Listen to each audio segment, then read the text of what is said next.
Konferansımıza DEM Parti eş başkanları Sayın Tülay Hatimoğulları ve Tuncer Bakırhan'ın da bir mesajı var.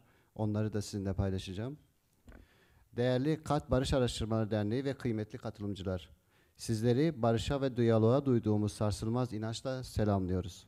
İçinden geçtiğimiz bu kritik tarihsel eşik, barışın sadece çatışmasızlık hali olmadığını, aksine aktif, cesur ve kesintisiz bir inşa süreci olduğunu bizlere her gün hatırlatmaktadır. Biliyoruz ki barış ne soyut bir temenni ne de sadece masadaki metinlerdir. Barışı kurmak, onu toplumsallaştırmak büyük bir sabır, emek ve irade gerektirir. Bizler barış için ter dökmenin, savaş naraları atmaktan çok daha zorlu ama bir o kadar da onurlu ve tarihsel bir sorumluluk olduğunun bilincindeyiz. Bugün Türkiye'de sağlanacak adil, onurlu ve demokratik bir barış, sınırlarımızı aşan bir etkiye sahiptir. Bu barış, belirsizliğin hüküm sürdüğü Orta Doğu coğrafyasına demokratik bir model sunacağı gibi, küresel ölçekte ihtiyaç duyulan huzur ikliminin de anahtarıdır. Evrensel hukukun işlediği, ahim kararlarının uygulandığı ve halkların birbirini duymaya, anlamaya ve ortak bir geleceği birlikte örmeye her zamankinden daha fazla ihtiyacı vardır. Demokratik siyaset zemininde eşit yurttaşlık ve özgürlük temelinde yükselen kalıcı bir çözüm için pozitif ve yapıcı bir dil ekseninde her türlü riski almaya ve katkı sunmaya hazırız. Kadın barış çabasını, bilgisini ve çoğulcu tartışma zeminini kurma gayretini kıymetli ve cesur buluyoruz. Barış için ter döken herkesle omuz omuza durmaya devam edeceğiz. Barışın sesini yükseltmek, ışığını bulmak için düzenlenen bu kıymetli panelin diyalog kapılarını aralayacak güçlü bir iradeye dönüşmesini diliyor.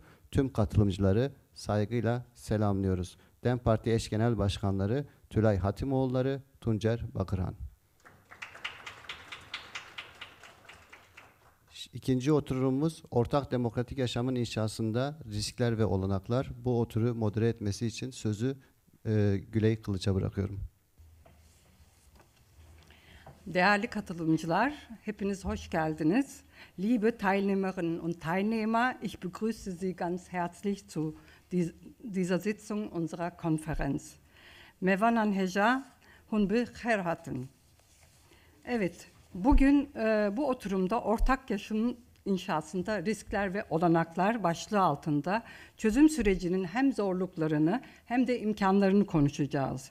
Bu oturumumuz da yine 3 bölümden oluşmaktadır. İlk bölümde çok değerli konuşmacılarımız var. Bunlardan ilki Sayın Doktor Özgür Göral, ikincisi tecrübeli siyasetçi Ertuğrul Kürkçü ve üçüncü konuşmacımız ise Sayın Doktor Yahya Madra. Evet, bu bölümün arkasından ikinci bölüme geçeceğiz. İkinci bölümde sivil toplum kurumu temsilcileri katkı sunacaklar. Bunun yanında siyasetçiler ve akademisyenler de bu oturumda söz alacaklar. Bu arada bu oturuma bazı sivil toplum örgütleri kurumlarıyla başlayacağız. Fakat diğer konuşmak isteyen olursa katılımcılardan bize görevliler aracılığıyla bunu bildirebilirler. İkinci bölümün arkasından zamanımız el verdiğince soru cevap bölümüne geçeceğiz. Evet, biraz önceki konuşmalardan da duyduğumuz gibi çözüm süreci en azından kısmen kapalı olarak yürütülüyor. Ama bu bizim bu konuyu konuşmayacağımız anlamına gelmiyor. Eğer barışı toplumsallaştırmak istiyorsak bu süreci bizim konuşmamız gerekiyor. Bu nedenle burada çok değerli katılımcılarımız var ve çok değerli düşüncelerini burada açıklamalarını istiyoruz ve bu açıklamalar bu süreçte tartışmalara öncülük edecek niteliktedir. Bildiğiniz gibi konferansımızın ana başlığı ortak yaşamı şekillendirmek. Bu bağlamda bu başlık aslında bir değişiklik talebini de vurguluyor. Özellikle demokratik ve adil bir yaşam talebini vurguluyor. Ve bu değişikliği ancak toplumun tüm kesimleri karşılıklı konuşarak diyalog halinde yani diyalog halinde mümkün olabilir ve kalıcı olabilir. Evet, şimdi ben sözü fazla uzatmadan çok değerli konuşmacılarımıza söz vermek istiyorum. Çünkü yani burada konuşmamız gerekiyor, tartışmamız gerekiyor ve sesimizi taraflara duyurmamız gerekiyor. Bunun için de en iyi fırsatlar bu tür toplantılar ve konferanslar. Evet, ilk konuşmacımıza geçmek istiyorum. İlk konuşmacımız Doktor Özgür Sevgi Göral. Kendisi zorla kaybetmeler, devlet şiddeti, hafıza çalışmaları ve göç deneyimleri üzerine çalışan çok yönlü bir akademisyendir. Türkiye, Fransa ve İngiltere'de hem üniversitelerde hem de sivil toplum kurumlarında önemli çalışmalar yürütmüştür. Hakikat, Adalet, Hafıza Merkezi kurucularındandır. Bu arada bu biraz önce birçok katılımcı tarafından yani Türkiye diasporasının çok fazla tartışılmadığı, çok fazla bu konuda araştırılma yapılmadığı söylendi. Fakat Sayın Özgür Sevgi Göral bu konuda gerçekten önemli çalışmalar yürütmekte. Şu anda Fransa'da Türkiye, Osmanlı, Balkan ve Orta Asya araştırmalarına odaklanan bir birimde Türkiye'nin Almanya ve Fransa'daki diasporaları üzerine çalışmalarını sürdürmektedir. Sayın Özgür Hanım çalışma alanları itibariyle çözüm sürecinin riskleri hakkında gerçekten çok kapsamlı değerlendirmeler yapacak uzmanlığa sahiptir. Ancak bugün risklerin yanı sıra daha çok barışı inşa etmek, radikal bir gelecek kurmak, ortak yaşam, komün ve sosyalizm anlamı üzerine çok değerli bir sunum yapacaktır. Şimdi sözü kendisine bırakıyorum. Çok teşekkür ederim bu cömert sunum için, takdim için layık olmaya çalışacağım. KAD'a da çok teşekkür ederim. Böyle bir tartışma zemini, düşünme zemini organize ettiği ve buna beni davet ettiği için. Yani öncülükten çok ben kendi adıma en azından yani belirli bir kolektif tartışmanın parçası olma onuru duyuyorum burada olduğum için. Çok teşekkür ederim. Şimdi ben 5 tane temel, yani benim baktığım yerden temel meseleye değinerek barışı inşa etmek, radikal bir gelecek kurmak, ortak yaşam, komün ve sosyalizmin anlamı diye bir çerçeveye dair size bir şeyler anlatmaya çalışacağım. Şöyle başlayayım. Ya bugün Türkiye'deki barış süreci, çözüm süreci adını nasıl adlandırırsak adlandıralım bu süreç yepyeni bir politik tarihsel momentte tezahür ediyor. Yani başka bir şekilde söylersem 90'ların sonu 2000'ler başının böyle geçiş dönemi adaletini, çatışma çözümünü neredeyse kutsayan balayı dönemi biteli epey oldu. Üzerine 2008 ekonomik kriz geldi. Bundan sonra dünyanın, Türkiye'nin de içinde bulunduğu dünyanın tamamı çok büyük bir yani emekçi sınıfların kazanımlarına saldırı, yıkım, iklim krizinin aciliyetiyle birlikte artık neoliberalizm bile değil yani felaket kapitalizmi ya da fosil kapitalizmi falan gibi kavramlarla düşündüğümüz bir dünyada yeni çözüm süreci konuşuluyor. Aynı zamanda da işte Ukrayna'nın, Suriye'nin, Filistin'de soykırıma varan bir şiddetin yaşandığı, yani Orta Doğu'nun çok büyük bir şiddet sarmalının içinde olduğu bir momentte yeni çözüm sürecini konuşuyoruz. İnsan hakları kurumlarının, söylemlerinin inandırıcılığının hadi ortadan kalktığı demeyelim ama çok aşındığı bir dönemde, ulus ötesi kurumların etkilerinin çok zayıfladığı bir dönemde, böyle yanan bir dünyada ve yanan bir Orta Doğu'da yeni çözüm sürecini konuşuyoruz. Son bir ek, hani burada çok geçiyor adı Almanya, Fransa. Hani bir tane Almanya yok, bir tane Fransa yok. AfD'nin Almanyası başka bir Almanya. Göçmen hareketlerinin Almanyası başka bir Almanya. Sadece Orta Doğu ya da çeper ülkelerde değil, merkezde de aşırı sağların yükselişi, ırkçılığın artışı.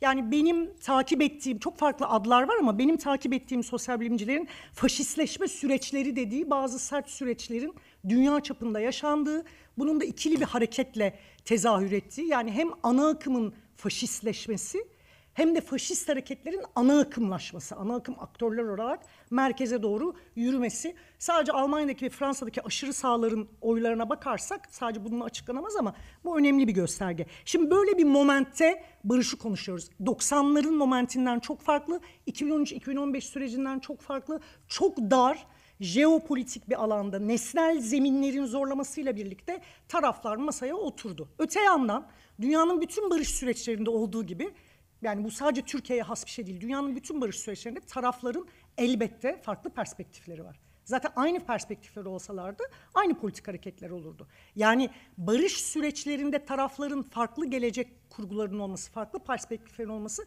bu işin doğasına mündemiştir. Burada umut edilen şey şudur: masadaki taraflar çatışmayı bitirecek ölçüde yeni bir demokratik tasarım, yeni bir geçiş tasarımında kısmen, her zaman değil, kısmen her konuda değil, anlaşabilmeleri ve bunu birlikte inşa etmeleridir. Ama bugün o alan 90'lardan ve 2000'lerden daha dar bir alan. Üstelik Türkiye Cumhuriyeti Devleti 2013-2015 sürecinden çok önemli bir dersi çıkarmış. Demokrasi diye bir alanı ve barış diye bir alanı. Ben bu ikisinin ayrı alan olduğuna zaten inanmadığım için tırnak içinde kullanıyorum. Ama bunları ayırmak konusunda çok iddialı, yeni yöntemler öğrenmiş. 2013-2015 sürecinin hani bir özelliğini Ayşegül Doğan çok yerinde bir şekilde vurguladı. Öcalan'ın liderliğinin tarafsız, yani bütünsel bir biçimde kabul edilmesi. Bir diğer özelliği de Türkiye'nin bütün politik ve toplumsal hareketleri için muazzam bir siyaset yapma alanı açmasıydı. Hatta süreci desteklemeyenler için bile, yani 2013-2015 arasındaki bağlam biraz geriye giderek 2011'den itibaren başlatabiliriz.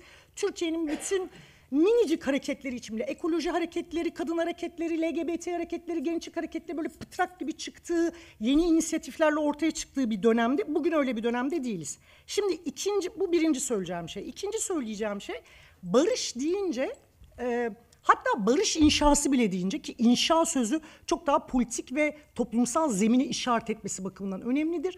Ama barış inşası dediğimizde de bile genelde tepedeki müzakereyi anlıyoruz. Yani tepede konuşan insanlar ne konuşuyor ve bu nasıl sonuçlanacak? Ya elbette bu önemli ama barış inşası diye politik ve toplumsal alana bakacaksak, sadece buna bakarsak yani bunun hiçbir anlamı olmayacak gerçekten. Hatta bir adım ileriye götüreceğim. Tepedeki müzakerenin sonucu çok önemli. Asla bunu küçümsemek için söylemiyorum ama buna bağlı olmaksızın politik, toplumsal sahaya bakmak demek, barış inşası için çabalamak. Yani şu, tepedekiler arasında bir müzakere başladı.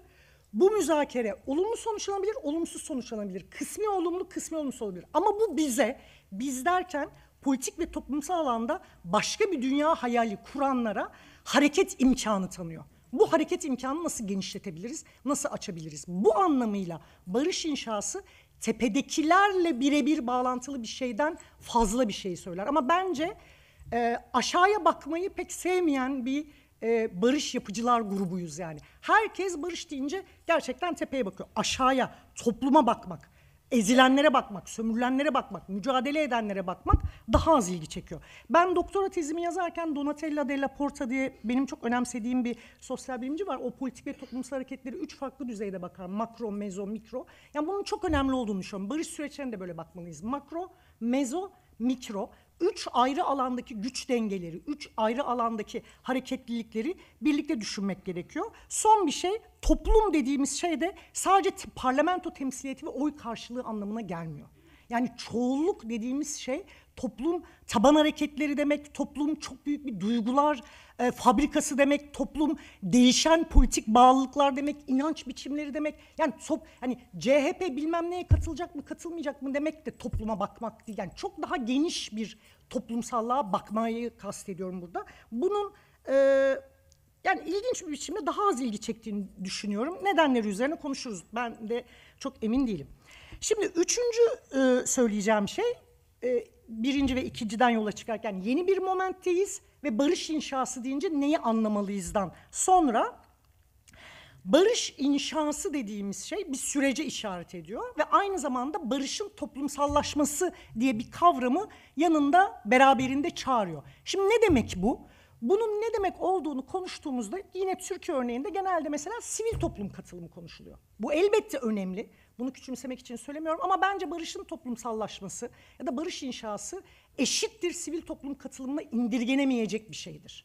Sivil toplum katılımını sağlayalım ama bundan başka bir şeydir. Nedir? Bana göre şudur, benim yakın olduğum literatüre göre aynı zamanda.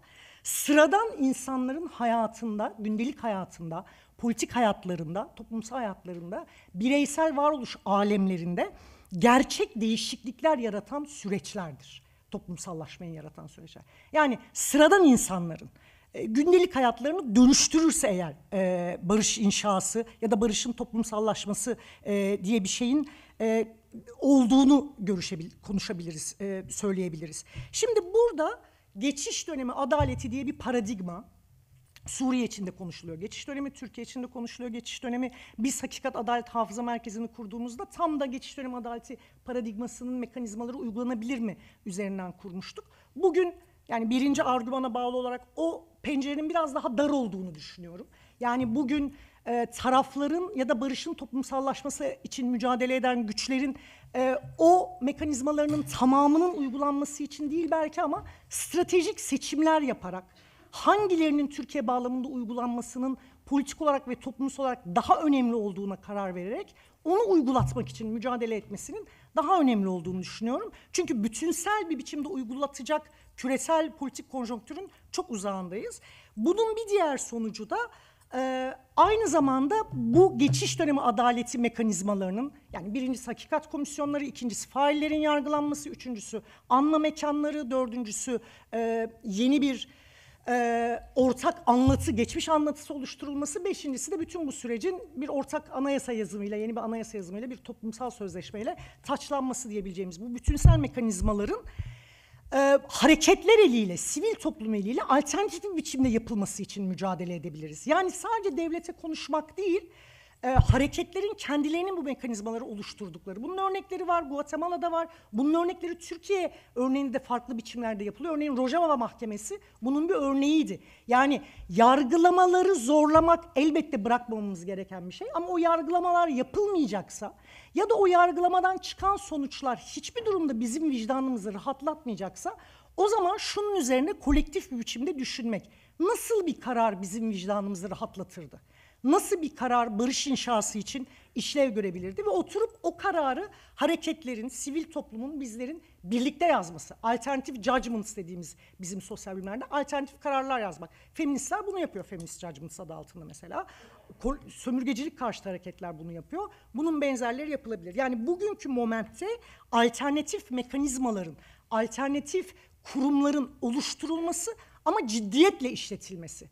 Gerçekten devletin ürettiği bilgiden çok daha sofistikesini, güçlüsünü, büyüğünü yaparak ve üreterek yapmasının aslında biraz önümüzdeki tek yol olduğunu düşünüyorum. Çünkü o beklediğimiz, sürekli söylediğimiz olacak mı olmayacak mı dediğimiz şeylerin büyük bir kısmının olmayacağını, dünya konjonktüründe buna izin verdiğini düşünüyorum. O yüzden alan açmak, yani kendi sözümüzü kendimiz kurmak, bunu da çok geniş ittifaklarla yapmak çok önemli olacak. Şimdi son bir şey, üçüncü başlığa dair, bu geçiş dönemi adaleti, barış inşası ve barışın toplumsallaşması bağlamında geçiş dönemi adaleti çerçevesi şöyle bir politik dil ve ona uygun politik mekanizmalar öneriyor. Yani daha fazla işte mağduriyet, travma, efendime söyleyeyim giderim, tazmin gibi şeyler öneriyor. Bunların bir yandan olumlu bir alan açıyor bize. Aşırı politizasyonu azaltıyor. Farklı kesimlerin bir arada konuşmasını kolaylaştırıyor belki. Ama ilk oturumda vurgulandığı gibi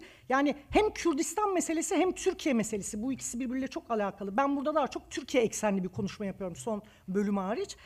Bunun çağırdığı başka kavramlar da olmalı. Bu meseleyi sadece geçiş dönemi adaleti paradigmasıyla ele almakta tartışmanın içeriğini seyreltecektir. O yüzden bana kalırsa hem bu tazmin, giderim, hakikat komisyonları, travma falan gibi kavramlar ama hem de aynı zamanda işte mücadele, politika, örgütlülük, ittifaklar, birlikte yeni dünyalar kurmak, yeni gelecekler inşa etmek gibi daha klasik politikanın kavramlarını birlikte düşünmek gerekiyor. Aralarında çelişkiler olacaktır. Çelişkileri her zaman düzlemeye çalışmamalıyız diye düşünüyorum. O çelişkilerin birlikte devam etmesi, yol alması, birbiriyle tartışarak bir anlamlı politik ve sosyal dünya üretmesinin faydalı olacağını düşünenlerim. Dördüncü söyleyeceğim şey, bu yine üçüncüye bağlı, barışın toplumsallaşması. Sadece sivil toplum katılımı değil dedik, sıradan insanların hayatında köklü değişiklikler yaratacak bir şey dedik. Ben bunun ancak geniş bir sol programla mümkün olabileceğini düşünüyorum. Yani bugünün yanan, aşırı sağcılaşan, kazanımlarımızı sürekli çalan dünyasında Türkiye'de barışın kurulmasının, Türkiye'de aynı zamanda MESEM'lerde 14 yaşındaki, 15 yaşındaki, 16 yaşındaki Türkiye'nin Türk, Kürt, Çerkez, Alevi, Ermeni fark etmez evlatlarının asansör boşluklarına düşerek ölmesine karşı daha güçlü mücadele edeceğimiz bir zemin kuracak demek. Burada şunu kastetmiyorum. Bunu barış masasının müzakere eden tepesine taşımaktan söz etmiyorum. Bizler barışın toplumsallaşması için mücadele edenler olarak bunu ancak barış inşasıyla geniş emekçi kesimlerin, geniş yoksul kesimlerin, kadınların, gençlerin, işçilerin, ekleyin bunu, Türkiye'de artık korkunç çoğaldı bu kesim. Onların talepleriyle ilişkilendirmemiz gerektiğini düşünüyorum. Sivil toplum falan bu bağlamda bana göre bence ikincil. Yani iş Sağlığı ve İş Güvenliği Meclisi'nin verilerine göre sadece 2025'te, 2025 henüz ölmedi, 83 tane 18 yaşın altında çocuk MESEM'lerde can verdi. MESEM'ler emekçi çocuklarını öğüten fabrikalar olarak çalışıyor. Barış sürecinin toplumsallaşması demek, barışı inşa edecek ve Türkiye'nin bana göre gerçek barış, demokrasi ve yeni bir sol, eşit ortak yaşam fikrinin taşıyıcısı olan DEM Parti'nin bu iki kavramlar ve talepler bütününü birleştirmesinden geçiyor ve bunun gündelik politikasını yapmasından geçiyor. En azından ben bunu anlıyorum. Yani ancak bunun geniş bir sol programla birlikte mümkün olabileceğini düşünüyorum. Bence bu toplantıya selamlarını gönderen Abdullah Öcalan, Selahattin Demirtaş, Selçuk Mızraklı da böyle düşünüyor olsa gerek ki barış hep ve demokratik toplumla birlikte alınıyor. Yani tek başına bir şey değil. Barış ve demokratik toplum. Barış ve komün. Yani tepede bir müzakere, aşağıda da yeni bir günlük hayat, yeni bir siyaset, yeni örgütlülük biçimleri kuran, gerçekten topluma bakan, yani evlere, iş yerlerine, okullara, tribünlere falan bakan, oraları bir politik yer olarak gören, sadece Ankara siyasetiyle bürokratik görüşmeleri siyaset olarak görmeyen, dolayısıyla siyasetin de alanını açan, yani Türkiye merkezine karşı, onun siyaset diye anlattığı dar şeye karşı daha geniş bir sahayı anlatan bir şey olarak görüyorum. Şimdi son argümanıma geliyorum. Bütün bu anlattıklarım, bu ilk 4 başlık ne demek? Yani bunların politik mekanizmaları ya da toplumsal mekanizmaları ne olabilir? Ne tip şeyleri çağırıyor diye düşündüğümüzde, ki aslında hani hep şey söyleniyor da, özellikle bu komün tartışmasından sonra, Öcalan'ın perspektif şeyinden sonra, işte yeni hareketlerden çok etkilenmiş, otonomlardan, işte Bohçin'den falan. Ya oysa mesela biz biliyoruz ki hani Marx'a dair yeni yapılan yorumlardan, araştırmacılarının yaptığı yorumlardan, hani geç Marx'ın da aslında komün toplumuyla, işte Polonya gibi, Rusya gibi, Hindistan gibi tarım toplumlarındaki komün formlarıyla sadece sınıfsal oluşumla değil, devlet ve cinsiyet, toplumsal cinsiyet eşitsizliklerinin ilişkiselliğiyle epey uğraştığını, yani 1876-1882 arasındaki el yazmalarında en azından epey uğraştığını biliyoruz. Dolayısıyla yani aslında bu demokratik yaşam, komün, yeni bir sosyalizm, yeni bir sol program, isim çok önemli değil. Yani demokratik sosyalizm, sol çerçeve bugünün tartışması açısından bence çok önemli değil. Bu yani belirli sömürü sistemleriyle belirli tahakküm sistemlerini, yani ırksallaştırılmış kapitalizmle patriarkayı, sömürgeciliği, heteroseksizmi birlikte düşünen yeni bir perspektif, yeni bir program. Bir yandan da o kadar yeni değil, işte 19. yüzyılın başından beri aslında bu düşünülen ve konuşulan bir şey. Sürem bitiyor değil mi? Ne kadar? 3 dakika. Allah'ım yarabbim, tamam. Toplayacağım 3 dakikada. En önemli şeyler sona kalmıştı ama neyse falan diyormuş. Şaka. Yani bu yeni sömürü ve tahakküm, yani sömürü ve tahakküm sistemlerini birlikte düşünmek o kadar da yeni değil bence. Bir de bizim yine sosyal bilimlerde prefigurative politics dediğimiz, yani hayal ettiği dünyanın nüvelerini bugünden kuran, inşa eden bir politika yapma tarzı. Bence buna en yaklaşan tecrübeler, benim en azından naçizane gözlemim, HDK tecrübesiyle DTK tecrübesiydi. Yani kongre tarzı örgütlenmeyle, tepedeki önemli, genelde erkeklerin maalesef, adamların ilişkileri üzerinden değil de aşağıdaki, yani mezo ve mikrodaki hareketler üzerinden, politik ve toplumsal hareketler üzerinden kongre tarzında örgütlenmek. Bugün illa onları yeniden canlandırmak zorunda değiliz o isimle ya da o şekilde, ama o perspektifi hatırlamak zorundayız bence. Çünkü bütün anlattıklarım, bitiriyorum, şunu getiriyor bana göre. Çok temel 4 tane şey getiriyor. Biri, yeni örgütlenme biçimlerine ihtiyacımız var, yeni kurumlara. Son 10 yıl Bağkur'da da Rojava'da da bize kurumların ve örgütlenme pratiklerinin ne kadar önemli olduğunu anlattı. Örgütümüz varsa güçlüyüz, örgütümüz yoksa hiçiz. Bayağı bu kadar basit yani. Kurumumuz varsa güçlüyüz, kurumumuz yoksa hiçiz. Eskilerini, bizden çaldıklarını yeniden canlandırmak ve yepyeni perspektiflerle yeni örgütler, yeni kurumlar kurmamız gerekiyor. İkincisi, yeni ittifaklar düşünmemiz gerekiyor.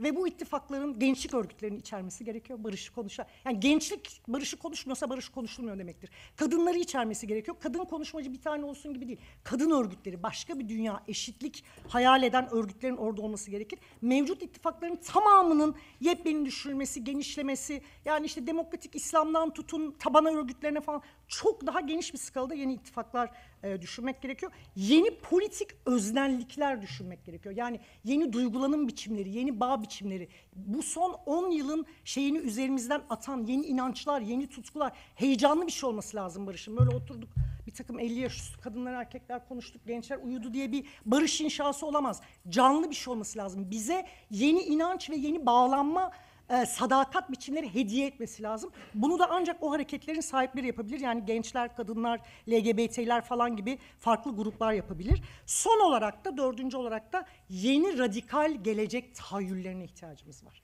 Yani geçmişi de bunun için konuşuyoruz, şimdiyi de bunun için konuşuyoruz. Bizim bir gelecek ufkumuz var.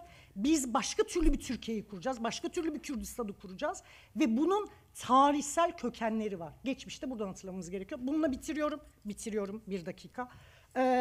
Son Kürt isyanı, yani adını hatırlayalım, Kürdistan İşçi Partisi, değil mi? İşçi Partisi vurgusu da bir tesadüf olmasa gerekir. Partiye Kerkeren Kürdistan'daki Kürdistan İşçi Partisi aslında 100 yıldır bu toprakların üzerinde dolaşan bir eşitlik talebinin son taşıyıcısı. Ama bu onunla başlamadı, onunla bitmeyecek. O sadece son 40 yılını bence onurla taşıdı. Şimdi köklü biçimde dönüşerek onu başka bir şekilde yapmayı planlıyor, herkesin katılımıyla. Zabel Yeseyan 1909 Kilikya katliamlarından, Adana'daki katliamlardan sonra yıkıntılar arasında diye bir rapor yazıyor. Sonra o yıkıntılar arasında başlığıyla yayımlandı Aras Yayıncılık'tan. Mark Nişanyan da buna bir ön söz yazdı. Ön söz şöyle bitiyor. Zabel Yeseyan'ın Kilikya katliamı, Adana katliamı üzerine yazdıklarını aynı zamanda Türkiye toprağı üzerinde 100 yıldır dolanan çok güçlü bir ses, çok güçlü bir yankı olarak okuyabiliriz diyor. Bir eşit yurttaşlık talebi, bir eşitlik talebi. Hatta bence bugün yurttaşlığı aşan da bir eşitlik talebi. Bu talebin çok güçlü sahipleri olduğuna inanıyorum. Evet, beton döküldü hocam ama oradan hep bir yeşillik bence filizleniyor. Çünkü Türkiye'nin çok güçlü bir mücadele birikimi var. Bunun gücüne ve bunun yeni yöntemler, topluma bakan, komüne bakan, yeni bir sol programa bakan yeni yöntemler, yeni ilişki biçimleri ve yeni kadrolar çıkaracağına ben çok inanıyorum. Bunu da bunun bir imkanı olarak görüyorum. Çok teşekkür ederim bana vakit ayırdığınız için.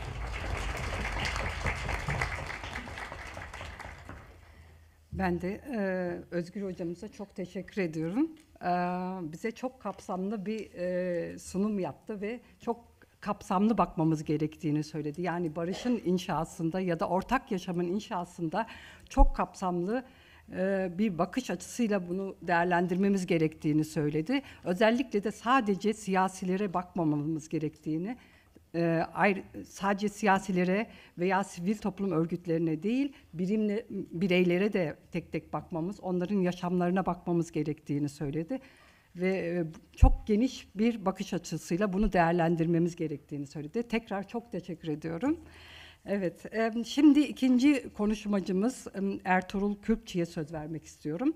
Kendisi Türkiye'de demokratikleşme, toplumsal hareketler, barış süreçleri ve siyasal dönüşümler üzerine hem düşünsel hem siyasal üretimi olan çok önemli bir isimdir. Uzun yıllar parlamentoda ve sivil toplumlarda barış, hak ve özgürlükler için mücadele verdi. 3 dönem milletvekili seçilmiş, DEM Parti'nin öncülü olan Halkların Demokratik Partisi HDP'nin eş başkanlığını yapmış ve halen de onursal başkanıdır. 2013'te başlayan ve 2015'te Dolmabahçe mutabakatının ardından biten çözüm sürecinde de bir dönem parti eş başkanlığı ve milletvekiliydi. Sonra da HDP eş sözcüsü oldu. Ertuğrul Kürkçü, Türkiye Devrimci Hareketi'nin önde gelen isimlerindendir. Bugün oturumumuzda Türkiye'de çözüm sürecinin kırılgan geçiş dönemi, riskler, fırsatlar ve demokratikleşme imkanlarını anlatarak tartışmamıza güçlü bir katkı sunacaktır. Şimdi sözü kendisine veriyorum. Çok teşekkür ederim. Hakikaten ben de çok cömert davranıyorsunuz bu sunumlarda. Umarım yani hak etmiş olabilirim söylediklerinizi. Her şeyden önce KAD'a çok teşekkür ediyorum. Bu toplantı bir ilk toplantı olarak onlar açısından ve bizim de KAD'la beraber burada ilk bir araya gelişimiz olarak çok uygun bir kimya, çok iyi bir düzenleme ve hem heyecanlı konuşmalara hem serinkanlı akla izin veren ve hepsine eşit muamele eden iyi bir yönetimle sürüyor. O yüzden hani ben de burada onurlandım çağırdığınız için. Tekrar teşekkür ediyorum. Şimdi ben bu kendi yaptığım kategorizasyona göre daha çok bu kuru ve soğuk aklı temsil etmeyi düşünüyorum. Hem yaş itibariyle hem artık 80 yaşında da dev genç olamayacağıma göre böyle bir rol daha yerinde ama bence ihtiyacımız olan da biraz bu hengamenin gerisine çekilip başımıza ne geliyor diye bakmak. Çünkü biraz ben de tam olarak ne olduğunu göremediğimiz, teşhis koyamadığımız ve buna rağmen yeni bir pencerenin açıldığını bilmemiz fakat hala stratejik bir plan sahibi olamayacak kadar yeni özgür koşulları pratikte tanımıyor olmamızdan doğan bir gerilim var. Bugün çözüm süreci olarak adlandırılan gündem aslında bize şundan ötürü yabancı değil. Biz bununla ilk defa karşılaşmıyoruz. Beni bildiğimden beri hep bir geçiş sürecindeyizdir. Hep bir şey çözülecektir, o çözülecektir, bu çözülecektir. Ama Kürt meselesiyle ilgili de özellikle Öcalan'ın mücadeleyi sevk ve idareye başladığından beri çatışma ve müzakereyi bir arada götüren stiliyle beraber ilk 1993'te tanık olduk. Özal dönemi görüşmeleri.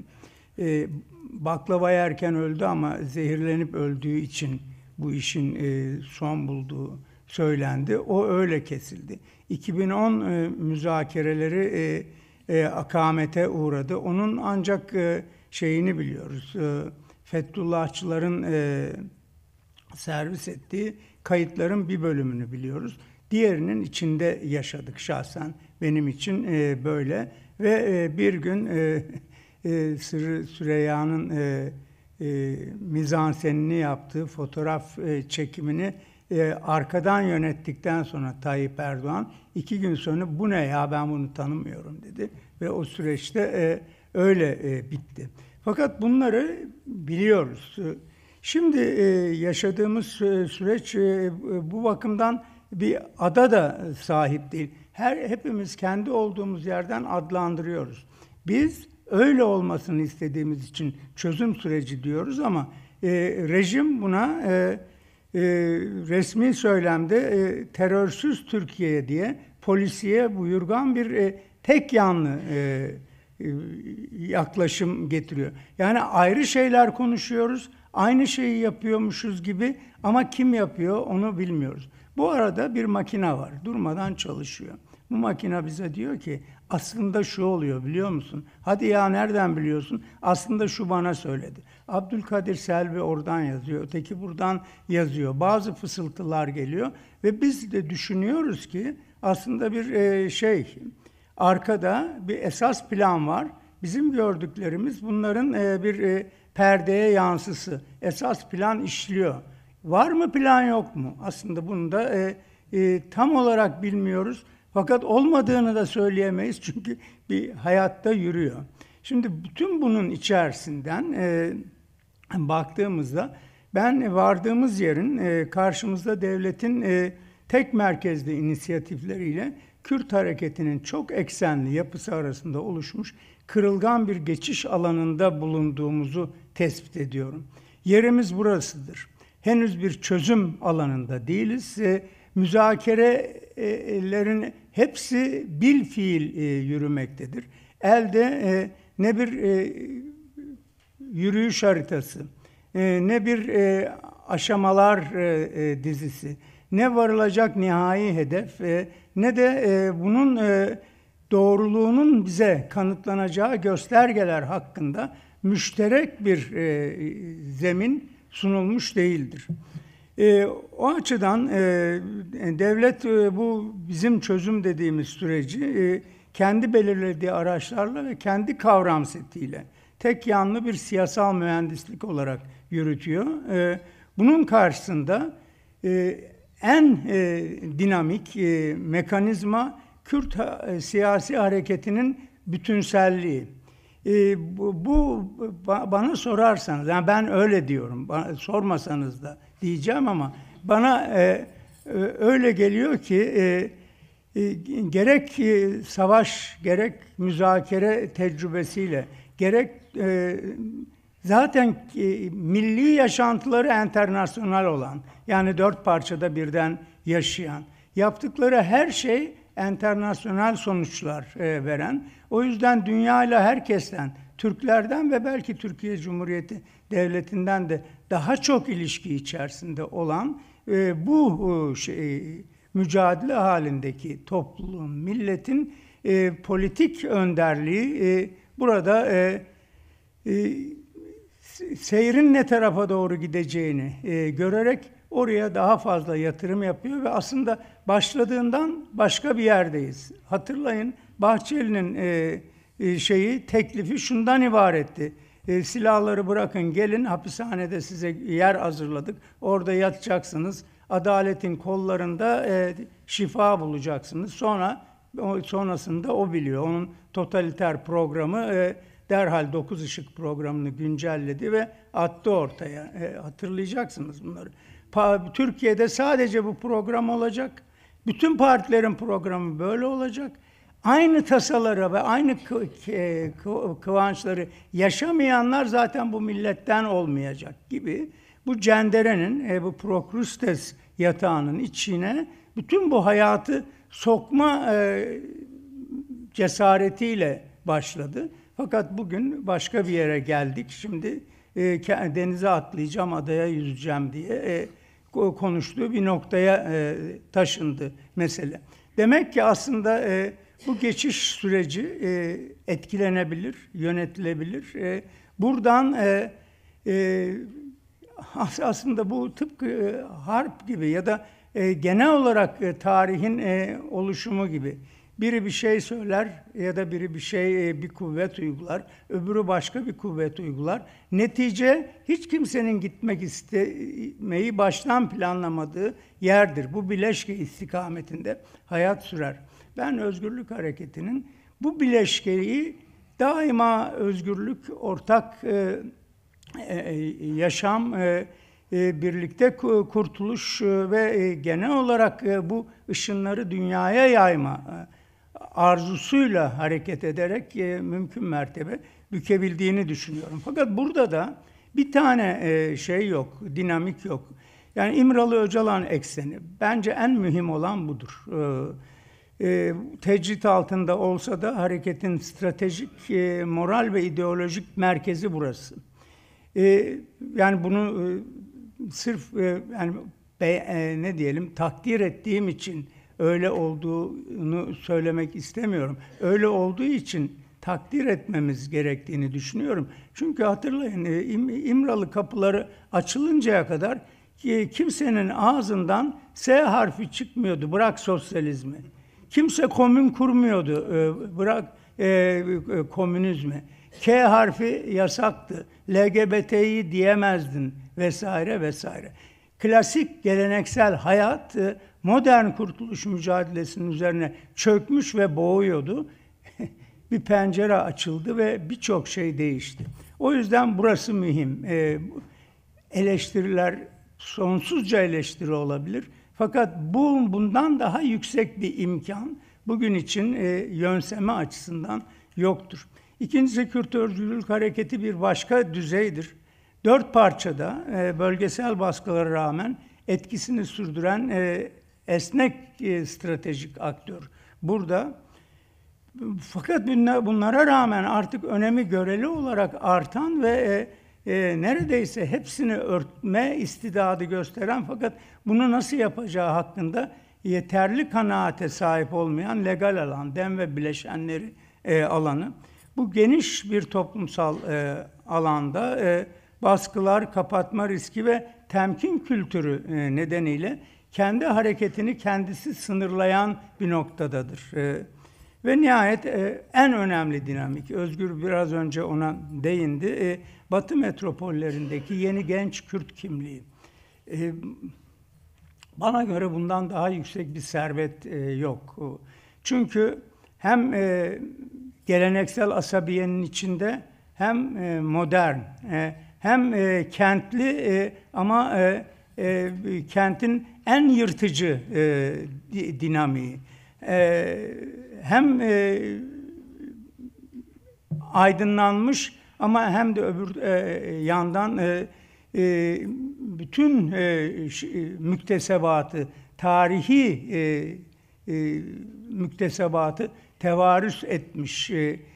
Böyle bir kuşak, böyle bir yapı var ve bu aslında ne demin içinde tamamen ne hareketin bir parçası ama tarih ve sosyoloji bunların gelerek buraları ele geçirmesini mecbur ediyor.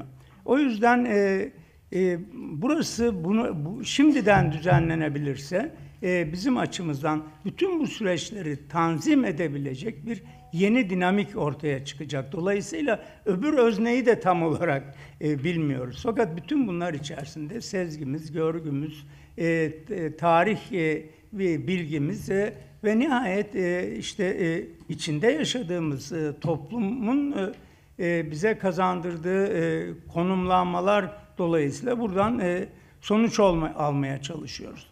Şimdi ben buna dayanarak demek istiyorum ki bu asimetrik gerilim hala yani başta devletin ve Kürt hareketin arasındaki bu asimetrik gerilim bu geçiş dönemini kırılgan hale getiriyor. O nedenle ben teklif ediyorum ki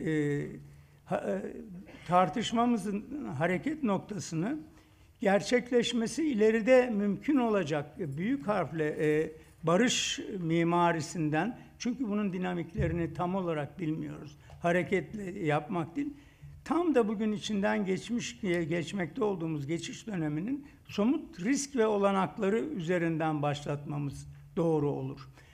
O nedenle bu geçiş dönemini ayakları üzerinde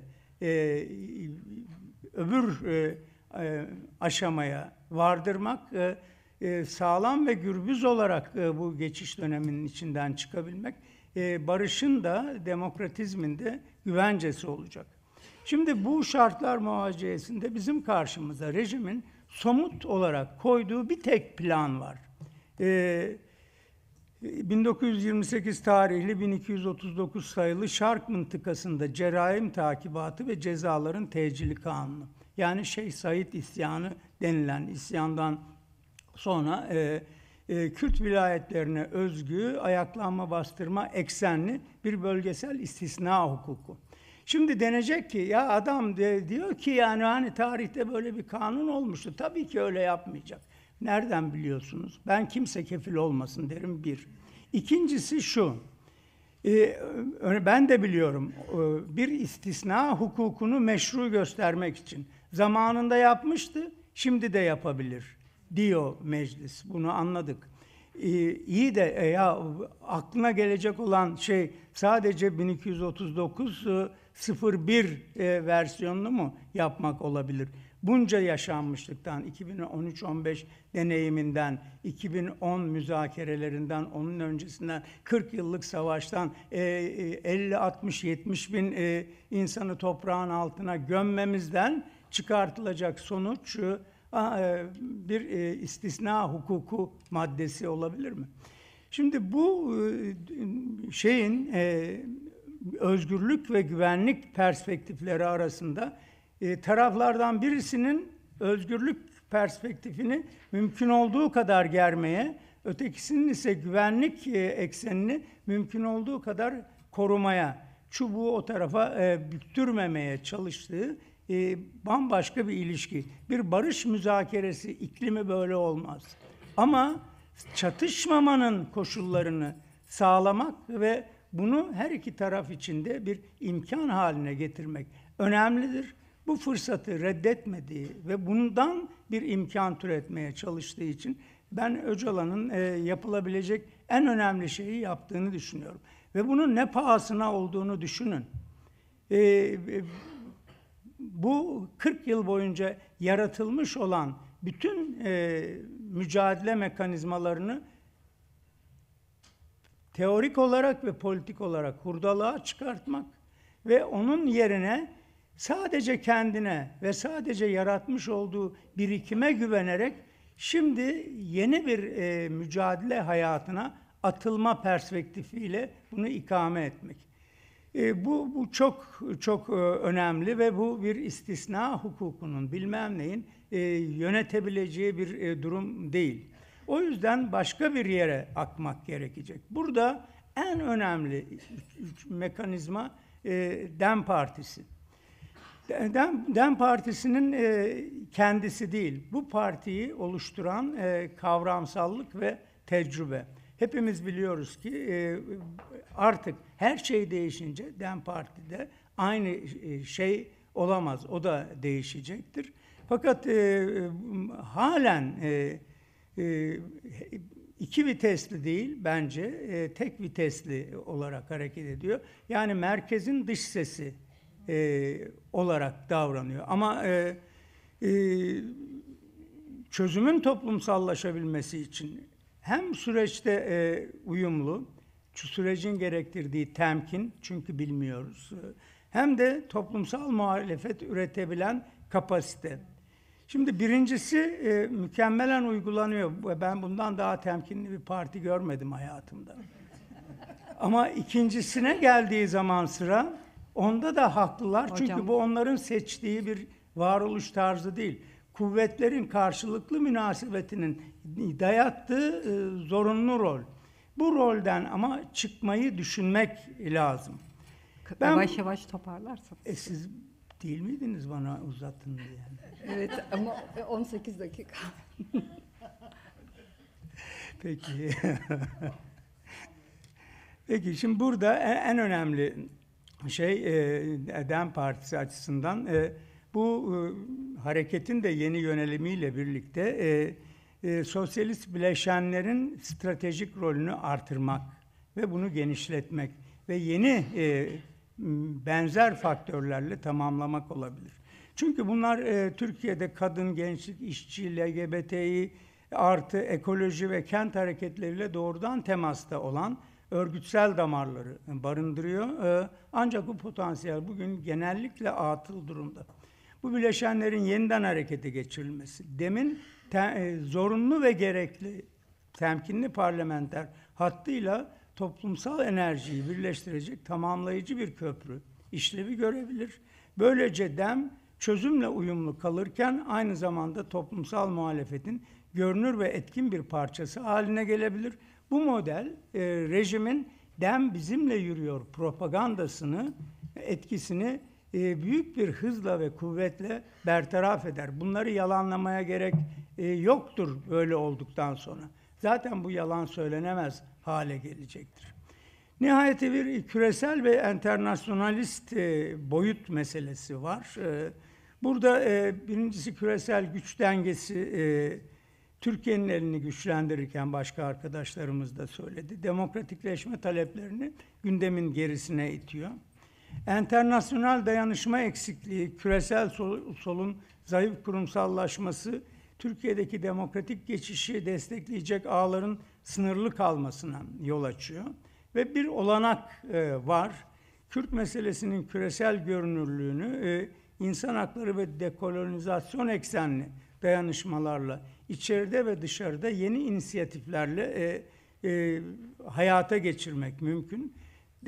Demek ki geçiş süreci sadece iç dinamiklerin değil, bölgesel ve küresel güç ilişkilerinin ritmine de bağlı. Fakat birinci saydıklarımız devletler bizim için olumsuz bir dış koşul yaratırken, şimdi her yerde yükselen savaş, diktatörlük, faşizm karşıtı, özgürlükçü, ekolojist, genel olarak her türlü hürriyeti kapitalizmden özgürleşmekle ilişkilendiren bu yeni dalga bizim uluslararası en önemli dayanağımız olabilir ve bu bizi bir yeni enternasyonal çağrısının sınırına getirebilir. Kapatırken en önemli iç meselelerden birisi olarak bence DEM Parti'nin büyük başarısı onun eliyle yürütülmüş olan bu kent uzlaşısı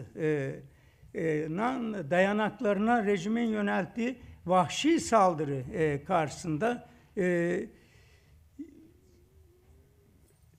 sadece buna karşı itiraz etmekle kalmamak, aynı zamanda barışın toplumsallaşmasının en canlı damarına yönelik bu saldırı karşısında genç nüfusla kurulacak yeni bağlar açısından aşağıdan yeniden kurma çabası içerisine girmek gerekir. Burada Cumhuriyet Halk Partisi yönetiminin ne yaptığı ne de ettiği değil.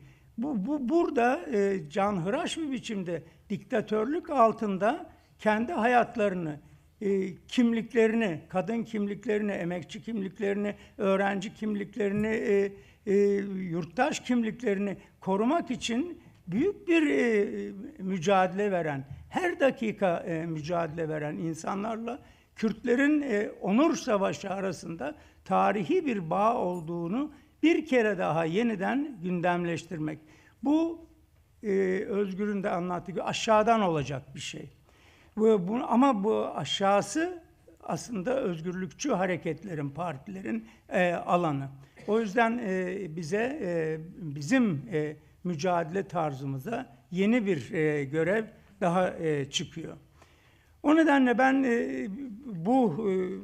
bu iklimde, bu şartlar altında iddia ediyorum ki geçişin kırılganlığını azaltan, toplumsal güveni büyüten, DEM'i yeniden toplumsal özneye dönüştüren, çözümün toplumsallaşmasının somut temelini oluşturan eşik adımlar ile yürüyebiliriz.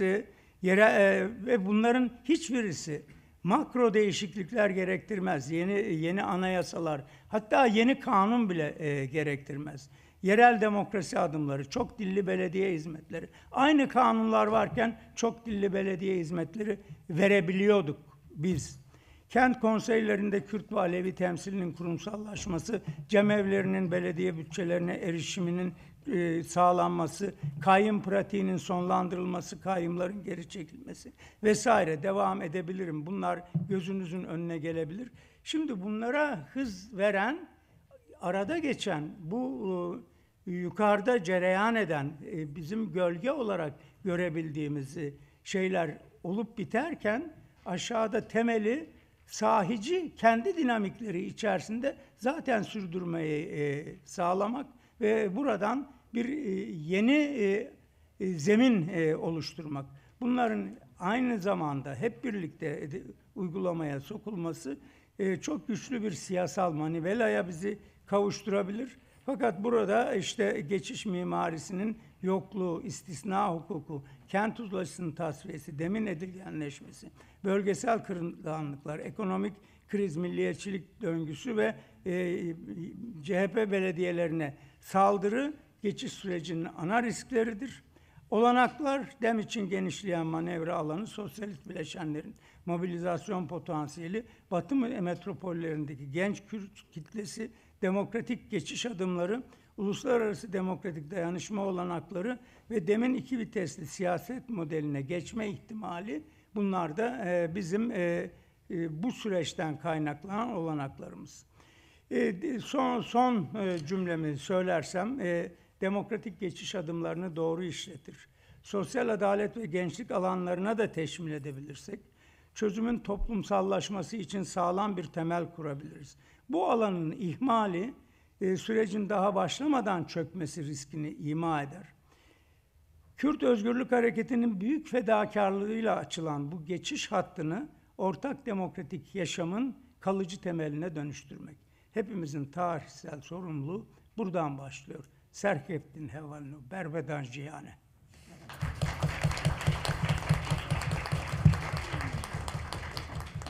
Evet, Sayın Ertuğrul Kürkçü'ye bu geniş değerlendirmeleri için çok teşekkür ediyoruz. Kendisi çözüm süreçleriyle ilgili çok değerli tecrübe ve değerlendirmelerini bizimle paylaştı.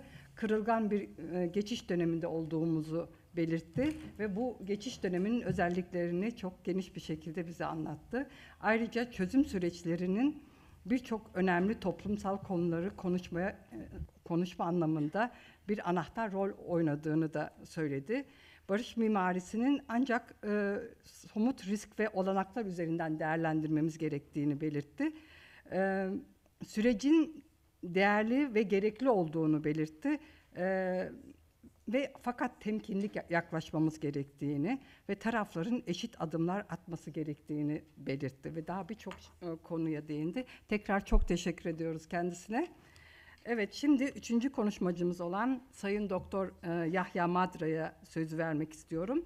Sayın Doktor Yahya Madra İstanbul'da sanat ile iç içe bir ailede yetişti. Uzun yıllar Amerika'nın değişik üniversitelerinde ve Boğaziçi Üniversitesi'nde siyasal iktisat ve siyasi düşünce dersleri verdi. Daha sonra eğitimini alarak psikoanaliz alanına yöneldi ve New York'ta 2022'den bu yana lisanslı psikoanalist olarak çalışmaktadır. Aynı zamanda Drew Üniversitesi ile ekonomi alanında öğretim üyesidir. Kendisi aynı zamanda bizim Kat Barış Araştırmaları Derneğimizin de kurucu üyelerindendir.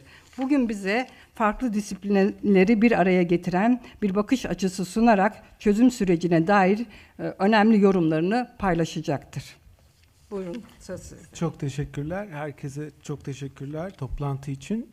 Ben daha kısa bir sunum yapacağım. Biraz da derleyip toparlamaya çalışacağım. Kendi kafamda aldığım notlarla gün içinde ama aynı zamanda da düşüncelerimi birçok konu netleşiyor gibi geliyor. Şöyle bir kuramsal çerçeve öneriyorum. 3 tane odak düşünelim. Bir tanesi devlet. Bir tanesi yeniden üretim alanı, ekonomi diyebiliriz ama sadece ekonomi değil, ekolojiyi de oraya koyabiliriz. Üçüncüsü de kimlik diyelim, kültürel alan diyelim kabaca. Bu üç alan şu anda odağımızda ve bu üç alanın çerçevesinde ve bunların geçişlilikleri içinde düşünmemiz gerekiyor. Ve burada her alanın tabii içinde tekleştirici diyelim, gene daha basitleştirerek yani hani otoriterleştirici, tekleştirici dinamikler var. Bir de buna karşı dinamikler var. Ve bu üç alanın birbiriyle olan ilişkisi de geçerli. Yani sabahki panelde mesela bu kültür kimlik alanında diyelim, imgesel alanda bir medeniyet kaybından bahsedildi. Irkçılık sorunundan bahsedildi Avrupa'da, diasporada ama bence tabii Türkiye'de de.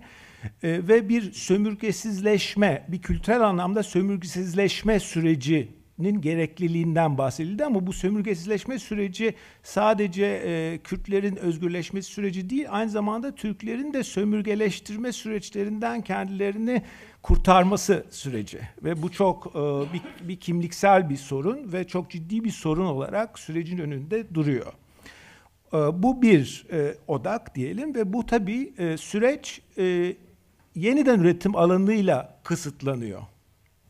Yani nasıl ekonomik kriz hem olanak yaratıyor hem de tabii bir tehlike de teşkil ediyor. Çünkü ekonomik krizin karşısında tekleştirici süreçler tabii ki bir suçlu bulma. Burada Suriye'de savaştan kaçanların hangi durumda olduğunu son 10 yıldır gözlemleyebiliyoruz Türkiye'de. Ama bu başka alanlara da serahat edebiliyor. Tabii aynı zamanda da bir yağma ekonomisine de dönüyor. Bu yağma ekonomisi bir sömürü ekonomisine de dönüyor ve bu hem tabii o daha önce belirtildiği üzere olanaklar sağlıyor. Çünkü demin tabanını oluşturan kitlenin radikalleşmesinin önünü açıyor. Ama aynı zamanda da yıkıma uğrayan orta sınıfın başka türde vahşileşmesine neden oluyor.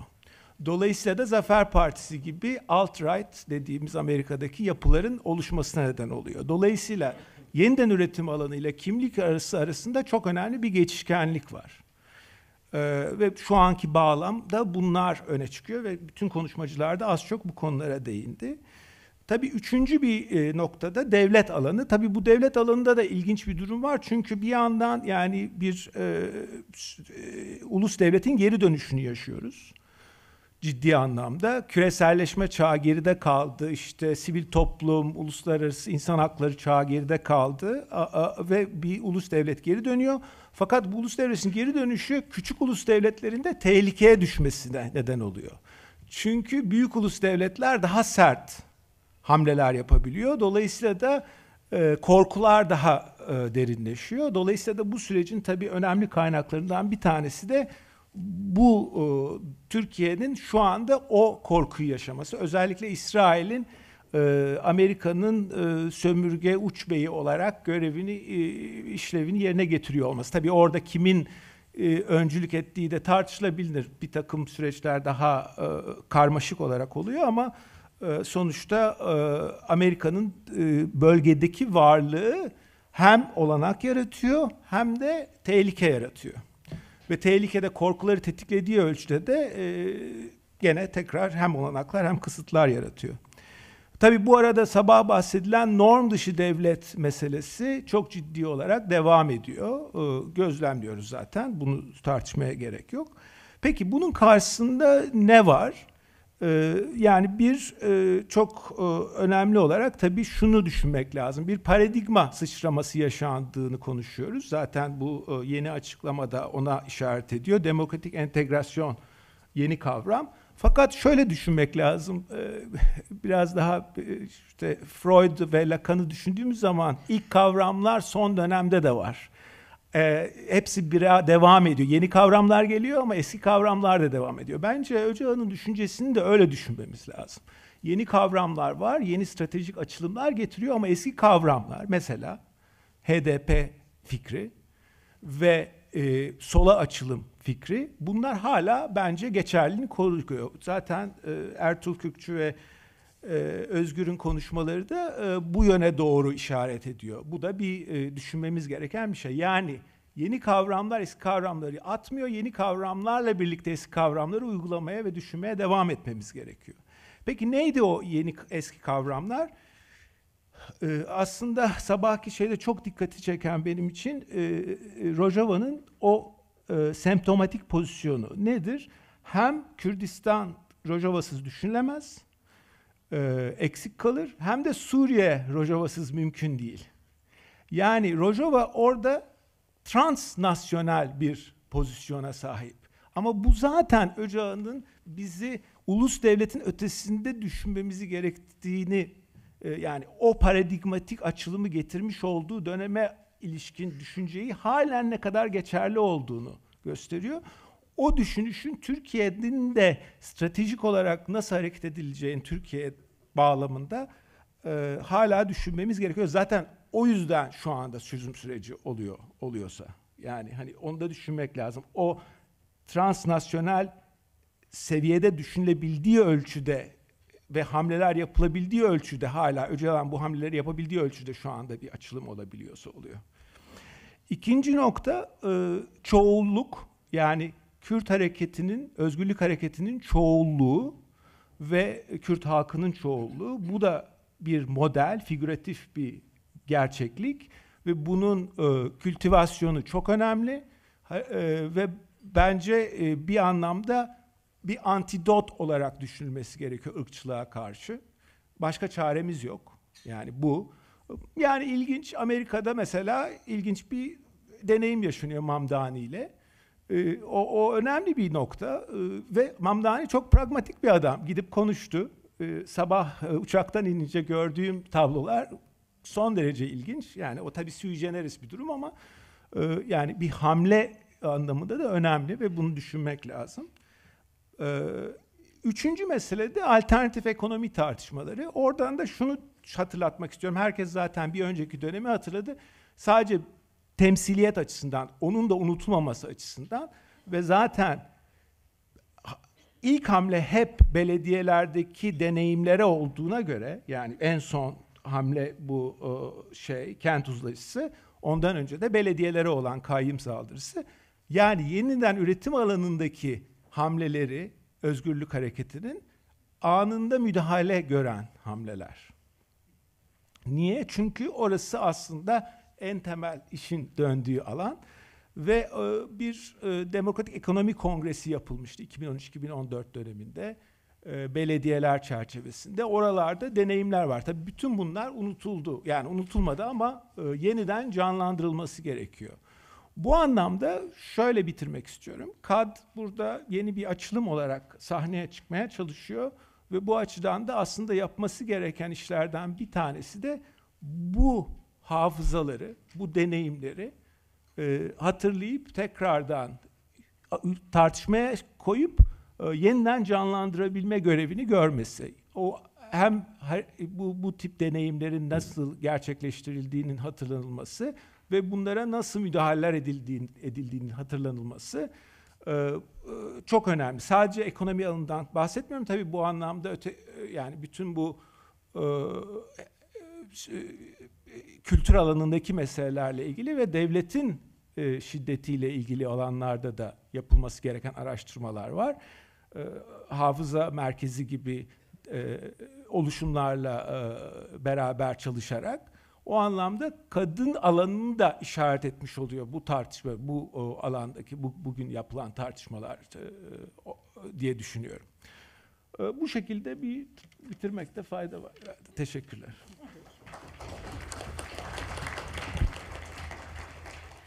Peki, Sayın Doktor Yahya Madra'ya da çok teşekkür ediyoruz bu değerli yorumları için. Şimdi oturumumuzun ikinci bölümüne geçiyoruz. Bu bölümde akademisyenler, sivil toplum örgütü temsilcileri ve siyasi aktörlere söz vermek istiyoruz. Bu bölüme önce Avrupa Anadolu Alevi Birlikleri Federasyonu Başkanı Hüseyin Mat'a söz vermek istiyorum. Biraz önce Ezidi temsilciliği, Ezidi kurum temsilciliği, yani nüfus memurluğuna gittiği zaman dinlerin listesinin gördüğünü söyledi ve bu dinlerin listesinde birçok dinlerin sayıldığını ve hemen hemen hepsinin, ama zannedersem herhalde Aleviler de yoktu bunların içinde.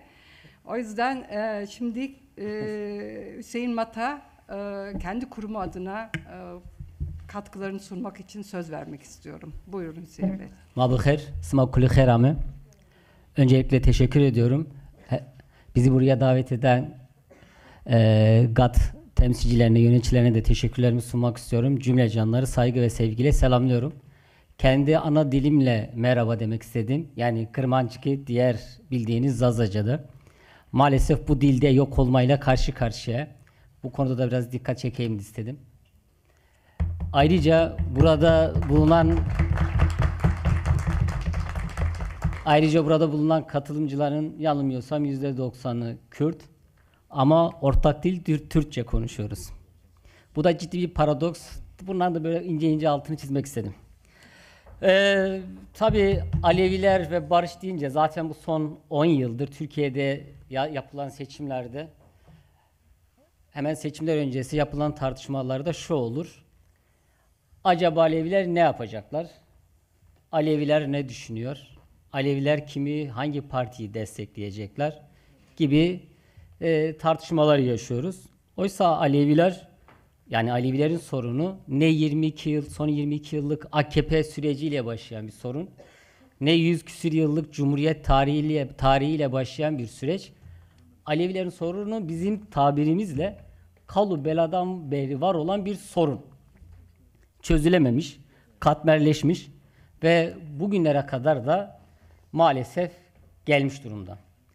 Tabii Aleviler sadece Cumhuriyet tarihinde değil, Osmanlı tarihinde de, Selçuklu döneminde de verilen hak mücadelelerinde yerini çok net bir şekilde ortaya koymuş. Kendi inancını bile tarif ederken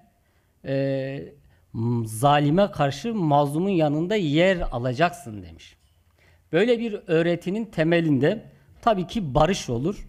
Bir arada kardeşçe yaşamak olur. Hatta gittiğimiz her yerde bunu ifade etmeye çalışıyoruz. Alevilerde Tanrı'dan, peygamberlerden, sınırlardan, devletlerden, bayraklardan, her şeyden kutsal olan tek şey vardır. İnsanın yaşama hakkıdır. Doğadır ve çevredir. Böyle bir öğretiye sahip olan bir toplum doğal olarak ki barışın yanında yer alır. Bizde avcılar bile ceme giremezler. Böyle bir inancın mensubu olanlar doğal olarak barışı çok ister. Bunun için de çok mücadele verir. Bizim için barış sadece biz Avrupa'da örgütlendik. Şu andaki ismimiz Almanya Alevi Birlikleri Federasyonu. Ben hem Almanya Alevi Birlikleri Federasyonu'nun genel başkanıyım hem de Avrupa Alevi Birlikleri Konfederasyonu'nun eşit başkanıyım. Biz örgütlendiğimiz her yerde, her ülkede sadece kendi demokratik hakkını savunan, kendi demokratik hakları peşinde giden bir mücadele vermiyoruz. Biz biliyoruz ki demokrasi ancak komşunuzun, okul arkadaşınızın, mahalle arkadaşınızın özgürleşmesiyle ancak bunun mümkün olacağıdır. Bu perspektifle doğal olarak Aleviler aynı zamanda sadece Türkiye'de yaşamıyorlar. Türkiye sınırlarına ortak olan ülkeler, İran'da, Irak'ta, Suriye'de de Aleviler yaşıyorlar.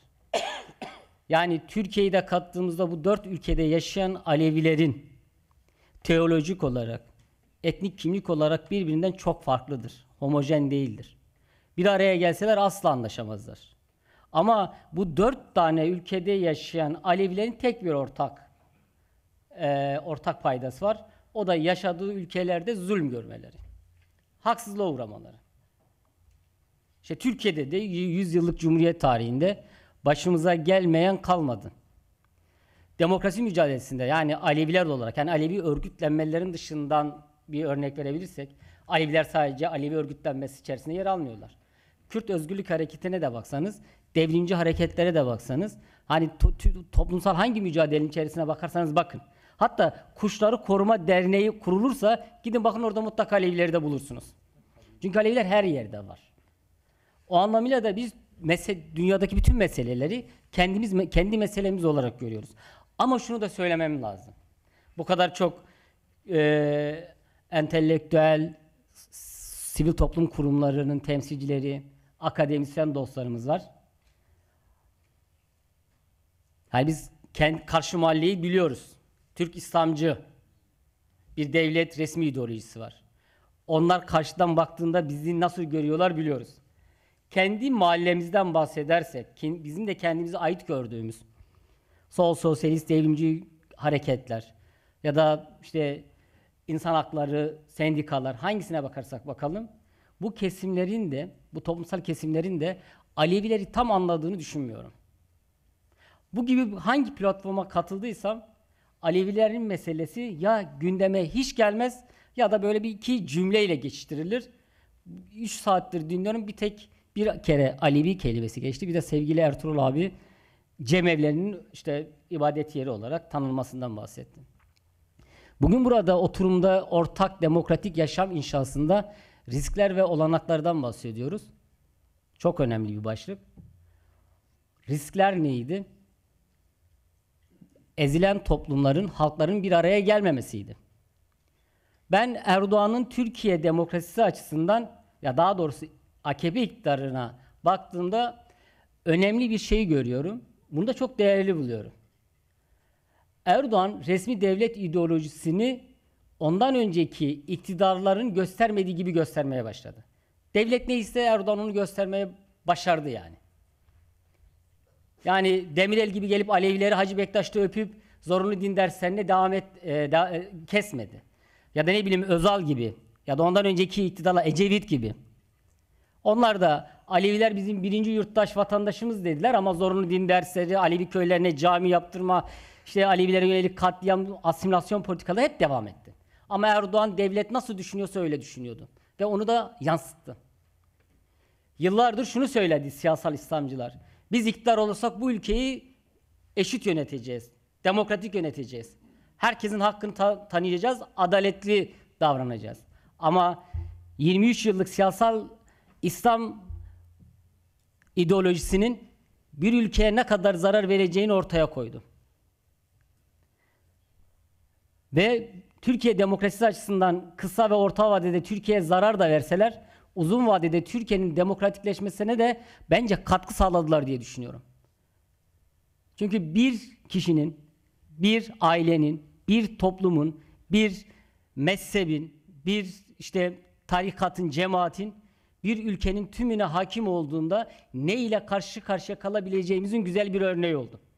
Bu anlamıyla da Türkiye'nin demokratikleşmesine aslında uzun vadede ciddi bir katkı sundu. Son 22-23 yıllık AKP iktidarı. Bir de ne yaptı? Eğer biz bugün burada oturabiliyorsak Aleviler, Kürtler, devrimciler, dün bunların yan yana gelebilmesi bir hayalken bugün bir araya geliyorsak maalesef tırnak içerisinde söylüyorum Erdoğan'ın katkısı oldu. AKP iktidarının katkısı oldu. Hüseyin Bey kısaca Toparlıyorum. toparlayabilirsiniz. Okay. Toparlarsam şunu söyleyeyim.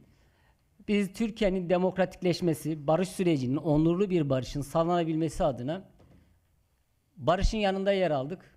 Bunlarla ilgili hem demin eşit başkanların katıldığı İstanbul'daki konferans, hem Londra'da, Gulsasburg cemevimizde, ardından Berlin cemevimizde yapmış olduğumuz sempozyumlar, önümüzde Basel ve Bavaria bölgesinde de buna benzer sempozyumlar yapacağız.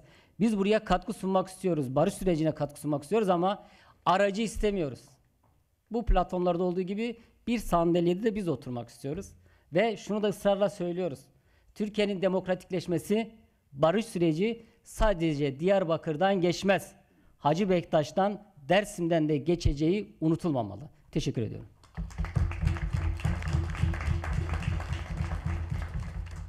Yani değerli katkılarınız için çok teşekkür ederiz. Şimdi Civaka İslamiye Kürdistan temsilcisi Sayın Hafız Ahmet Turhallı'ya söz vermek istiyoruz. Evet.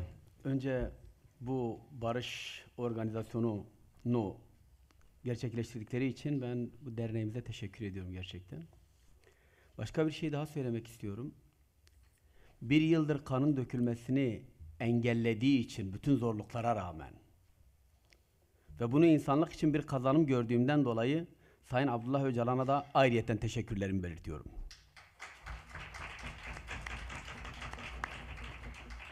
Bu bir kazanım. Doğru. Yani İslam kelimesi geçtiği için arkadaşlarımızın bakışlarını görebiliyorum. Bir tek herhalde burada ben görünüyorum. Fakat bizim de muzdarip olduğumuzu arkadaşlarımızın bilmesini istiyorum. Kürt Müslümanların 70'ten fazla alimi şehit edildi. Belki hiç kimse duymadı ama. Yani bir de Müslümanların bu çevresine baksak başka bir şey de göreceğiz. Yani sürekli devlet ve iktidar İslam'ına baktığımız için bence yanlış bir pencereden bakıyoruz. Ve konuşmalarımızda bile devrimci, sol, sosyalist, Alevi ama Müslüman geçmiyor. Bu da başlı başına bir sorun. Yani ezilen mahalleyi görmezden geliyoruz. Ya da aslında bir yerlere terk ediyoruz. Bence bunun da bırakılması lazım. Yani biz demokratik İslam ya da Civaka İslamiye Kürdistan dediğimiz zaman on binlerce üyeden bahsediyoruz bu Avrupa'da. Ve bunlar bu işin içinde çalışıyorlar. Barış olsun, insanların hakkı hukuku oluşsun diye çaba sarf ediyorlar.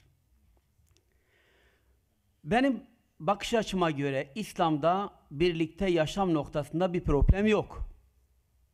Ama iktidar İslamcılarının bakış açısında çok problem var yaşadığımız gibi. Mesela biz günde 17 sefer şu ayeti tekrarlamak zorundayız. Elhamdülillahi Rabbil alemin deriz. Alemlerin Rabbi olan Allah'a hamd ederiz. Müslümanların Rabbi olan Allah'a değil. Ya da sadece insanların Rabbi olan Allah'a hamd etmeyiz. O halde ezilenler ve ezenler diye bir ayrıma gitmemiz lazım. Din, mezhep değil de, hatta etnisite değil de ezilenler ve ezenler. Çok daha kolay bir araya gelebilir, kaynaşabiliriz. Mesela İslam'ın kelime anlamını hocamla tanışmıyoruz ama benim babam onun babasının öğrencisi. Barıştır. Düşünün. Evet. Düşünün.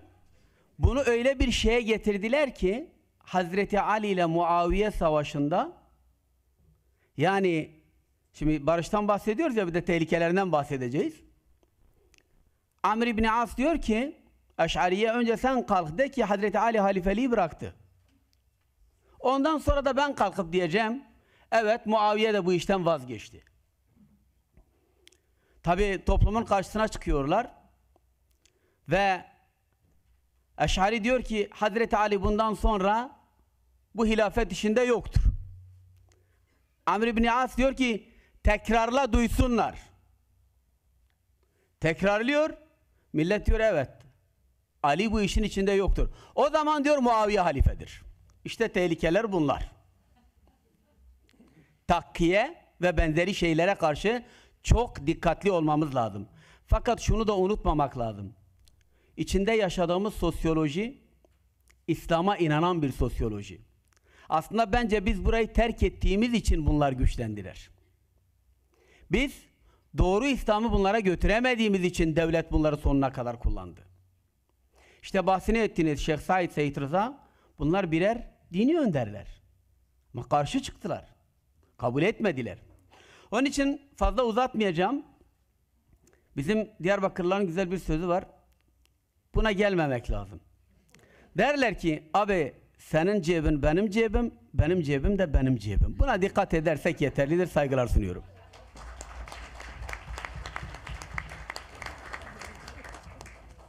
Çok teşekkür ediyoruz değerli katkıları için.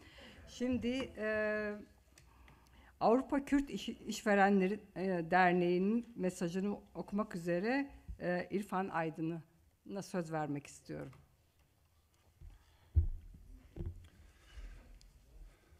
Galiba Bey kurum adına söz alacak sanırım.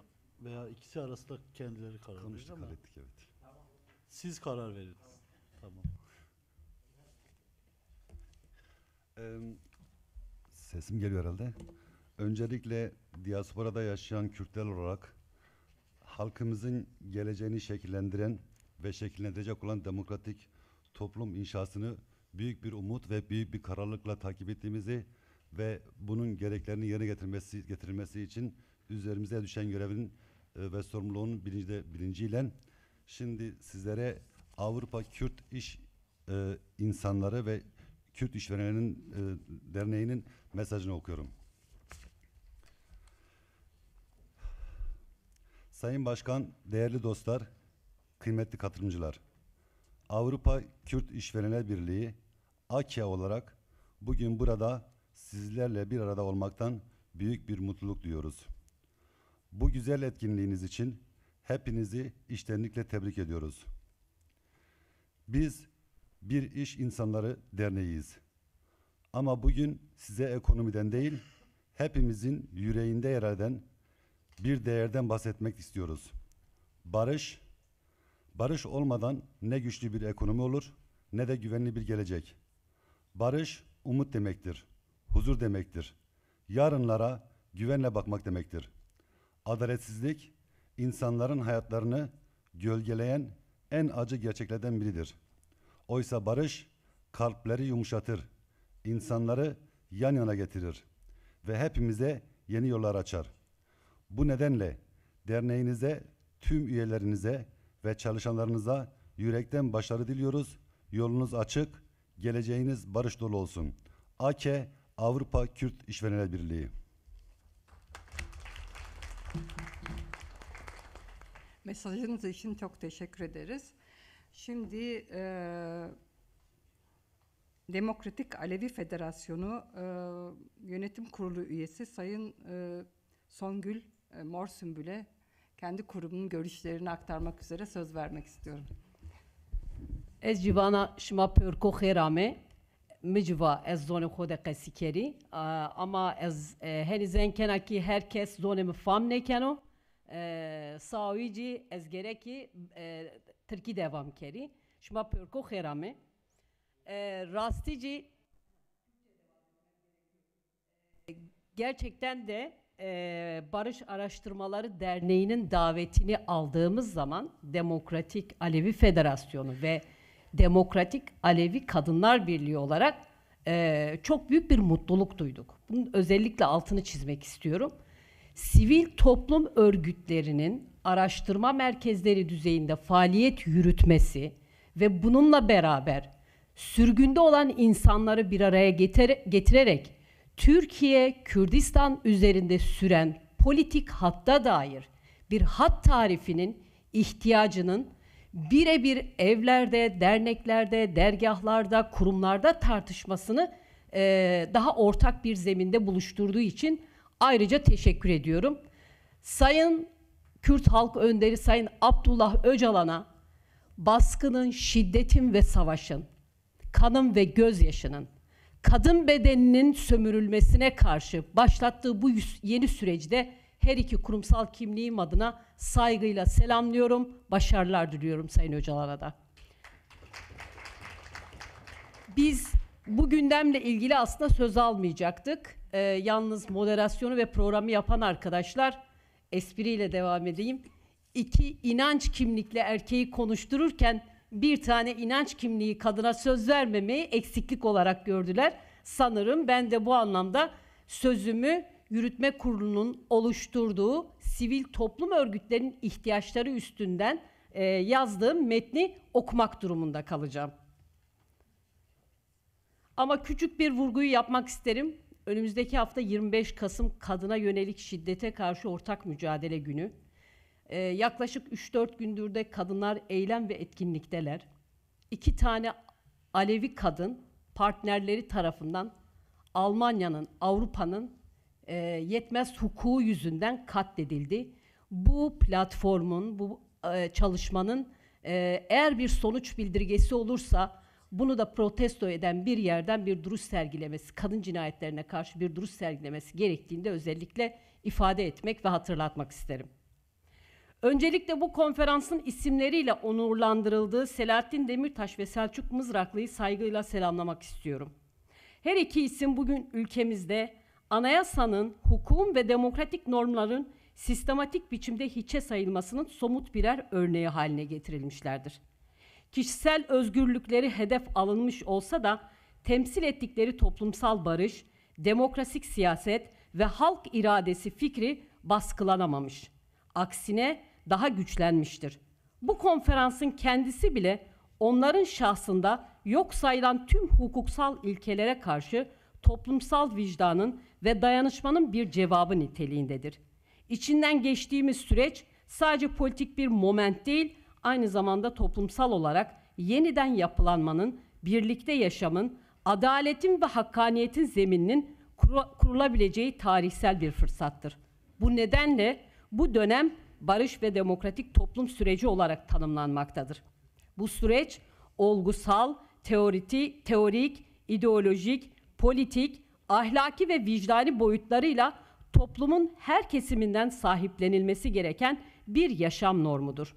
Tarih, halkların birlikte yaşama kapasitesini geliştirebildiği kadar geliştirdiğini, savaşlara, inkara, ret ve yasaklara teslim olduğu kadar da gerilediğini göstermektedir.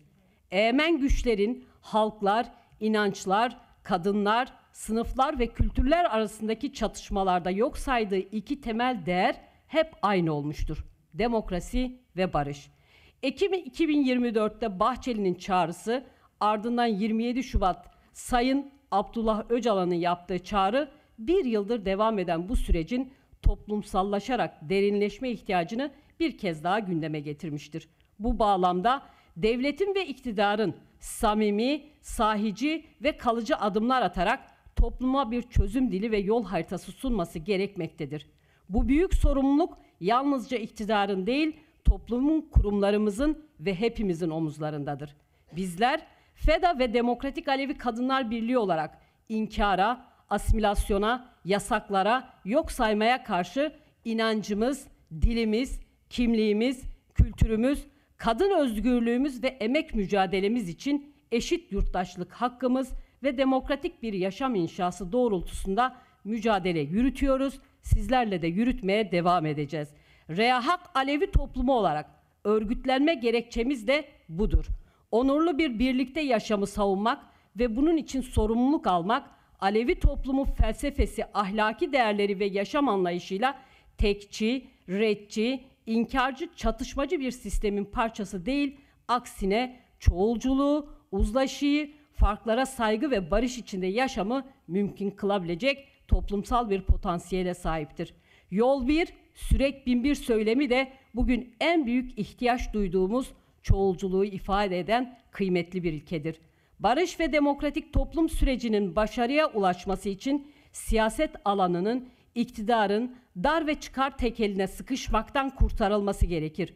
Bu nedenle sivil toplum örgütleri, halk inisiyatifleri, inanç kurumları, kadın hareketleri, emek örgütleri ve sendikalar, gençlik ve öğrenci örgütleri, LGBT bireyleri bu süreçte aktif politik rol ve toplumsal sorumluluk üstlenmelidirler. Bugün sivil toplum örgütleri bekle gör anlayışından sıyrılıp toplumsal iradenin örgütlenmesini üstlenmek zorundalar. İktidarın ben ne istersem o olur yaklaşımına karşı verilecek yanıt ortak demokratik iradenin örgütlü eylemselliğidir. Sivil toplum, söylem birliği, güç birliği, eylem ortaklığı oluşturulacak demokrasi ve barış toplumsal temelde kök salmasının önüne öncülük etmektedir. Uzun süredir Türkiye'de her türlü örgütlenme, baskılarla, tutuklamalarla, sürgünlerle zayıflatmak istenmiş olsa da bu süreç toplumun yeniden örgütlenmesi için tarihsel bir fırsat sunmaktadır. FEDA ve Demokratik Alevi Kadınlar Birliği olarak önce kamuoyuyla paylaştığımız Ağustos başında anayasa taleplerimiz vardı. Bu anayasa taleplerimizi bir kez daha hatırlatmak isterim. Kürt sorunun demokratik çözümü, savaş ve çatışmaların son bulması, Sayın Öcalan'ın tecrit koşullarının kaldırılıp eşit müzakereci pozisyona getirilmesi, Türkiye'nin demokratikleşmesi, inanç özgürlüğü, kadın özgürlüğü ve emek özgürlüğü, ekolojik ve ekonomik yıkımların durdurulması bu talepleri yalnızca bir kesimin değil, 85 milyonun ortak geleceğine dair demokratik normal olarak görüyoruz. Sivil toplum örgütlerinin görevi bu talepler doğrultusunda toplumsal farkındalık yaratmak, kamuoyu baskısını örgütlemek, diyalog zeminleri kurmak, ortak mücadele ağlarını geliştirmektir. Bugün Türkiye'nin önünde büyük bir fırsat bulunmaktadır. Barış içinde demokratik ve özgür bir toplum inşa etmek. Bu fırsatı boşa çıkarılmaması toplumun hiçbir kesiminin lüksü değildir. Bizler Alevi toplumu olarak inancımızın barışçıl, felsefi ve çok sesliliğini, kutsallığını temel alarak bu sürecin ilerlemesi için üzerimize düşen sorumluluğu almaya hazırız ve bu çalışmaları da yürütüyoruz. Barış, demokratik toplumu ve birlikte yaşamı kuracak olan örgütlü halk iradesidir. Bizler bu iradeyi büyütmek için buradayız. Saygı ve sevgilerimizle Jin Jiyan Azadi.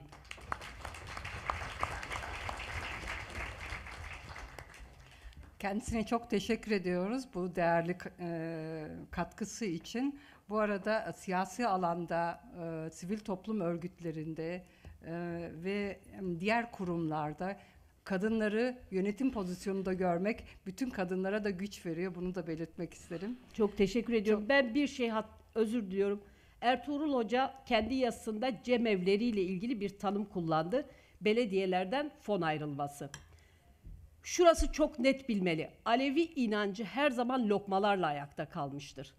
Evet, belki Avrupa'da fonlardan, kredilerden yararlanabiliyor ama aslında Alevi toplumu belediyelerden fon alarak ayakta kalmaya çalışmıyor. Çünkü AKP bunu kullanarak şu anda Kültür Bakanlığı'na bağlı başka bir şey yaptı ve Alevileri sanki onlardan gelecek 3-5 kuruşa muhtaçmış pozisyonuna sokup dergahlarımızın, derneklerimizin, cemevlerimizin açık kalmasını sağlayıp ardından da inanç günlerimizde gidip kendi ritüellerini gerçekleştirmeye çalışan bir pozisyonda. Biz bunu kabul etmiyoruz. Demokratik Alevi Kadınlar Birliği ve Demokratik Alevi Federasyonu olarak. ABF farklı düşünebilir bu konuda. Oradan ya. Devletin fonlarından ya da şeysinden, kaynaklarından cemevlerini idame etmiyor. Hepsi kendi bağışlarımızla yapılıyor. Bu önemli bir kıstas, bunu yanlış yapmayalım. Evet. Çok teşekkür ediyoruz tekrar. Ben şimdi diğer konuşmacıma geçmeden şunu hatırlatmak istiyorum. Soru cevap bölümümüz de var biliyorsunuz. Eğer sorularınız varsa masalarınızın üzerine bıraktığımız kartlara sorularınızı yazıp görevliler üzerinden bize ulaştırabilirsiniz. Ayrıca bu soruları kime yöneltmek istediğinizi de belirtirseniz seviniriz. Şimdi bir sonraki konuşmacıma geçmek istiyorum. Kendisi KAT üyesi Faruk Muhsinoğlu. Katkılarını almak üzere sözü kendisine bırakıyorum. Ben de kitabın tam ortasında konuşayım. Bu kadar akademisyenin ve politikacının, tecrübeli insanın konuşmasından sonra söz almak biraz zor. Ama yine de kendi tecrübemden bir şeyler söylemek istiyorum. Bizim üniversite yıllarında abilerimiz bize İnsan Hakları Derneği yeni kurulmuştu. İnsan Hakları Derneği'ne yönelerek bir insan hakları mücadelesi yürütmemizi söylüyorlardı. Açık değil mi? Zaten sesim gürdür. İHA'ya gidince biz İnsan Hakları Derneği dışında her şeyi tartışıyorduk. Niye bağımsız Birleşik Kürdistan yok programınızda? Niye sosyalist devrim yok? Niye demokratik Müslümanların hakları yok? Niye Aleviler yok? Biz o derneğin programı çerçevesi dışında, programatik hedefleri dışında aklımıza gelecek bütün ideolojik yüklerimizi, bütün ideolojik olarak doğru bildiğimiz her şeyi orada İHA'nın programına koymak istiyorduk ve bütün kavgamız onun üzerine yürüyordu. Zavallı Ercan Kanar bizim elimizden ahvah ediyordu yani. Arkadaşlar diyordu, yani siz devrim yapacaksanız İHA'sının önünüzde engel değil ki. Buyurun gidin yapın, biz kimsenin elini kolunu bağlamıyoruz. Şimdi arkadaşlar burada Türkiye'de yürüyen bir süreç var. Barış süreci, silahsızlanma süreci. Bu bu toplantıyı büyük emeklerle bunun için düzenlemiş. Bizim coğrafyamızın sorunları bitmiyor ki. O kadar çok sorunumuz var ki. Vallahi Alevi sorunlarını 5 gün anlatsam bitmez. Ben bildim bileli Aleviler zulme uğruyor. Peki zulme uğramayan kim var bizde? Daha bugün 20 senedir iktidarda olanlar 20 sene önce çocuklarını okutamıyorlardı. Dün ne diyorlar, baş kesen bilmem ne olan cemaatçiler bugün hepsi sürgündedirler. Demek ki bizim coğrafyamızın çok temel bir sorunu var. Nedir bu? Bu sorun önce bir demokratik düzen inşa etme sorunudur. Biz Kürtler 200 senedir haklarımız için mücadele ediyoruz. 2. Mahmut'un merkezleşme çabalarına karşı Kürt mirlerinin tepkileri, kendi haklarını korumak için Osmanlı'yla yürüttükleri mücadele ve savaşlarla 200 yılı geçirdik son 50 yıla kadar. Bütün mücadelemiz ve bütün bedellerimiz, ödediğimiz bütün bedeller ciddi bir mevzi kazanmadan gitti. Hemen hemen Kürt isyanlarında yenilgiyle sonuçlanmayan, dar ağacına gitmeyen bir politik önderimiz yok. Şimdi yepyeni bir düzen yakaladık, yepyeni bir süreç yakaladık. İlk defa bir hareket 50 yıllık mücadelenin sonunda kendi iradesiyle yeni bir politika tayin ediyor ve kendisine yeni bir yol buluyor. Hani Hannibal'ın ünlü deyimi var ya, ya bir yol yapacağız ya bir yol bulacağız. Bu hareket yeni bir yol yapıyor. Kürt halkı yeni bir yol yapıyor. Kürtlerin sırtına çok büyük yükler yüklemeden sonuçta bizim imkanlarımız da enerjimiz de bellidir. Bu yeni yolda neler yapabiliriz? Bu süreci akamete uğratmadan, bu süreci silahsızlanma, şiddetten arınma sürecini başka bir platforma nasıl taşıyabiliriz? Bütün derdimiz bu olmalıdır. Bu söylediğiniz bütün sorunları tartışmak için, o zemini oluşturmak için önce bizim bir barış ortamını yakalamamız lazım. Kürtlerin ve Kürt toplumunun enerjisinin büyük bir kısmı şu anda atıl halde, politik alana dökülemiyor, mücadele alanına dökülemiyor. Kürtler nefeslerini tutmuş, bu sürecin akamete uğramadan başarıya ulaşmasını bekliyorlar. Ve bu süreç Kürt siyasetçileri tarafından çok önemli oranda büyük bir başarıyla yürütülüyor. Bütün merkeze hem Kandil, hem İmralı, hem de Edirne'de ve DEM Partisi'nde büyük katkılarıyla bu süreç planlandığı gibi çok iyi yürüyor. Bizim bu sürece nasıl katkı sunabiliriz? Bu süreci akamete uğratmadan, bu sürecin omuzlamak istemediği yükleri onların omuzuna yüklemeden, 50 yıl, belki 10 yıl, 20 yıl, 15 yıl sonra çözeceğimiz sorunları bugünün politikacılarını sırtına yüklemeden, onların yüklerini daha çok hafifleterek bu süreci nasıl sonuçlandırabiliriz? Odağımız bu olmalıdır. Yoksa valla bizim 200 senedir bu coğrafyada zulme uğramayan kimse kaldı mı? Bak, Şiiler çoğunluk oldukları yerlerde Sünnilerin anasını bellediler. Sünniler çoğunluk oldukları yerlerde Şiilerin anasını bellediler. Yani sadece şunu, özür dilerim, pardon. Bu Evet, biraz bir dikkatli dildi. konuşursanız bu konuda. Haklı. Eski alışkanlıklarınızdan, o dilden vazgeçmeye çalışmanız lazım. Özür diliyorum. Huzuruna hepinizden özür diliyorum. Yani zulme uğradık Şiilerle Sünniler arasında kim iktidar olduysa protesto için. Evet. Yani işte gördüğünüz gibi geleneksel şeylerimizden bir türlü kurtulamıyoruz. Sonuçta biz de eril bir toplumda büyüyoruz. 40 yıllık, 50 yıllık politik mücadelemize rağmen bu dilimizden bir türlü kurtulamadık. Tekrar özür diliyorum. Ben kısaca, çok fazla vaktinizi almayın, sürecin desteklenmesi gerektiği, Kürtlerin önünün açık olduğunu, Kürtlerin Orta Doğu'daki en büyük gücünün vizyonları olduğunu, Kürtler bütün bir bölgeyi demokratikleştirecek anahtarı bulmuşlar. Bizim bu süreci mümkün mertebe akamete uğratmadan yürüten Kürt politikacılarına destek olmamız gerektiği. Teşekkür ederim. Evet, ben şimdi süremizin, o ikinci oturumumuzun süresinin bittiğini öğrendim. O yüzden soru cevap bölümünü maalesef yapamayacağız. 15 dakika ara vereceğiz. Daha sonra 3. oturumumuzda çok değerli konuşmacılarımızla tekrar devam edeceğiz. Teşekkürler. Evet arkadaşlar, 3. oturumu başlatıyoruz.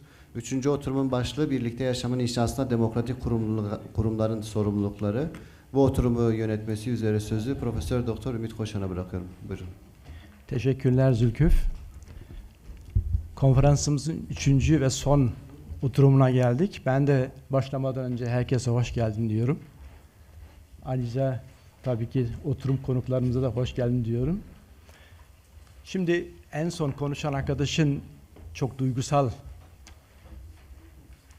kullanmış olduğu ya da göstermiş olduğu reaksiyonun arkasında demokratikleşme süreçleri içerisinde ya da barışın toplumsallaşma süreci içerisinde demokratik kurumların sorumlulukları ve rolleri üzerine bir geçiş olarak ben algıladım. O yüzden zaten daha önce konuşan arkadaşların ifadeleri de, yani diğer demokratik kurum temsilcilerinin ifadeleri de zaten ona dönük bir çerçeve çizdi. Barış süreci ya da barışın toplumsallaşması bir niyet olarak ortaya çıksa da Türkiye ekseninde bunun izlemiş olduğu çizgiye baktığımızda demokratik kurumların eklemlenmesi bir ek görev olarak görülüyor. Ya da gündeme alınan bir parçanın sırası gelince onlara da görev düşecek diye algılanıyor. Tekrardan uzak kalmak istiyorum. Belirtilen süreçler içerisinde toplumsal yaşamın ya da birlikte yaşamın ne demek olduğunu birçok konuşmacı arkadaşımız zaten söyledi. İki kelimenin ortaya çıkarmış olduğu analiz biçimi bile çok farklı bilimsel disiplinlerin bir araya gelmesiyle mümkün. Yani toplumsal yaşamın analizi sadece psikolojik bir yaklaşımı değil, aynı zamanda sosyolojik bir yaklaşımı, ekonomik yaklaşımı, hukuksal yaklaşımı, buna benzer bir dizi disiplinin de ortaya çıkarmış olduğu ortak bir anlayışı ifade ediyor. Çok derinsel olarak yani. O yüzden toplumsal yaşam, yani itibariyle söylenen biçimde tekrar ek olarak söylemek istiyorum. İnsanların sadece sıradan interaksiyon olarak ortaya çıkarmış olduğu bir süreç değil. İnsanların bulundukları yerlerde, mekanlarda yaşadıkları süreçlerin içerisinde ortaya çıkarmış oldukları kurallar aynı zamanda değerler birliğidir.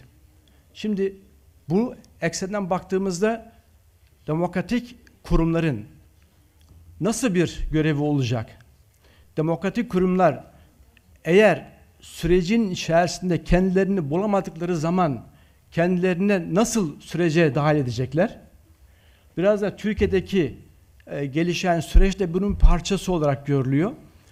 Özellikle konuşan arkadaşlar için söylemek gerekirse bizde demokratik kurumlar daha çok sol eksenli veya direkt sistemle çatışmaya hazır kurumlar olarak algılanıyor. Halbuki toplumsal yaşamın, yani geniş kapsamlı anlamda ifade etmek gerekirse ortaya çıkarmış olduğu yüzlerce, onlarca yeni tip kurumlar oluşmaktadır. Bunun küçük bir örneğini Almanya özgünlüğüne vermek istiyorum. Almanya'da yaşayan da Almanya'da çalışma sürdüren kurumlardaki arkadaşlar bilirler. Almanya'da 600 binin üzerinde dernek bulunmaktadır. 600 binin üzerinde. Buraya da 50 milyon insan üyedir. Yani bu dernekleri tabii ki demokratik kurum olarak algılamak, yani çerçevesini çizmek bir başka bir şey. Ama onların toplumsal yaşamın bir parçası olarak görmek başka bir şey. Bizler Türkiye'deki toplumun parçası olarak sistemle çatışmayan dernekleri biz hiçbir zaman demokratik kurum olarak görmedik. Yani direkt bizle, yani sistemi değiştirmeye çalışacak, onunla bizle ortak payda kurabilecekse eğer biz onlarla yakınlaşmaya çalıştık. Halbuki bunun dışında yer alan onlarca, yüzlerce dernek tiplerini biz bu sürecin parçası ya da muhatap olarak görmedik. Şimdi tıkandığımız yer toplumsal yaşamda, birlikte yaşamda demokratik derneklerin sorumluluklarını düşünürken onlara da bir rol düştüğünü gördük ama onların bu sürecin parçası olmadıklarını da gördük. Çünkü araya mesafe koydular. Şimdi konuna bu mesafenin uzun bir sürecek farklı bir programla yol alınması gerekiyor. Şimdi yine kısa bir örnek vermek gerekiyorsa, yeni söylenen biçimlerle yeni tip kurumlara ihtiyaç var. Yani eski klasik bizim bildiğimiz işte İnsan Hakları Derneği insan haklarıyla uğraşır. İşte başka kadın dernekleri sadece kadın çalışmalarıyla ilgilenir. Bunlar doğası gereği kurulmuş olması gereken sebeplerden dolayı mutlaka tüzüksel olarak bunlarla ilgilenirler.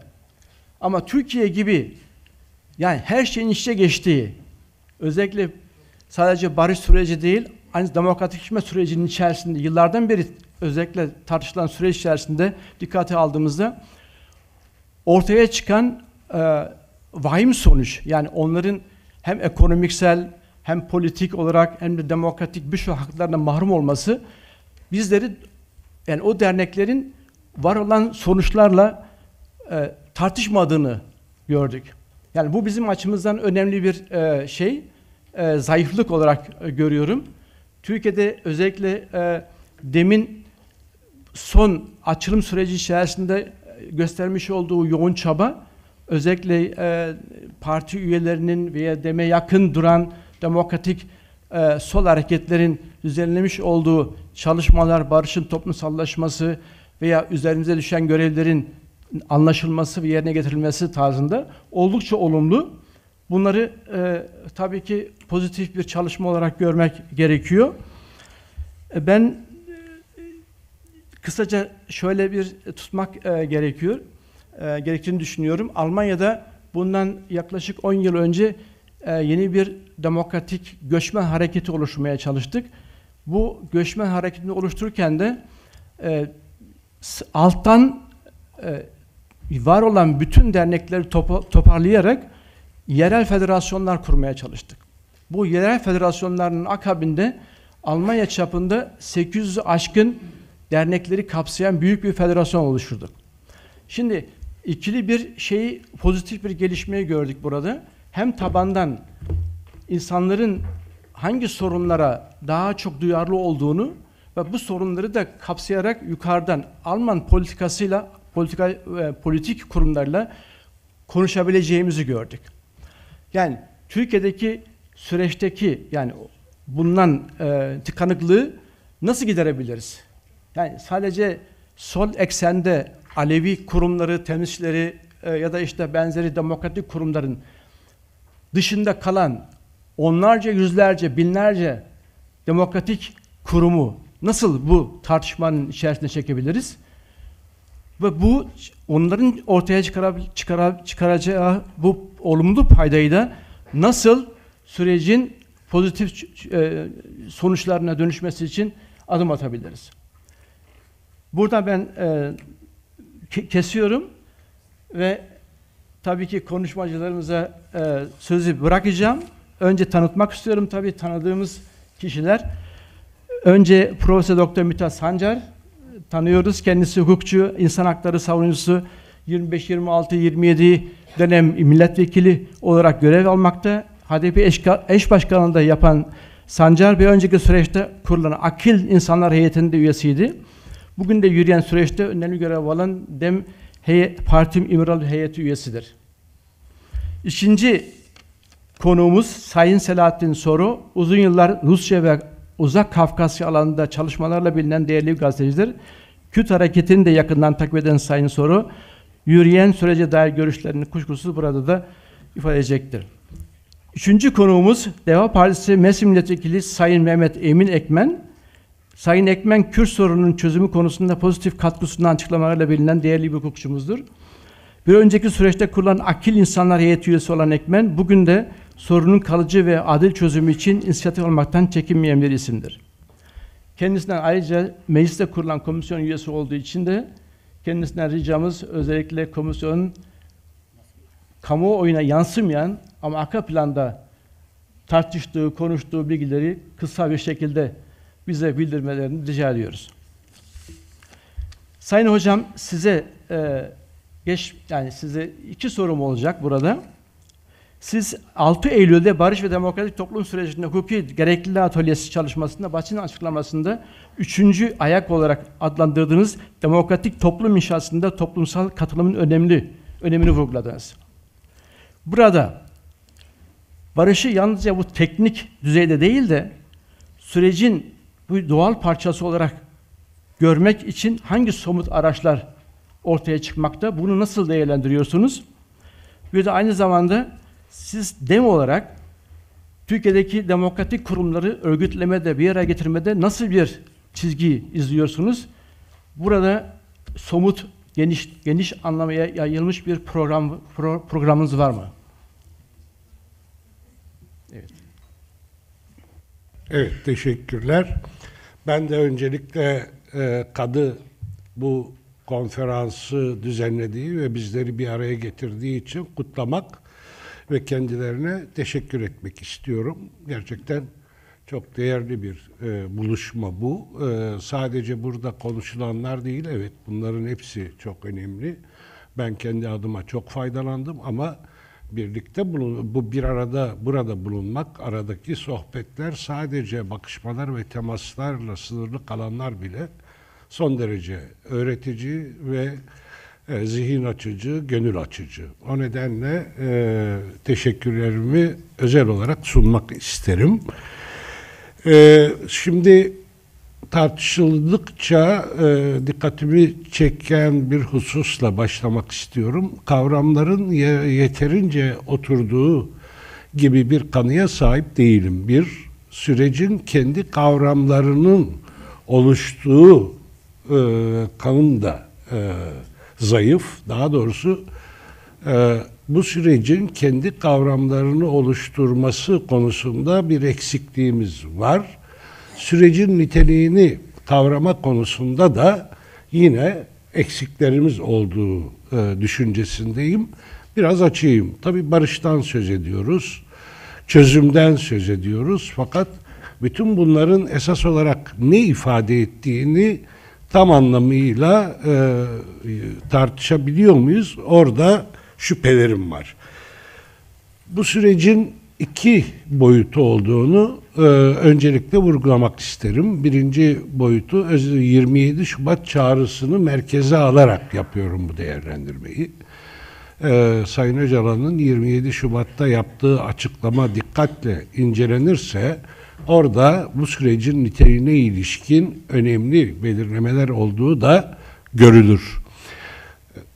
Bu sürecin Devlet Bahçeli'nin hamlesiyle başladığı söylenir. Evet, görünürde bu böyle oldu. Yani kamuoyuna artık yansıma biçimi bu hamleyle 1 Ekim'deki hamlesiyle Sayın Bahçeli'nin başladı.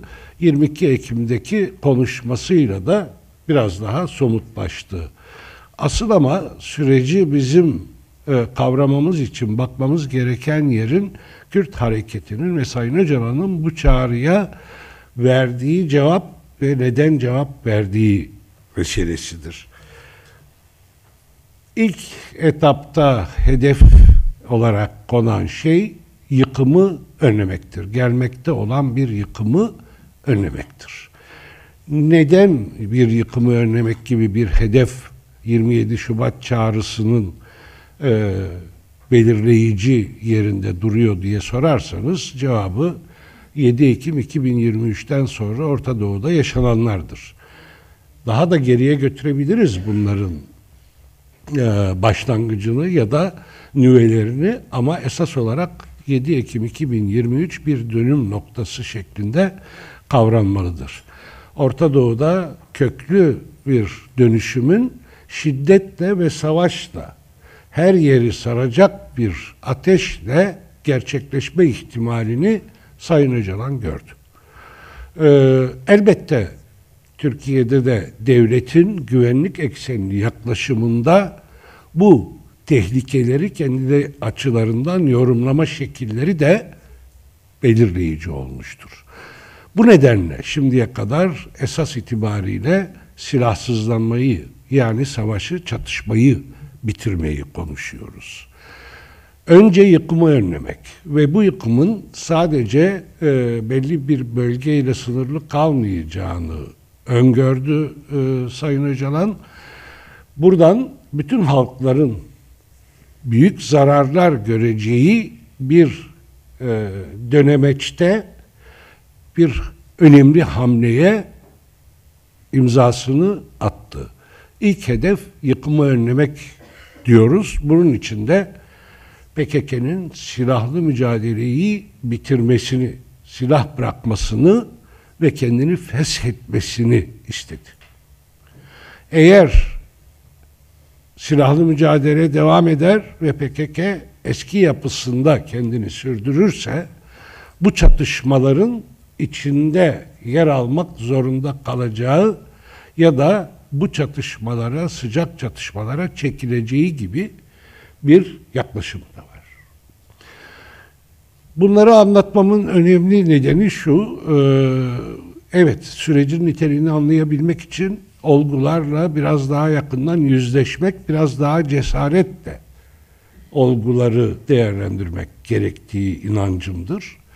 Şüphesiz Türkiye'nin batısında veya yine Kürtler arasında bu sürece başka sebeplerle karşı çıkanlar da, itiraz edenler de vardır. Bence bu kesimlerin de her birinin kendi açılarından bu gerçekliği görmeye daha fazla çaba harcamaları gerekiyor.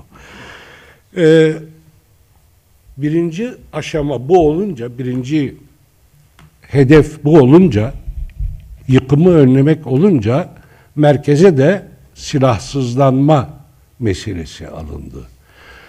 Dünya örneklerini buradaki dostlarımızın hepsi az çok biliyor. Bütün dünya örneklerinde, çatışma çözümü örneklerinde silah bırakma meselesi en son aşama olarak ele alınır. Ondan önce bir sürü başka aşama vardır. Ama burada silah bırakma ve örgütün kendini feshetmesi meselesi en başa alındı. Bu mecburiyetlerden değil, gerçekliği okumaktan kaynaklanan bir yaklaşım olarak değerlendirilmeli. Burada çatışmayı bitirmek, barışı sağlamak olarak da adlandırılabilir. Bu şekilde bakılırsa bence daha doğru bir kavrayış ortaya çıkarılabilir.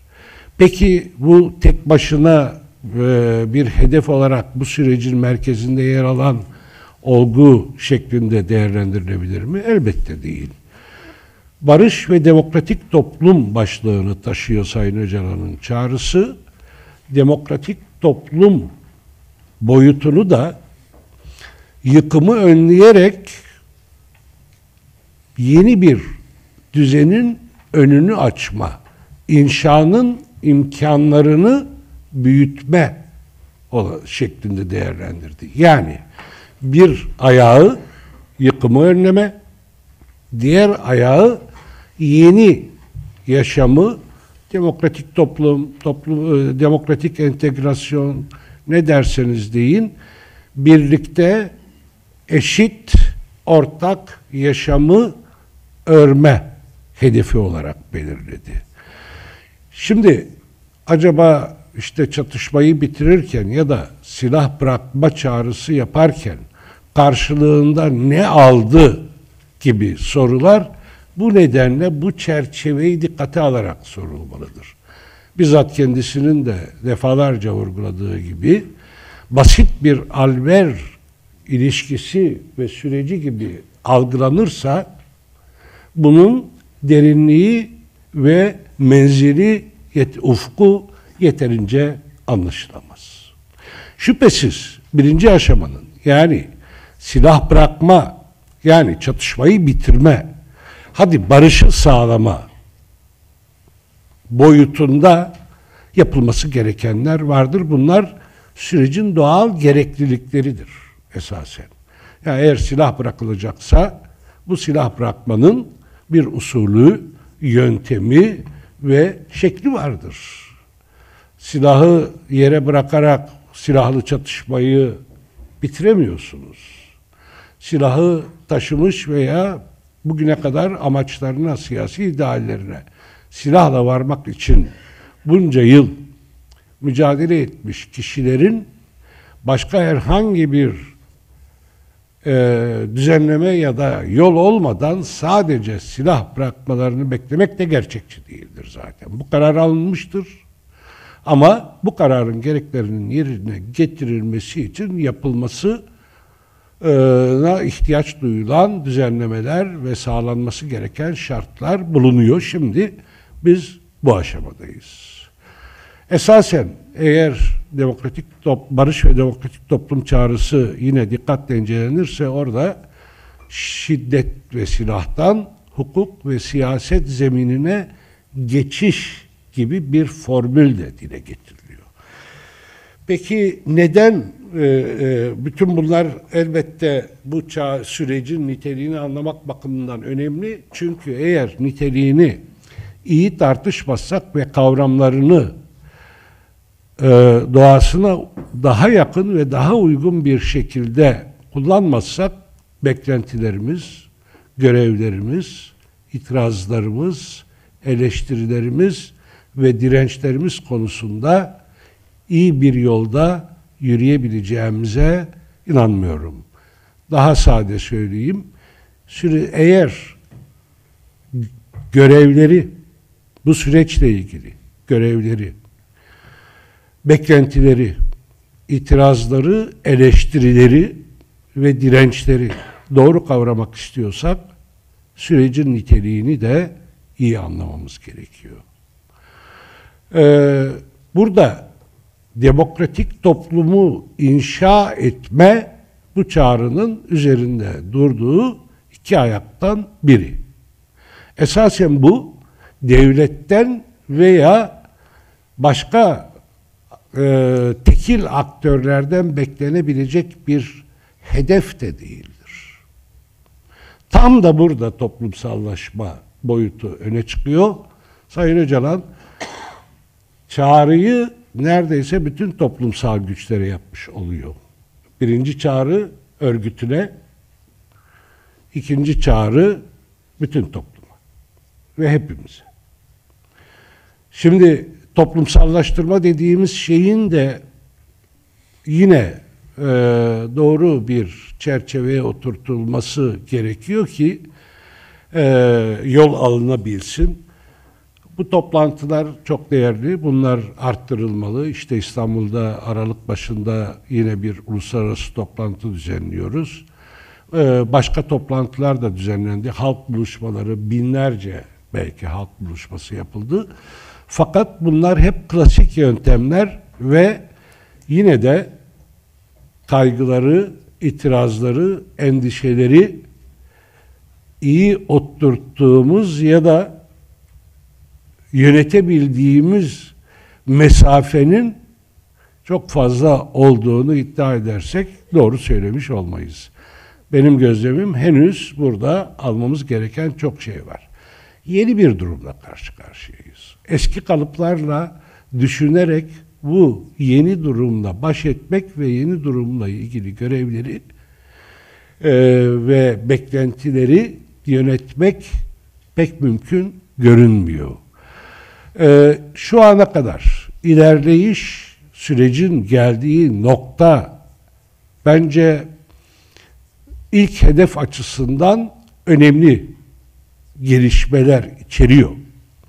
27 Şubat açıklaması, 11 Temmuz ya da 5-7 Mayıs PKK kongresi ve orada alınan kararlar, sonra 11 Temmuz'daki silah yakma seremonisi, ardından gelen geri çekilme ve en son zaptan da mevzilerin boşaltılması tam da birinci aşamada örgütün ve Öcalan'ın, Sayın Öcalan'ın hedeflediği yolda ilerlendiğini gösteriyor.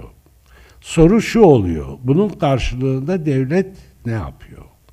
Evet, devletin yapması gerekenler var. Eğer bu sürecin ilerlemesi isteniyorsa, sadece güvenlik hedefi açısından bile devletin aktör olarak beklentilerini karşılayacak bir yol izlenecekse mutlaka yapılması gerekenler var. Bunların yapılmaması halinde süreçten devletin beklentilerinin de gerçekleşmesi ciddi anlamda zora girecektir. Hukuksal zemin bu nedenle önemlidir. Hukuksal zemin önemli olduğu kadar Sayın Öcalan'ın bu süreci yönetebileceği şartlara ve imkanlara sahip olması da önemlidir. Çünkü bu süreci bu aşamaya kadar kendisi risk, sorumluluk ve inisiyatif alarak getirmiştir. Bundan sonrasında da bu rolü oynamaya devam edecektir. Hatta çok daha zorlu kavşaklara geldiğimizde kendisinin rolü daha da önemli hale gelecektir. Bunların hepsi bir sürecin, bir hedefe ilerleyişin gerekleri olarak tartışılmalı. Elbette bu sürece beklentileri yükleme konusunda da farklı yaklaşımlarla karşılaşabiliyoruz. Sürecin kendiliğinden hemen demokratikleşme sağlaması gibi bir sonuç bekleyenler, Kürt sorununu hemen çözeceği gibi bir beklenti içine girenlerin süreçle ilgili yaklaşımlarını yeniden değerlendirmelerinde fayda olduğu kanısındayım. Ama şunun da altını çizelim. Süreç bu haliyle bir üçgen olarak düşünülmeli. Johann Galtung şiddet teorisinde üçgenden söz eder. Şiddet üçgeninden. Ve üç tür şiddeti birbirinden ayırır. Barışı da savaşın karşıtı değil, şiddetin yokluğu olarak tanımlar. Bu şiddet türlerini de doğrudan fiziksel, kültürel ve yapısal olarak tanımlar. Şimdi bu üçgen birbirini sürekli besleyen bir üçgendir. Yani doğrudan şiddet kültürünü, şiddet kültürü doğrudan şiddeti, yapısal şiddet her ikisini sürekli besler. Peki nedir yapısal şiddet? En basit tanımıyla şöyle anlatılabilir, yine Galtung'dan hareketle. Somut olan ile potansiyel olan arasındaki büyük çelişki. Yani olduğum şeyle olabileceğim şey arasında büyük bir mesafe, bir uçurum varsa bu yapısal şiddettir. Kimlik konusunda da, ekonomik, politik konusunda da, başka aklınıza gelecek her konuda da bu böyledir. Dolayısıyla şu an demokratik toplum ayağı, bu sürecin demokratik toplum ayağı yapısal şiddeti sona erdirme hedefiyle belirleniyor. Burada isterseniz komünalizmi, sosyalizmi, demokratik toplumu veya başka kavramları merkeze alır ya da onları da üçgen, dörtgen, beşgen şeklinde değerlendirebilirsiniz. Ama bu bir klasik müzakere sürecinde anlaşmayla oluşturulabilecek bir şey değildir. Şimdi gelelim barış üçgenine. Yani bu şiddet üçgeni. Ve bizim yaşadığımız da bu. Esasen Yahya Hocam bu ayağını bence gayet değerli bir sunumla doldurdu. Yani işin yeniden üretim boyutunu da özellikle vurgulamak bu açıdan önemli. Yani Kürt sorunu elbette en başta bir kimlik sorunudur. Ama aynı zamanda bir sosyo-ekonomik sorundur. Ve demokratik entegrasyonu, demokratik toplum hedefiyle oluşturmaya çalışmak hem kimlik hem sosyoekonomik alanlardaki büyük eşitsizliği giderme hedefi olarak anlaşılmalıdır. Süreyi aşıyor muyum Sayın Hocam? Yoksa biraz bana torpil mi yapıyorsunuz? Şimdi bu süreci işte ne bileyim mesela en fazla kıyaslayabileceğimiz örnek ne İrlanda, Kuzey İrlanda sorunudur, ne Guatemala'dır, ne ETA'dır. En iyi karşılaştırabileceğimiz örnek Kolombiya'dır. Kolombiya nüfus itibariyle çatışmanın çapı ve yarattığı büyük yıkımlar dolayısıyla da ayrıca farkın gücü hem kitlesel toplumsal gücü hem de silahlı gücü dolayısıyla kıyaslayabileceğimiz en iyi örnektir. Fesih Kongresi'nde dün televizyonda Erdal sorduğu için söylemiştim. Farkın Fesih Kongresi'nde 2016'da yapılan en önemli belirleme şuydu. Çatışmanın kaynağında büyük eşitsizlik sorunu vardı. Çünkü en önemli kaynak Kolombiya'da topraktır ve toprağın %95'i nüfusun %5'inin elindeydi. Bu demokratik siyaset veya olağan siyasal mekanizmalarla çözülemediği için hep bir çatışma nedeni olmuştur. İsyan nedeni olmuştur. Ve 52 yıl devam eden 20 bin insanın hayatını kaybettiği 8 milyon insanın yerinden edildiği büyük bir yıkımdı. Nihayet 2016'da barış anlaşmasıyla sonuçlanmıştır. Ama tam da bakmamız gereken sanki orada işler bitti algısının aksine anlaşmada 6 başlık var ve bu başlıklar 15 yılda tamamlanmak üzere de mutabakat var. anlaşmada imza var. 10 yıl geçti. Toprak eşitsizliğinin giderilmesi, yani bir toprak devrimi değil, reformu yapılması anlaşma maddesinin sanırım yaklaşık %10'u henüz hayata geçirilmiş durumda.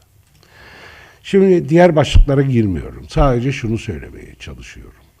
Orada da inşa süreci özel bir süreç olarak devam ediyor ve bir demokratik siyaset meselesi, toplumsal mücadele konusu olarak varlığını koruyor. Türkiye'de Kürt sorunu çatışmanın kaynağındaki temel meseledir. Bunu biliyoruz. Burada da büyük eşitsizlik. Bu çatışmanın ve bundan önceki isyanların da nedeni olarak ortaya çıkmıştır. O eşitsizlik de kimlik ekseninde açıklanabilir ama sadece ondan ibaret olmadığını da 10 yılların tecrübesiyle biliyoruz. Bitireceğim.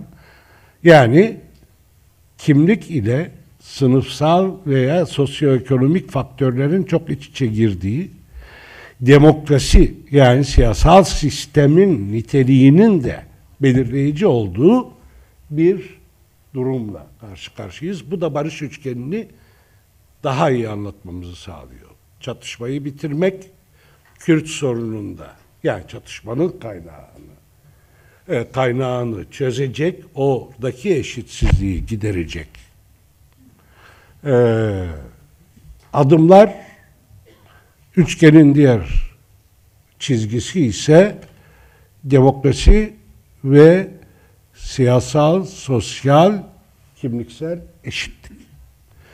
Üçgen dememin nedeni şu, bunu birkaç konuşmadır söylüyorum. Her uç birbirine değiyor çünkü. Her uç.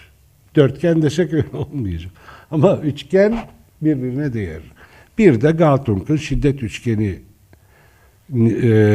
teorisi de ilham veriyor. Barış üçgeni.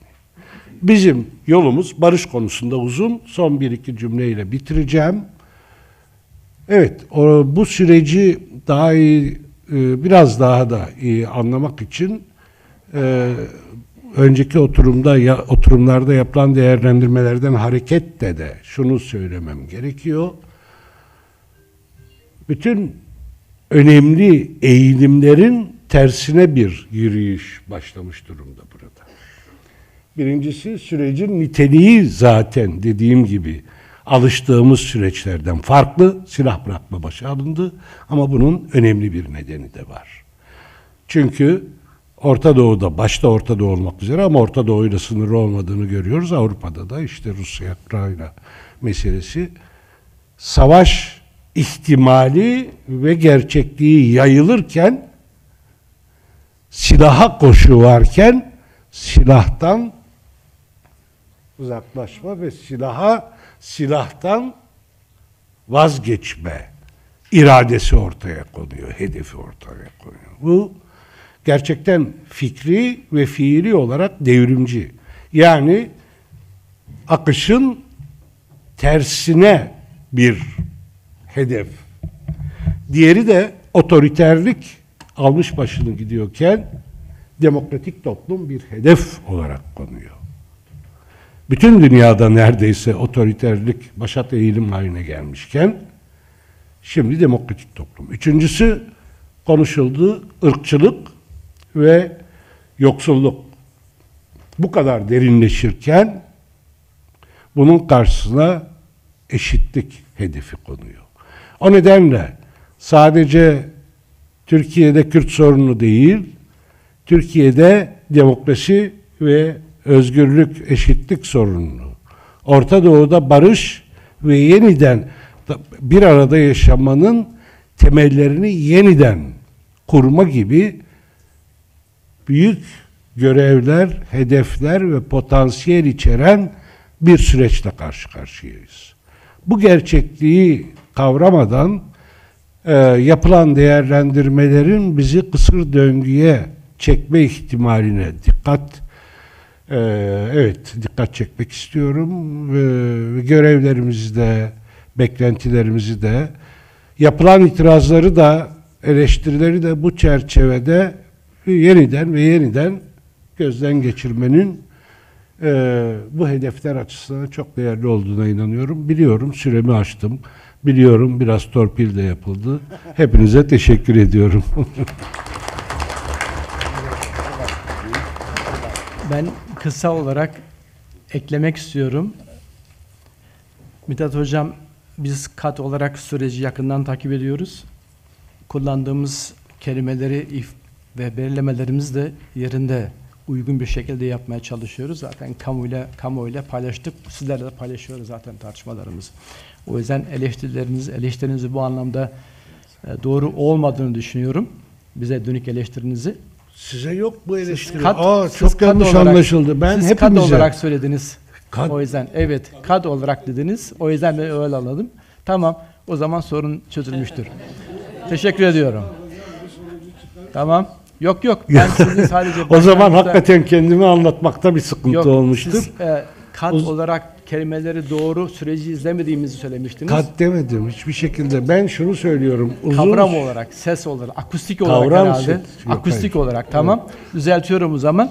Şimdi sadece şunu ekleyeyim o zaman hocam. Bunu uzun süredir Türkiye'de konuşmalarda, hatta sürecin başından beri bu çerçevede her seferinde elimden geldiğince yeni boyutlar ekleyerek anlatmaya çalışıyorum.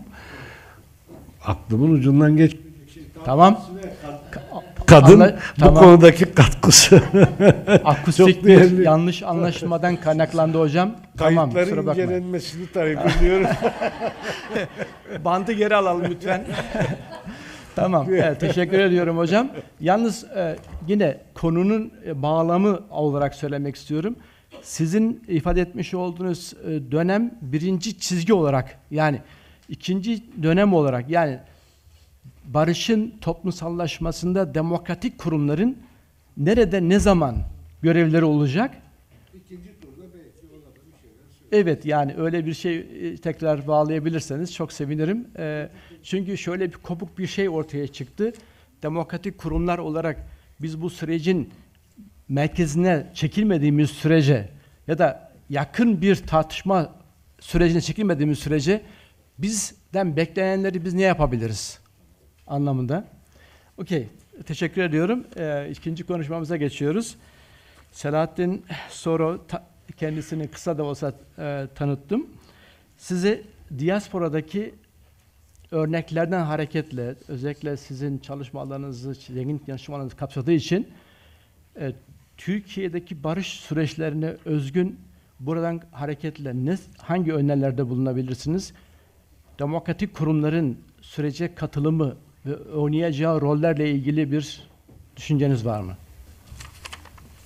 Ben de öncelikle KAD Barış ve Araştırmalar Derneği'ni bu çalışmayı yaptığı ve bizleri de davet ettiği için teşekkür etmek istiyorum. Bundan sonraki çalışmalarında da başarılar diliyorum. Yetkili arkadaşlar bu çalışmada sunum yapmamızı istediklerinde bir taslak hazırladım. Tabii moderatör arkadaşımızın, hocamızın sorduğu soruları da taslak sonrasında yanıtlamaya çalışayım. Önceki iki oturumda gerçekten çok değerli, önemli analizler, değerlendirmeler, belirlemeler ve perspektif ortaya çıktı, açığa çıktı. Kuşkusuz Önder Apo'nun yıllar önce belirlediği gibi bir muhatap arıyorum. Bugün muhatabını arayan barış çalıştayını yürütüyoruz. Güney Afrika Mandela ve de Klerk'le işi götürdü. Kürtlerin Mandela'sı var. Önder Apo. Ama Türk tarafının de Klerk'i kim olacak? Nasıl açığa çıkacak? Hala bir muamma. Bu konferansta böylesi bir sürecin daha ileri bir aşamaya ve barışla taşlandırılması noktasında yürütülen önemli bir çalışma ve diasporada olması önemli. Tabii ben de hepinizi selamlıyorum. Keşke bu çalışmayı ülkemizde, yani Ahmet'te ya da Ankara'da yapıyor olsaydık. Umarım bu çalışmamız bu dileğin gerçekleşmesine bir nebze de olsa vesile olabilir. Diaspora toplumları Kürtler açısından tarihte eşi benzeri zor tarif edilebilecek örnekler barındırmakta. belki Yahudi diasporasıyla kıyaslayabiliriz. Aldıkları kadar verdikleri de vardır ama sonuçta diaspora demek senden var olanın alınması demektir. Götürülmesi demektir. Kuşakların yitirilmesi demektir. Bu da bir boyutuyla aslında bir soykırım rejimidir.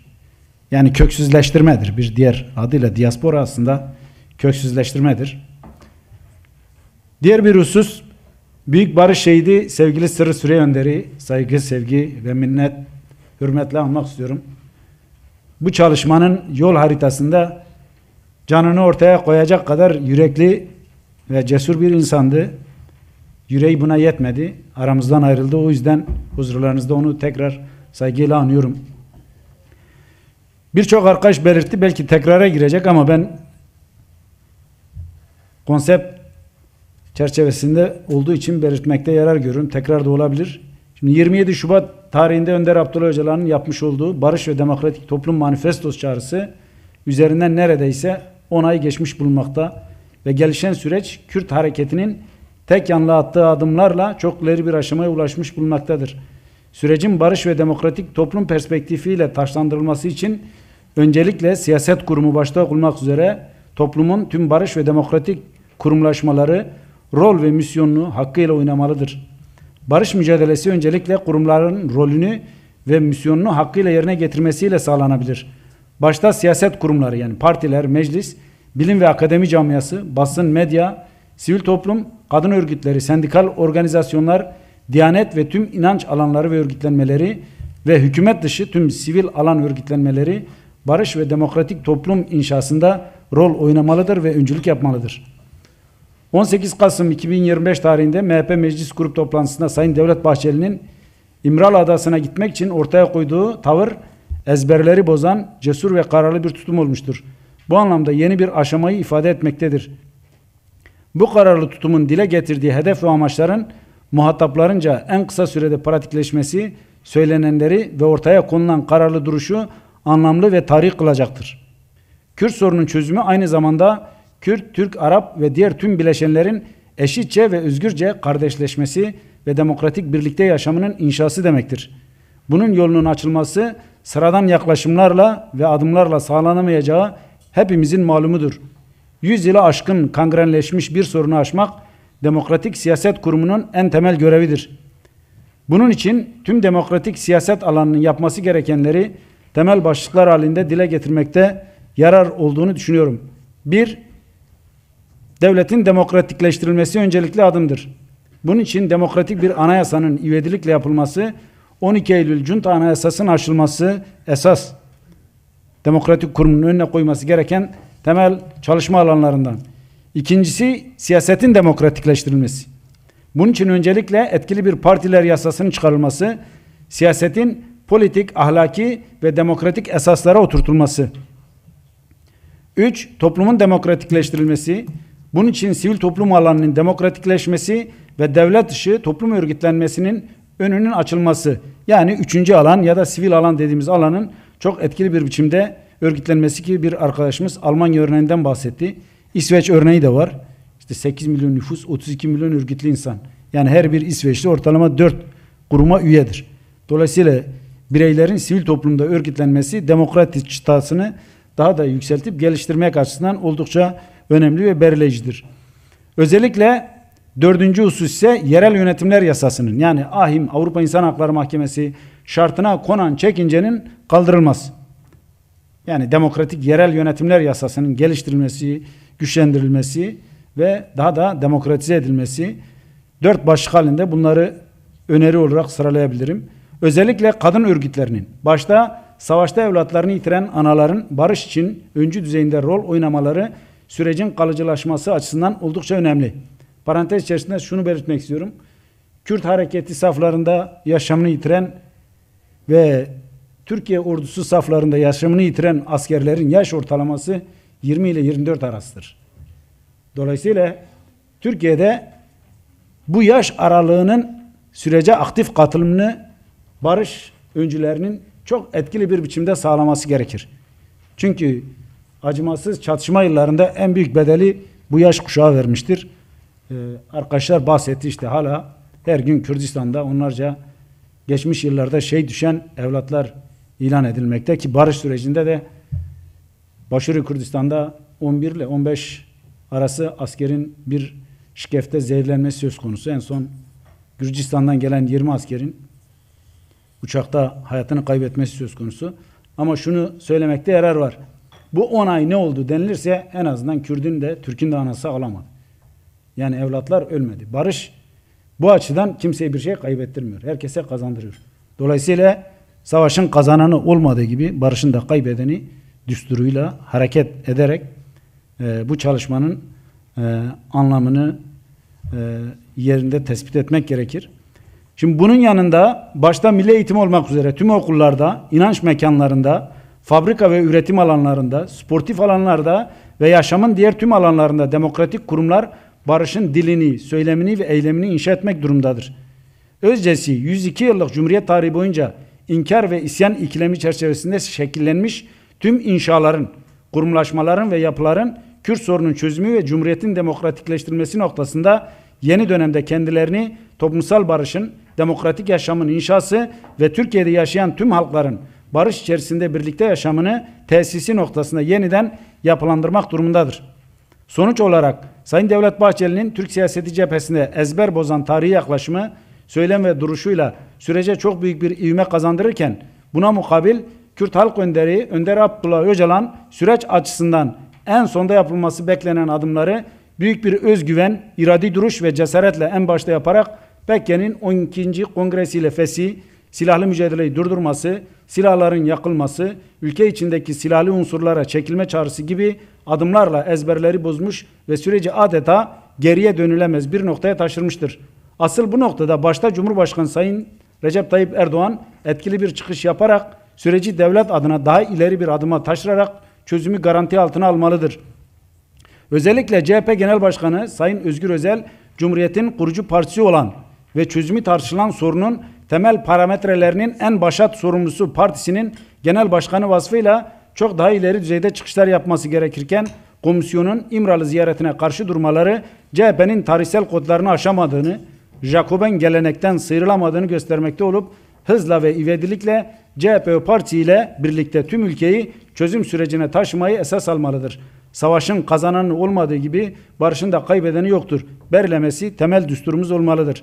Başta Türkiye Büyük Millet Meclisi, siyasi partiler, kadın ve gençlik örgütleri, basın, medya ve tüm sivil toplum örgütleri birlikte yaşam, kardeşleşme, hukuku ve barış içinde bir arada yaşamı örmek adına üzerlerine düşen tarihi rollerini cesur ve kararlılıkla yerine getirmelidirler.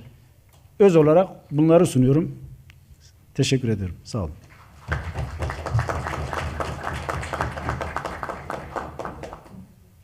Teşekkür ediyorum. Kalan süremi hoca kullanamıyor. Evet, ben de zaten onu Kullandım söyleyecektim. zaten. Yok, daha da kullanırım. Diğerinde faizi de var. Şu anki biçimde artı bir süremiz yok. Oldu. Son konuşmacı Mehmet Emin Ekmen'e geçiyoruz. Aynı sorularım sizin de geçerli. Sizin de değişik biçimlerde çalışmalarınız oldu, konuşmalarınız oldu. Bununla ilgili demokratik kurumların barış sürecine katılması, sorumluluk üstlenmesiyle ilgili düşüncenizi alabilirsek sevinirim. Evet, teşekkür ediyorum.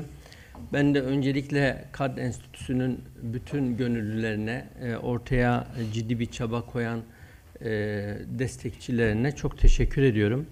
Bu vesileyle de sevgili Selahattin Demirtaş ve Selçuk Mızraklı'yı bir an önce böyle bir etkinlikte aramızda görme umudumu ifade etmek istiyorum. Bunun artık bir gerçeklik olduğu, hem Selahattin Hoca, Selçuk Hoca'nın hakkında verilen cezaevi gözlem kararlarının artık belki de görevi kötüye kullanmak kabul edilebilecek bir zor metne dayandığını, Selahattin Demirtaş açısından ise ahim kararlarının uygulanmasının bir kez daha tespit edilen sorunların, ihlallerin uygulamasının kaçınılmaz bir durum olduğunu ifade etmek gerekir.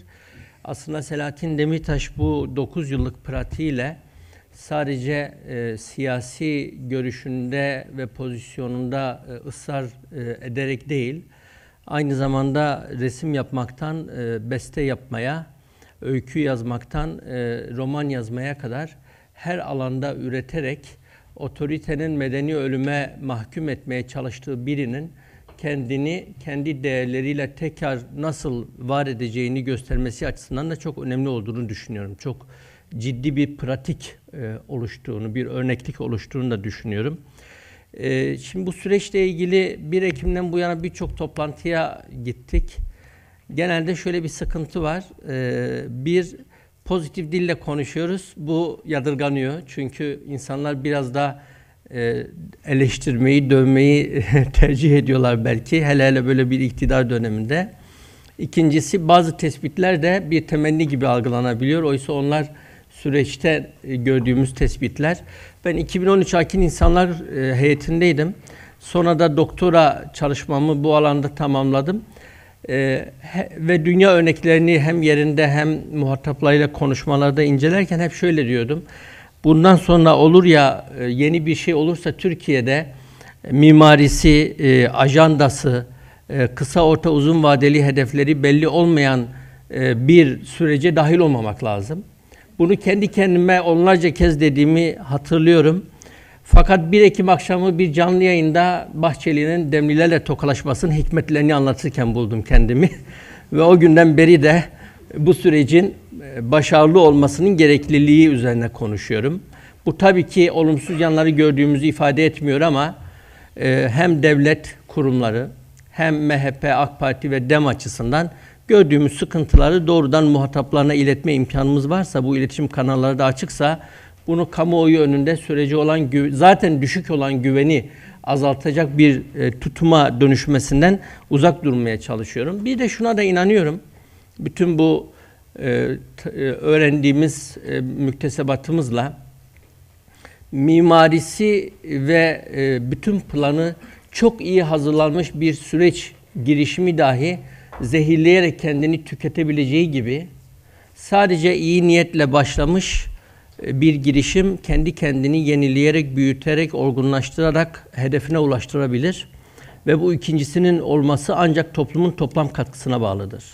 Siyasetçilerin, sivil toplumun ve sıradan insanların toplam katkısına bağlıdır. O yüzden evet, eleştirilerimizi ve uyarılarımızı yapalım ama bu süreci ve bundan sonraki olası gelişmeleri de doğru anlayarak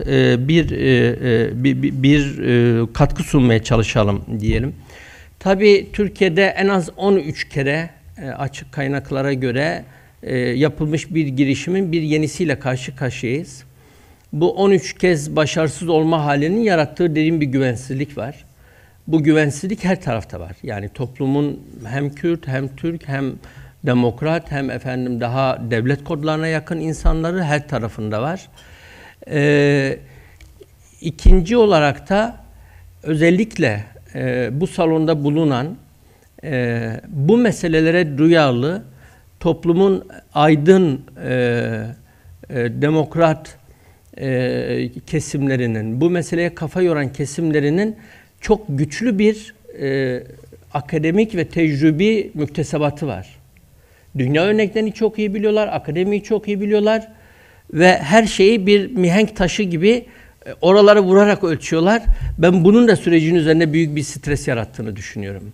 Oysa burada da ifade edildiği gibi her çatışmanın kök nedenleri, çatışma tipleri gibi çatışma çözümleri de kendine mahsustur. Hatta Türkiye açısından bilinen bu 13 girişiminin 4-5 ayrı kategoride de sınıflandırılması mümkündür. Yani Oslo girişimini ayrı bir şekilde, ondan öncekileri ayrı bir şekilde, 2013'ü ayrı, bugünü ayrı bir şekilde kodlayabiliriz. Dolayısıyla bu önceki girişimlerin yarattığı güvensizlik ile mükemmeliyetçi araçların yarattığı strese bizim dikkat etmemiz gerektiğini düşünüyorum.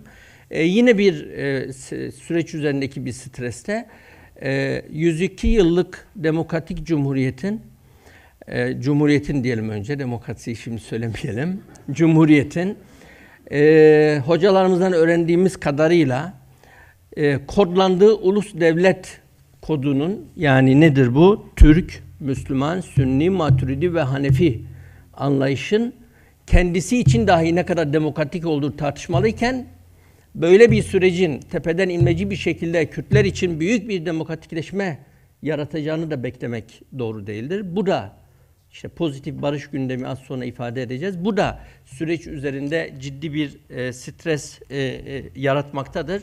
Çok atipik bir süreç. Ne önceki 13 modele benziyor ne dünya modellerine benziyor. Fakat bu model başka bir yerde denenir mi? Öyle diyorlar ya, biz kendi modelimizi inşa ediyoruz. Dünya örnek olacak bir model inşa ediyoruz. Ben dedim ki Amerika'da bazı reklamlarda ince bir yazıyla altyazı geçer. Der ki lütfen bunu evde tek başınıza denemeyiniz. Başka bir ülkenin de bunu denemesini öneremeyiz. Çünkü böyle bir inisiyatif alacak bir Öcalan, bu kadar keskin bir dönüşüm yaşayacak bir Bahçeli'yi başka hangi ülkede, hangi kişilerle eşleştirebiliriz? Çok aklıma yatmıyor işin doğrusu. Evet, gerçekten videoyu da izledim. Gerçekten çok iyiydi. Yani biraz da ortam günün son konuşmacısı olmanın zorluğu var. Gazeteci soruyor, Trump'a faşist dediniz mi? Trump diyor, dedim de geç ya diyor, ne anlatıyorsun diyor. O kendini savunmaya çalışıyor. Dedim de geç diyor. Bir problem yok diyor filan. Yani Trump'ın ama Erdoğan'dan çok noktada ciddi şekilde birebir esinlendiğine dair bir konuşma ayrıca yapılabilir. Şimdi bütün bu network sürece nasıl bir katkı yapabiliri doğru konuşmak için bence süreci doğru anlamak lazım. Bunu Mithat Hoca sağ olsun çok önemli ölçüde izah etti ama birkaç küçük vurguyla katkıda bulunmak istiyorum. Rahmetli Sırrı Ahmet abi ve Pervin Hanım'dı galiba bizi ilk bilgilendirmeye geldiklerinde o herkesin sonradan duyacağında ilk etapta psikolojik yıkım yaşayacağı gerçeği doğrudan söylediler. Bu bir çözüm süreci değildir, bu bir barış sürecidir. Barış süreci derken de aslında tabii kavramlar yerine hızlıca otursun diye kullanılıyor. Negatif barış sürecidir. Yani bir pozitif barış süreci de değil. Bence herkes de bunun farkında. Az sonra söyleyeceğim. Mesela Erdoğan'ın kalıcı barış vurgusu kendisinin de bu sürecin bir negatif barışla kısıtlı olduğunun farkında olduğunu gösteriyor. Ve bence Ömer Öcalan'a yazdırılarak kamuoyuna mal edilen cümleyi aşan bir gelişme olmadı ve belli bir sürede olmayacak. Ben bu cümleyi hepinize hatırlatmak isterim. Koşullar oluşursa bu süreci çatışma ve şiddet zemininden hukuki ve siyasi zemine çekecek teorik ve pratik güce sahibim. Yani burada bir çözüm paketi yok. Burada liderlerle anlaşılmış büyük bir anlaşma metni yok. Buna dair bir vaat yok. Kendi hikayesiyle daha önce de aslında hani 93'te Mehmet Ali Birant, 97'de Fatih Altaylı röportajlarına bir daha bu gözle bakılınca aslında 93'ten beri birçok kez denenmiş ama başarılamamış bir metodolojik değişimden bahsediliyor. Bizim bu metodolojik değişimi destekleme sorumluluğumuz hukuki, insani, siyasi, vicdani açıdan gereklidir. Bu bizim hangi etnik ya da felsefi inanç görüşüne bağlı olmamızdan bağımsız bir şeydir. Çünkü bu değişimin kendisi silahı ve şiddeti devre dışına bırakmayı öneriyor. Ne yapacağız yani? Bir gün bir komisyonda çok gerilince CHP'li arkadaşlar anlatıyor. Dedim ki yani sizi dinleyen bir PKK'li şöyle düşünür, ya ben niye silahı bırakıyorum? Bunlar demokratik zeminde mücadele edemiyorlar. Silahı bırakıp ben nasıl demokratik siyasi zemine entegre olayım ki memleketin hali buysa? Dolayısıyla yani ne yapacağız? Günün sonunda PKK'ya aman sakın elindeki silahı bırakma mı diyeceğiz? Yani mesela Kürtlerin beklentileri açısından. Aynı şeyi bir Türk arkadaşa dedim ki senin bu kaygılarını dinleyince şöyle düşünüyorum. Bu bayağı iyi milliyetçi bir arkadaştı. PKK eğer bu süreç Amerika'nın ve emperyalizmin bir oyunuysa aslında PKK Orta Doğu'da o kadar önemli bir rol oynuyor ki emperyalizme karşı varlığını sürdürmesi lazım. Değil mi yani? Hani o İYİ Parti'den Zafer Partisi'ne kadar bu süreci emperyalist kodlarla, negatif kodlarla izah etmeye çalışan arkadaşlar. Neticede bu metodoloji değişikliğinin bir de iletişim modeline mutabık kalınmış. Vallahi bir süreci yönetenler değiliz. Yönetenler aramızda var, saygı duyuyoruz. Onlara güç, kuvvet ve her daim moral ve motivasyon diliyoruz. Ama bizim görevimiz bence bu süreci yürütenlere eşlik etmek. Onların yaptığının doğru ve meşru bir şey olduğunu topluma anlatmak, onları cesaretlendirmek, yürüyüşlerine eşlik etmek, önümüze doğru bir şey geldiğinde onaylamak, eksik bir şey geldiğinde tamamlamak, yanlış bir şey geldiğinde itiraz etmek. Ama ne kendimizi onların yerine koyabiliriz, ne de onların bir analizle mutabık kaldıkları şeyleri yıkıcı bir dille eleştiremeyiz. Mesela bu pazarlık yok meselesi bir iletişim modeli olarak mutabık kalınmış.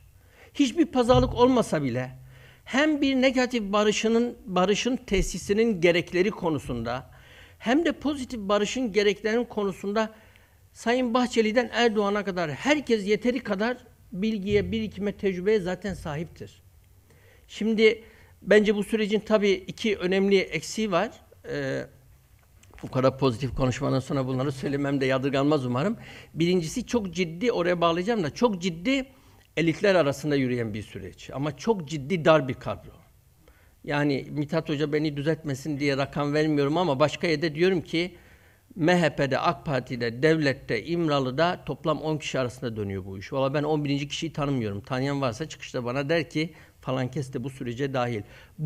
Bu anlamda bu dar kadro ciddi bir sorun. Ve herkes kendi ekibine, yani Sayın Bahçeli'de, Erdoğan'da, Sayın Öcalan'da kendi ekibine bana güvenin mealen. Tabii ben bu süreci başarıya ulaştıracak güce, kudrete ve kendi toplumumu seven ve sayan, onun iyiliğini düşünen bir perspektife sahibim diyor. Ve bunun ne buraya bizi getiren unsurlar açıkça ve samimice toplumla paylaşılıyor, ne de bu işin varacağı nokta hem negatif hem de pozitif barış yönüyle açıkça toplumla paylaşılıyor. Çok diplomatik bir şekilde ifade ediliyor. Böyle elitler arası bir mutabakat bu kadar güçlü üç lider için negatif barışı bir kısmını tesis etmek için yeterli olabilir. Ama daha ilerisi için bence bunun ciddi bir daha alt seviyelere, önce orta sınıfa, sonra da sıradan insanlara kadar inecek mekanizmalarını oluşturmak zorundayız. Ve şu anda şiddetin kurumsal olarak ortadan kaldırılması, bunun içinde bir yasama faaliyetine ihtiyaç olduğu bir noktadayız. Ben açıkçası süreçle ilgili en önemli ikinci eleştirim 12 Mayıs fesih kararı ile 11 Temmuz silahları yakma serenomisi arasında yasal hukuki zeminin çıkartılmış olması gerektiğini düşünüyorum. Çünkü geçmişte iki tecrübemiz var. Biri, devlet bir sürü yasa çıkarmış. 2003'te topluma kazandırma yasası, Dilek Hanım hatırlar. Eve dönüş yasası, pişmanlık yasası kimse icabet etmemiş. Demek ki devletin yasa çıkartması yetmiyor. Öcalan 2 kere çağrı yapmış, 99-2009. Gelenler 7-8 yıl ceza yemiş. Demek ki Öcalan da çağrı yapması yetmiyor. Arka planda bir işleyiş olmalıydı. O işleyişe göre yasal zemin ve sonrasında çağrı gelmeliydi. Ve bu yasal zemin öyle olmalıydı ki o silahını yakanların bir kısmı bu yasal çerçeveye uyan, herkes uyacak demiyorum. Bir takvimi vardır o işin. O minibüslerle Türkiye'ye gelmeliydi. Türkiye'yi terk ettiği varsayılan 30-40 kişi her ne kadarsa, o fotoğrafta 25 kişi var galiba, o kadar kişinin Türkiye'yi terk etmek yerine en yakın adli birime ya da güvenlik kolluğuna giderek ben de bu süreçten faydalanmak istiyorum demesi gerekirdi ve bunu yapabilmesi için de kendisi için ceza hukuku açısından ne öngörülüyor, entegrasyon politikaları açısından ne öngörülüyor, bunları bilebilmeliydi. Ümit ediyorum ki bu komisyonun en kısa sürede raporunu yayınlayarak böyle bir yasanın sadece ceza ve hukuki statü boyutuyla değil, aynı zamanda entegrasyon, burada büyük toplumsal demokratik entegrasyondan bahsetmiyoruz tabii ki. Örgüt üyelerinin sosyal, ekonomik, siyasal hayata katılım mekanizmalarından bahsediyoruz. Eğitim, bu entegrasyon yasalarını, boyutunu içeren bir rapor ve yasa bir an önce gündeme gelir. Belki daha sonra konuşuruz. Hani bu İmralı ziyaretinin önemli bir eşik olduğu düşünülüyor ama açıkçası çok kritik ve önemli. Böyle bir ilişkinin bunun devşiri nakledilecek gücün ve meşruluğun sürece katacakları tartışmasız ama bence esas meselemiz yasa faaliyeti açısında olacak. Pozitif barış açısından da hani onların yerine veya onlara kefalet etmek istemem ama şöyle bakınca Kızılcahamam konuşmasında Sayın Erdoğan kalıcı barıştan bahsediyor. Sayın Bahçeli Türk Gün Gazetesi'nde 2 yazı yazdı. Ben bu konuda özel bir makale de yazdım. Siyasi partiler yasası, bağımsız tarafsız yargı, seçim yasasının değişmesi gibi birçok konudan bahsediyor. Ve yine beğenelim beğenmeyelim Sayın Mehmet Uçum'un son 3 aydır paylaşımlarında bu ana dilde eğitim, anayasal vatandaşlık ve yerel yönetimlerle ilgili bir perspektif var. Sayın Abdülhamit Gül'ün de, Sayın Numan Kurtulmuş'un da beyanlarında şunu görüyoruz. Yani bu fesih ve tasfiye aşaması başarıyla tamamlanırsa bence hızlıca bir anayasa tartışmasını açacaklardır. Ve eş zamanlı olarak da yasal mevzuatta ve idari uygulamalarda bir takım iyileşmeler gelecektir. Ama bu şu ana kadar bir pazarlık yok görüntüsünü Türk kamuoyuna karşı koruyabilmek için bu kısmı çok kastıkları gibi bir de buna ilaveten başımıza sürecin üzerindeki en önemli stresi yaratan İstanbul Cumhuriyet Başsavcılığı uygulamaları çıktı. Eskiden her sabah bir çatışma olacak haberi duyma endişesiyle uyanıyorduk. Şimdi her sabah bir soruşturma ve gözaltı endişesiyle ve stresiyle uyanıyoruz. İlk kayyımların atanmasından bugüne kadar bakınız, geçmişte çatışma veya silahlı saldırılarla gündeme gelen provokasyon etkisini bu başsavcılığın uygulamalarıyla süreç üzerinde stres oluşturduğunu ve bunun CHP'yi de çok zor duruma düşürdüğünü, CHP'nin İmralı kararının üzerinde de aynı şekilde bir sıkıntı oluşturduğunu görüyoruz. Yine sivil toplum açısından önemli bir mevzu. Ben devlet açısından söylüyorum. Bunun bir mutabakat içerdiğini düşünmüyorum. Hafıza, onarıcı adalet, yüzleşme gibi başlıklar altında konuşulacak hiçbir mevzuya çok ciddi bir süre yanaşmak istemiyorlar. Biz bu komisyonda birçok kişiyi dinledik ve gerçekten hani bir gün öyle dedim, Kandil'de bir etkinlikte yapılabilecek bazı konuşmalar orada yapıldı ve hiç kimseye müdahale edilmedi. 2 kez müdahale yaşandı. Birincisi o İttihad-ı Ulema yetkilisi kişinin polis, asker geldi köy yaktı ifadesinde. İkincisi barış için kadın girişiminin cinsel şiddetin politik ve bir devlet politikası olduğu cümlesinde. Her ikisinde de biz sizi buraya askerimize, polisimize hakaret edin diye çağırmadık diye sözleri kesildi. Yani daha doğrusu laf atılarak söz akışlarına müdahale edildi. Dolayısıyla bu geçmişle ilgili mevzuların ve tartışmaların bunu kendi kamuoylarına bu süreci ve nihai hedeflerini anlatmak açısından çok sıkıntı. Hocam bir şey demiyorsun ama süre ne alemde? Bu 15 dakika için mi son dakika? İyiymiş, tamam. birkaç evet yok birkaç şeyle ilgili söyleyeyim, tamamlayayım.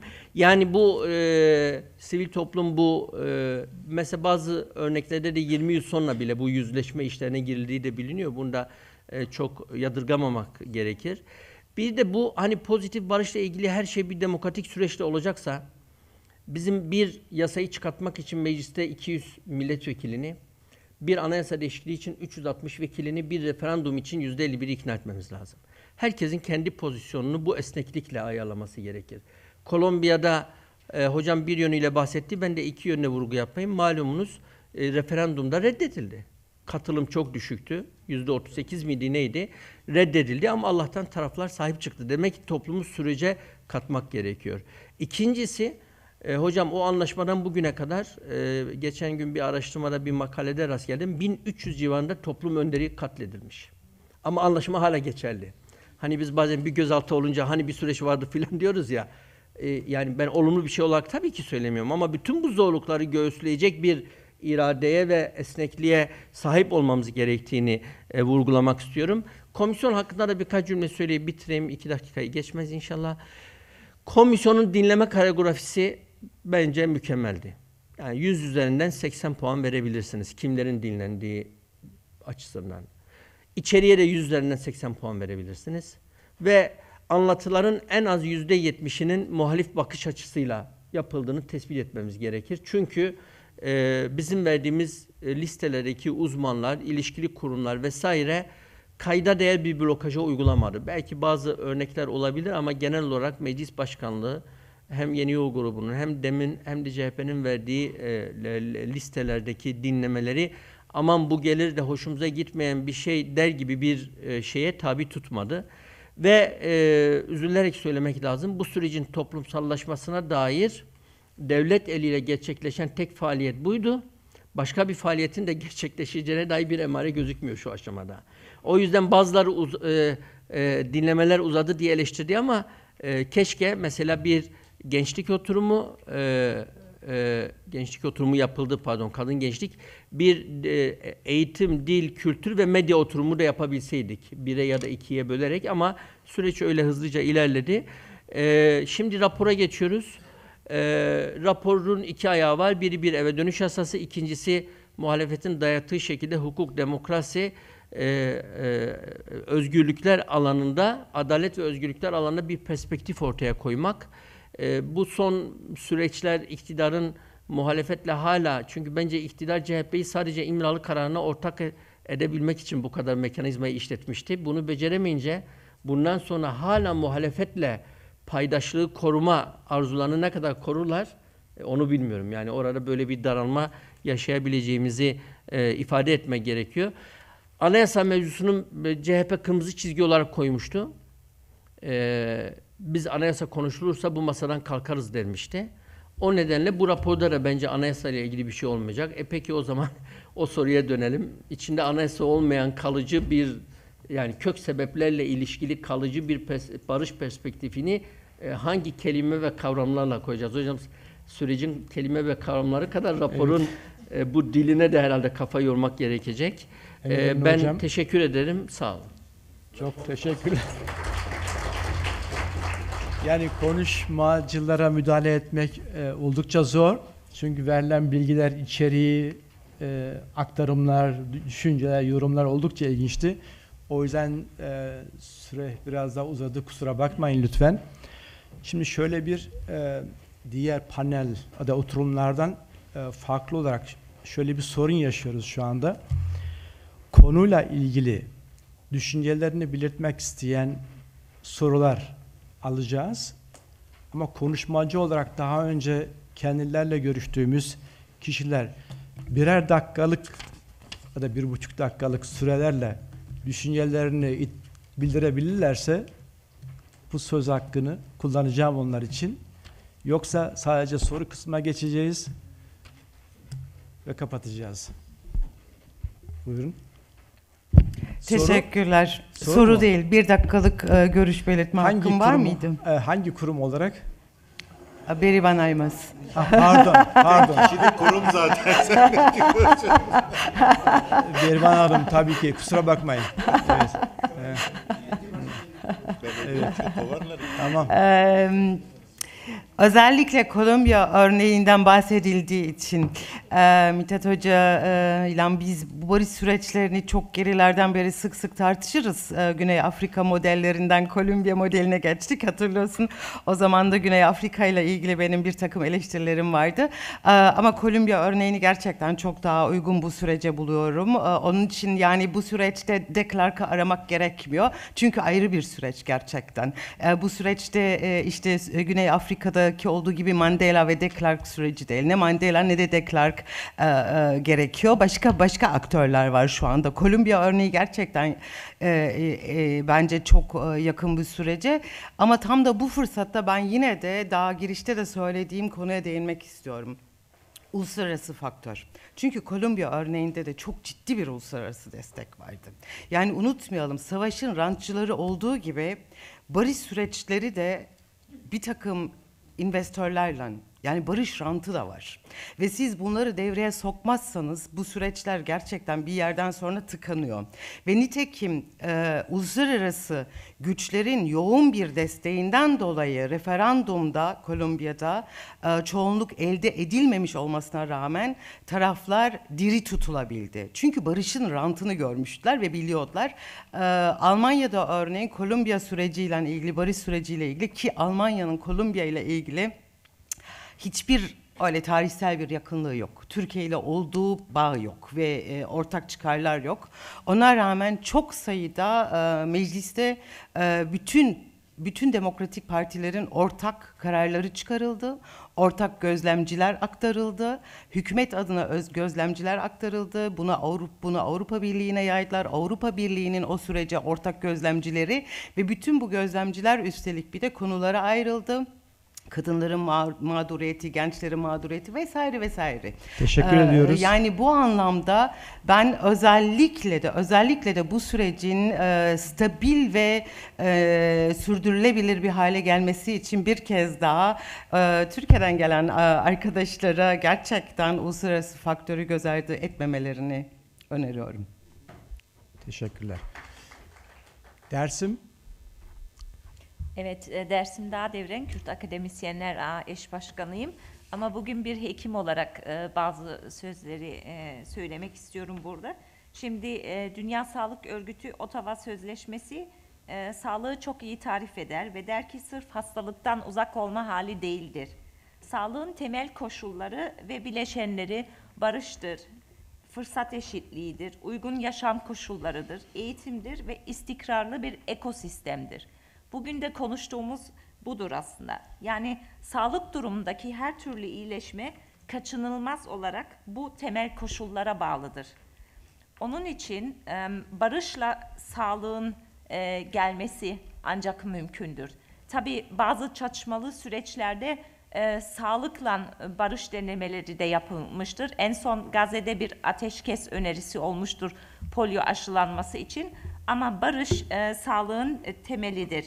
Ve bu konuda Türkiye'deki geçmiş süreçlere baktığımızda daha çok bölge tabip odaları bu süreçlere talip olmuştu. 2013'te Kürt sorunun çözümü için deklarasyon yayınlanmıştı. 2018'de Afrin döneminde yine savaş bir halk sağlığı sorunudur deklarasyonu yayınlanmıştı. Ama bugün itibariyle baktığımızda Türk Tabipler Birliği bir sağlık, demokrasi ve barış komisyonu oluşturmuştur. Yani bu konuda aslında hekimlerin, çünkü sonuçta biz hekimler yaşam için her gün mücadele veren bir meslek grubuyuz. Bu çalışmalara birebir ortak olmamız gerekiyor. Diğer çatışmalı süreçlere baktığımızda farklı ülke deneyimlerine maalesef hiçbir ülkede hekimler kurumları direkten müdahil değildir. Örneğin Güney Afrika'da her ne kadar Robben adasından bazı bilgiler hekim aracılığıyla dışarı çıkmışsa da bir hekim kurumu o sürece dahil değildir. Ve şöyle bir sayıyla bitirmek istiyorum. 9777 gündür bir önder, Kürt halk önderi Sayın Abdullah Öcalan, sağlık hakkından Kürdistan, Türkiye ve Orta Doğu'da barış hakkından mahrum bırakılmaktadır. Bundan dolayı artık kaybedecek bir tek günümüz bile yoktur. Hep birlikte hekimler, mimarlar, dil bilimcileri, hukukçular ve siyasetçiler bir bütünen toplum olarak artık barışın günü bugün olması gerektiğini, sağlık bakımından ve ki sağlık bir insan hakkıdır, bugünden yola çıkarak artık en geç yarın için çok daha kalıcı çözüm modelleri üretmek zorundayız. Bunu sırf bir adaya bırakmak, sırf bir ülkeye bırakmak mümkün değil. Teşekkürler. Ya, bayağı. Şimdi şöyle bir sorun yaşayacağız. Tabii ki 1, 2, 3, 4 konuşmacı arkadaşımız var. Sorunuz var. Sadece sorunuz var. Sorunuz var. Soru. Oldukça kapsamlı. Evet, en iyisi nasıl bir sıra izleyelim? Tamam, başlayalım bu taraftan, sağdan. Ondan sonra size. Neden? Çünkü Banu gazeteci ve beklenen soruyu soracak. Milli dayanışma, bir dakika. Ay, pardon, ne dedim ben ya? Tamam, devamını. Milli dayanışma, doğru kayda girdim de o yüzden. Milli Dayanışma, Kardeşlik ve Demokrasi Komisyonu'nda Yeni Yol üyesi olarak yer alıyorsunuz ama bu son kritik toplantıda bulunmadınız. Bizimle paylaşmak ister misiniz neden? Ve Yeni Yol'un bu kararı nasıl çıktı? CHP'nin ve Yeni Yol'un katılımı olmadan İmralı'ya yapılacak bu ziyaretin tarihi öneminin, bir dönüm noktası olarak öneminin azalabileceğini ya da bundan etkilenebileceğini düşünüyor musunuz diye sorayım. Gerekçesi nedir? Bir de onu biraz daha açıklayabilir misiniz? Bir şey daha eklemek istiyorum buna. Yeni Yol'la ve sizin görüşünüze göre belki dışarıdan hani bakan bir siyasetçi, muhalefet siyaseten bir vekil olarak ve CHP ile DEM Parti seçmeninin ya da DEM Parti'nin gelecekteki ittifak yollarının ayrıldığına dair bir takım yorumlar yapıla geliyor. Bunlar için belki biraz erken olduğunu olabilirsiniz bilmiyorum ama buna dair de yorumunuzu almak isterim.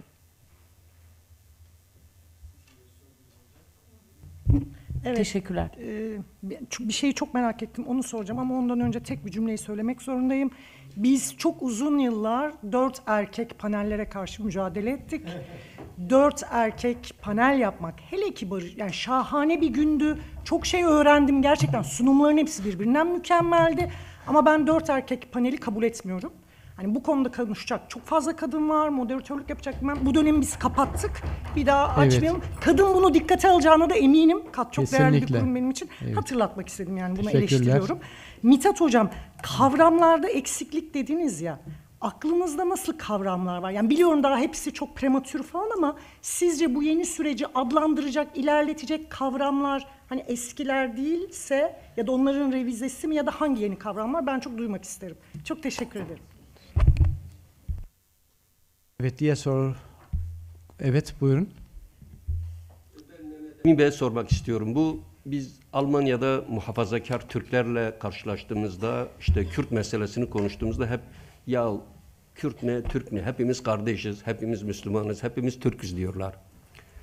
Söyleyecek bir şey bulamıyorum. Bu Türkiye'de de siz muhafazakar çevrelerden geliyor musunuz bilmiyorum tam olarak ama partiniz en azından öyle bir resim veriyor. Türkiye'li muhafazakarlar, İslamcıları demiyorum, onlar zaten belli yani. Ama Türkiye'li muhafazakarlar ve muhafazakar demokratlar Kürt meselesinin çözümüne özellikle son gelişmeler bağlamında nasıl bakıyorlar? Çünkü Türkiye'nin ana gövdesini onlar oluşturuyor yani. Tamam, sorunuzu sordunuz. Teşekkür ediyorum. Buyurun. Evet. Sorum Mithat Hoca'ya.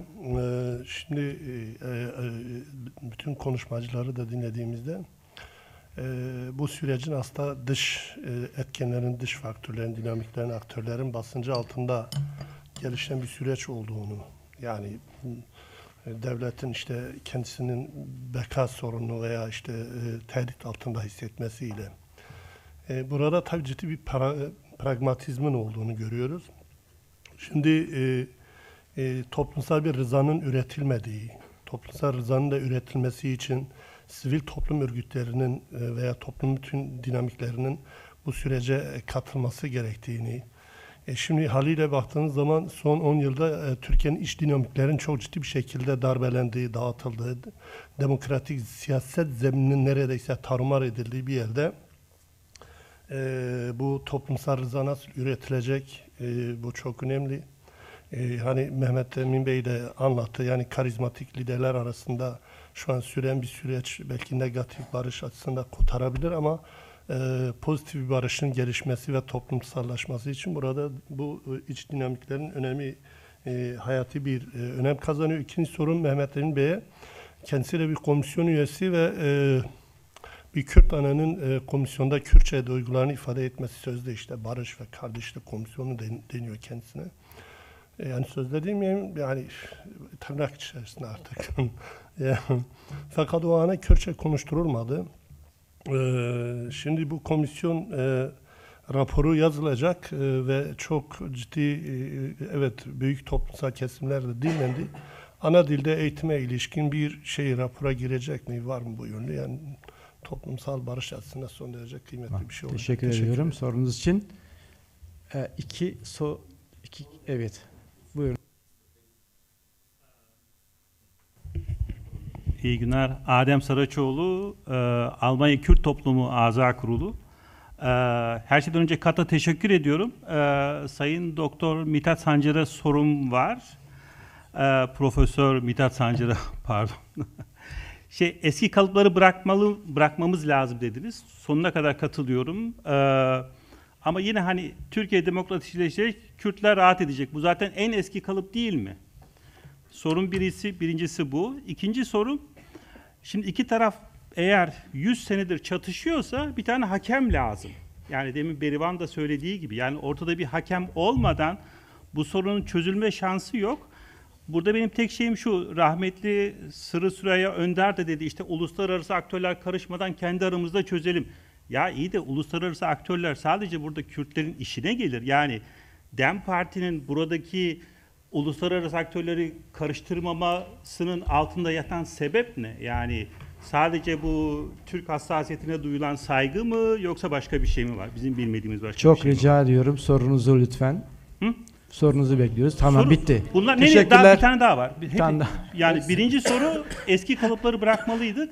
Tamam. Demokratikleşerek Evet. Türkiye'nin şey yapması eski kalıp Tamam. değil mi? Oldu. İkinci soru, uluslararası aktörleri neden DEM Parti istemiyor? Üçüncü soru, şimdi DEM Parti PKK'nın siyasi uzantısı olarak görülüyor devlet tarafından. O siyasi partinin de bir başkanı var, Selahattin Demirtaş. Eğer madem öyleyse, yani Türk devletinin onun siyasi uzantısıyla masaya oturması lazım.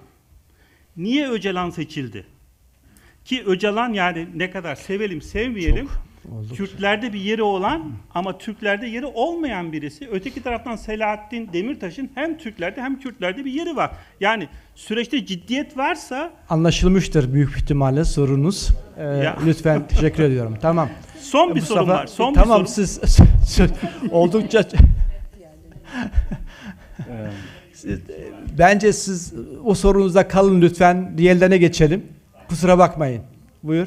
Ben de Federal Göçmen Kurumlar Ağı BFAVNEMO adına KAD Yönetim Kurulu'na ve tüm emektarlarına teşekkürlerimi belirtiyorum. Gelecekteki çalışmalara da başarılar diliyorum.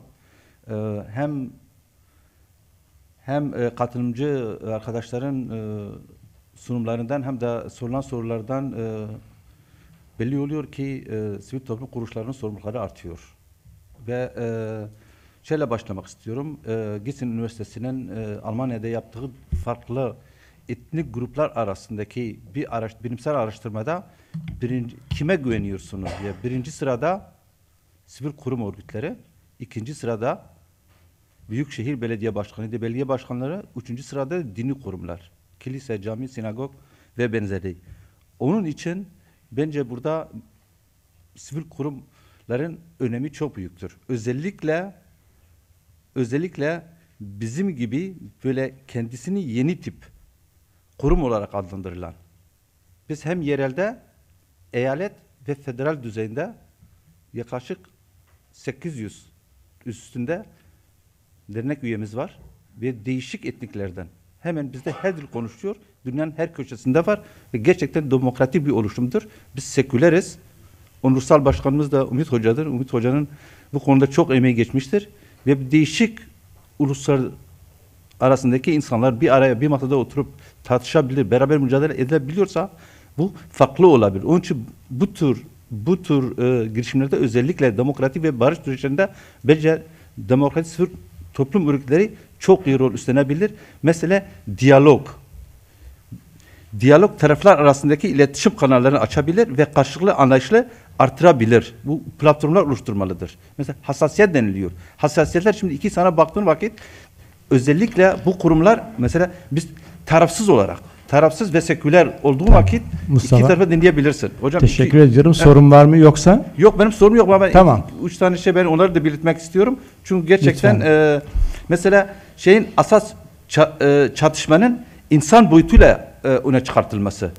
Özellikle savaşın olduğu yerde ölüm vardır, mülteciler vardır, insanlar yerinden ediliyor ve bu durumu ortaya koyduğun vakit iki taraf da çıkıyor. Mesela Avrupa'da biz burada sahada biz özellikle insanlar arasında çalışıyoruz. Genellikle savaştan uzak olan insanlar, savaşa karşı olan insanlar şimdi neden silahla bırakılıyor deniliyor. Ama çocuğunu kaybeden gerilla annesi ve asker annesi birbirlerinin acını anlayabiliyor. Ama diğer insanlar gerçekten bugün burada da bazen çıktı böyle biraz dışarıdan bakma biraz da farklı oluyor. İçinde oldu mu farklı oluyor. Şimdi burada Teşekkür ediyorum Mustafa. herhangi Sözünü bir barış kesmek süreci ya istemiyorum. da şey değildir. Bu tek Bağlarsam- taraflı bir... Tamam. Tamam hocam. Oldu. Teşekkürler. Çoğaldı iyice. Yani kesinlikle olacak arkadan geliyor çünkü süreyi oldukça aştık. Zülküf ne yapalım?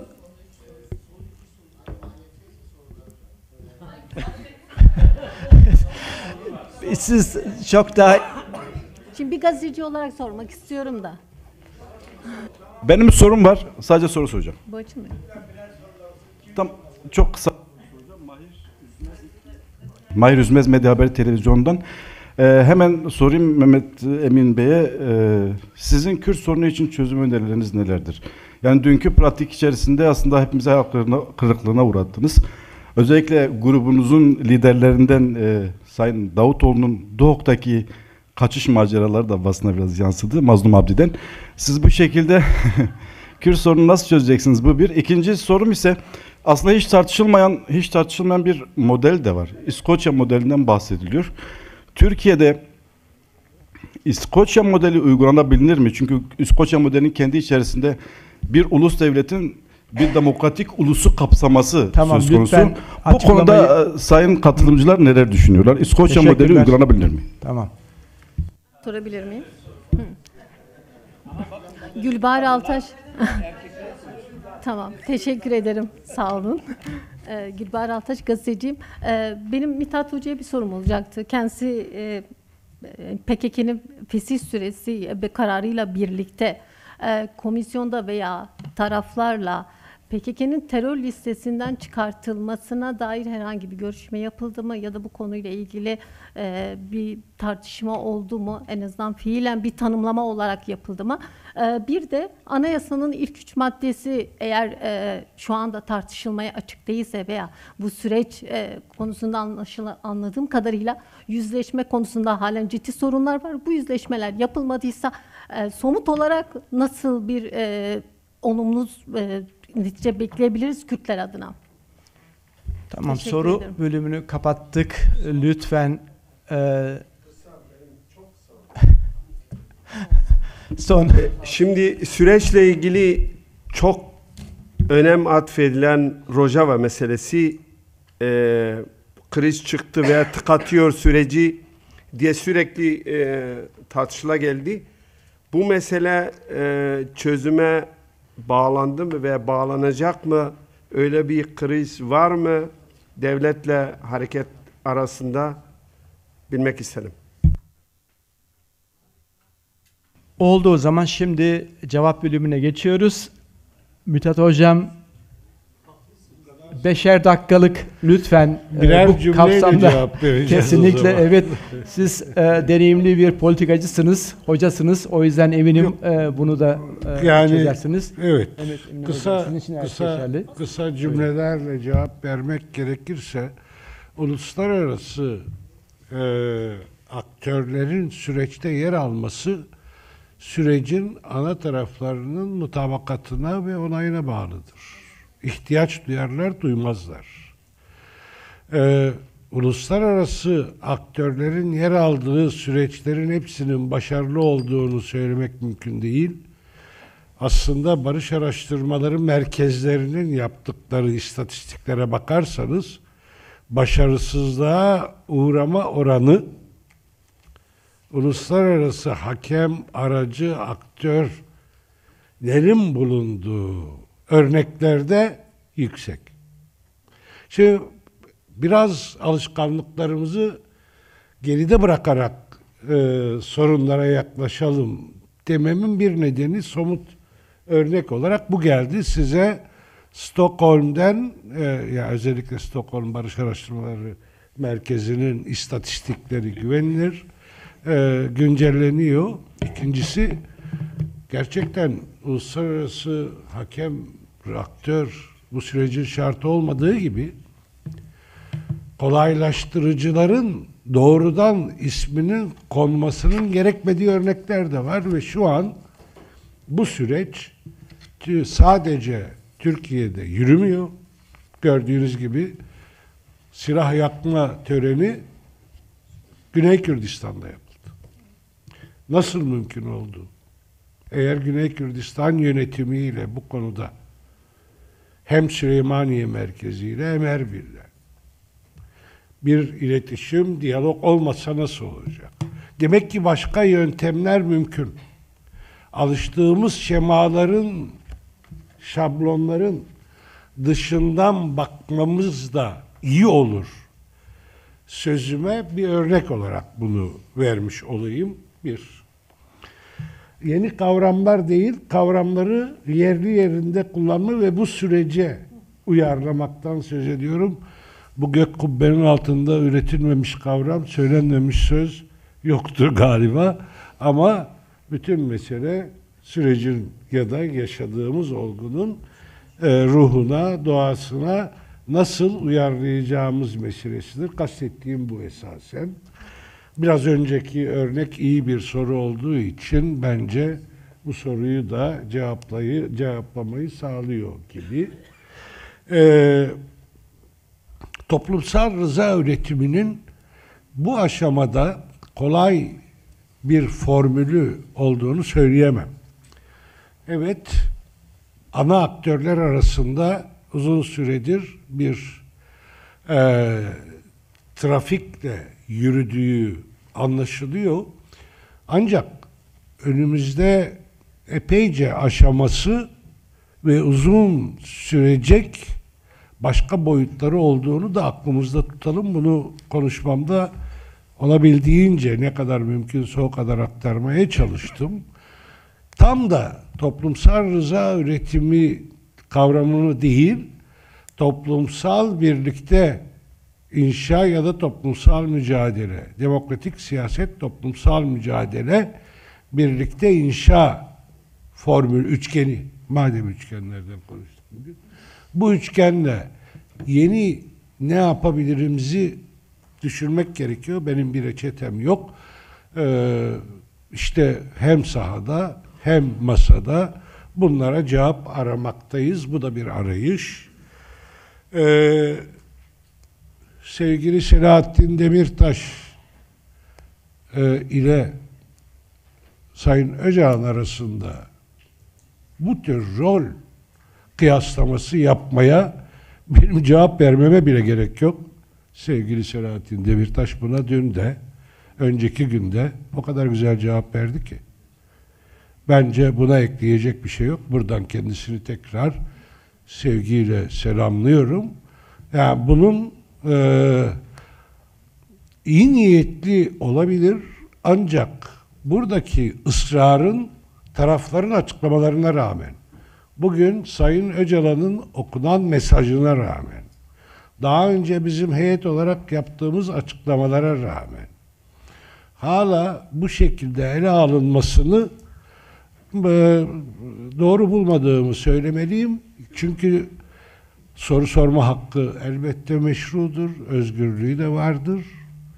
Ama cevaplar ortadayken ısrarla aynı soruyu sormanın bir yeri olmadığını düşünüyorum. Herkesin oynayacağı rolün ne olduğunu bu dünyanın içinde bulunan bütün insanlar az çok bildikleri gibi adı geçen her aktörün de buna ilişkin doyurucu, doğrudan ve açık cevabı olmuştur. Diğer terör listesinden çıkarma falan sürecin bu şekilde işlemediğini, tam da kavramları biraz yerine oturtalım söylerken kastettiklerimden biri bu. Şu anda kendini feshetmiş bir örgüt var ve böyle bir örgütün çıkıp da beni terör listesinden çıkarın diye bir talebi olmaz. Yok böyle bir örgüt şu anda. Resmen kendini feshetmiş bir örgüt var Ve buna kendini uyarlaması gerekenler barış sürecine katkı sunma amacı varsa bütün ilgili kurumlar ve kuruluşlardır. Yani bu sürece gerçekten bu sürecin barışa doğru Mithat Hocam, ilerlemesini lütfen. isteyenler.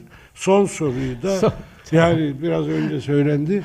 Anayasayı tartışabilmemiz için özgür ve olağan bir atmosfere ihtiyacımız olduğu görüşündeyiz.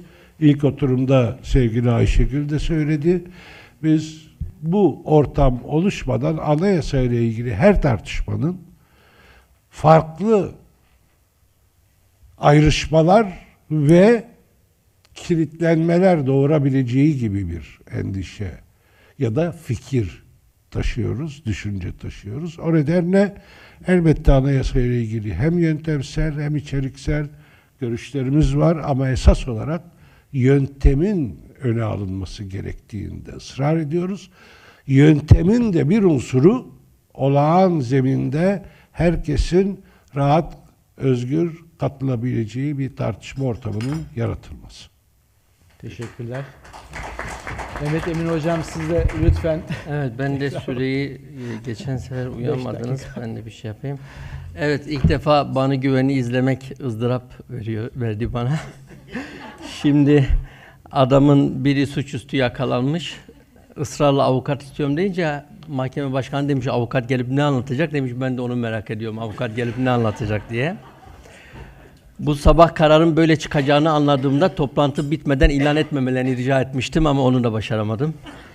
Hiç olmazsa toplantıdan sonra bu konu kamuoyuna mal olsun diye şey yaptım.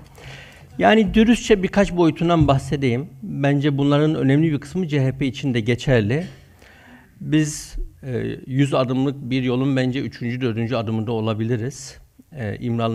İmralı ziyaretinin kendisinin sembolizmi dışında sürecin bütününe bütünlüklü bir şekilde yaklaşmak ve bazı mevzuları anlamak ileride işlerimizi kolaylaştırabilir. Bir defa bizim açımızdan mesela Sayın Ali Babacan ta 3-4 ay önce Öcalan'ın görüşlerinin meclis komisyonuna mutlaka iletilmesi gerektiği yönünde beyanatları oldu. Yakın tarihte de buna benzer çokça beyanatı oldu ve genelde bir formülle aktarılması gibi bir esneklik ile bunu ifade etti. Kendisinin bu konuda bir tutumunda farklılık yok. Farklı partiler olmasına rağmen aynı grubu paylaştığımız için Sayın Mahmut Arıkan'ın da Sayın Ahmet Davutoğlu'nun da bugüne kadar İmralı ile görüşme ihtimaline dair negatif bir söz söylemedikleri gibi bunu eleştiren, yargılayan bir dilde kullanmadıklarını tespit etmemiz lazım. Şöyle bir süreç işledi. Doğrusu bunu AK Parti gündeme getirmek istediğinde her bir parti kendi içerisinde kendi yetkili kurullarıyla bir süreç işletti ve ben zannediyorum son bir haftada her bir lider 20-22 saat toplantı yapmıştır. Çünkü partinin genel yönetim kurulu var, başkanlık kurulu var vesaire, grup yönetimi var. Ve orada birkaç çeşit ciddi argümanla karşılaşıldı. Birincisi ve en başta yönetemeyeceğimiz bir alan olarak ifade edilen vatandaşın gösterdiği tepki. Yani bu sürecin kendisine zaten güven çok düşükken böyle bir ziyaretin vatandaş nezdinde kabul görmediği il ilçe yönetim teşkilatları her neyse bunları ifade ettiler. İkincisi Erdoğan'ın süreç yönetmeye dair kurnazlığının yarattığı ciddi bir öfke var ve bir birikim var. O da şu: Cumhurbaşkanı olarak süreci yönetiyor, AK Parti Genel Başkanı olarak sahiplenmiyor. Şu 13 ayda 2 paragraftan uzun süreç hakkında yaptığı 2 konuşma var. Biri Kızılcahamam'da, AK Parti kampının açılışında, öbürü de İmralı'yı anmadan komisyon giderse iyi olur. Yani buradaki şark kurnazlığı ne? Komisyon üzerinden süreci yönetelim, vatandaş tepkisini komisyona yönetsin. Ve zaten hani bu kadar otoriterleşmiş ve bu süreçten de mutlaka bir kere daha Cumhurbaşkanı olmayı başaracak bir ön yargıyla bakılan bir süreçte ya adam çıkıp kendi derdini kamuoyuna anlatıp kamuoyunun desteğini sağlamıyorsa bunu biz niye sağlıyoruz şeyi oldu, eleştirisi oldu.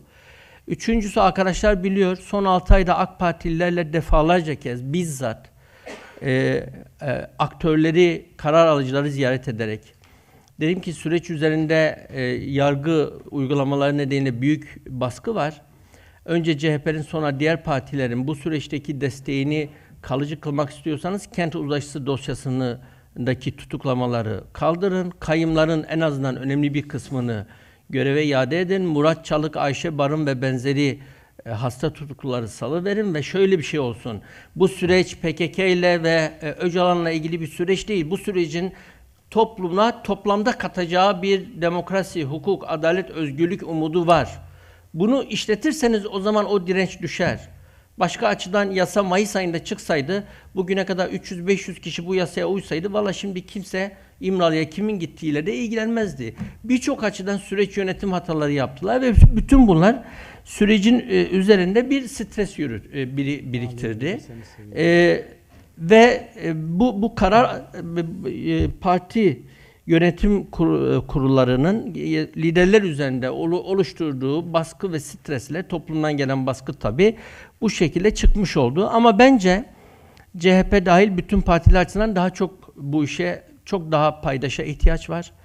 Bunu büyük bir kırılma noktasına, büyük bir strese dönüştürmeden, Sayın Hocamızın dünden beri, Ayşegül Doğan'ın dünden beri yapmaya çalıştığı bir şekilde olumlu yönlerine referans vererek sürdürmek ve özellikle yasama ve daha sonra rapor, yasama ve pozitif barış aşamasında muhalefetin desteğini almaya sürdürmek, çaba göstermek lazım. Bu Erdoğan'ın işine gelmiş olabilir. Sürecin ötekisi yoktu.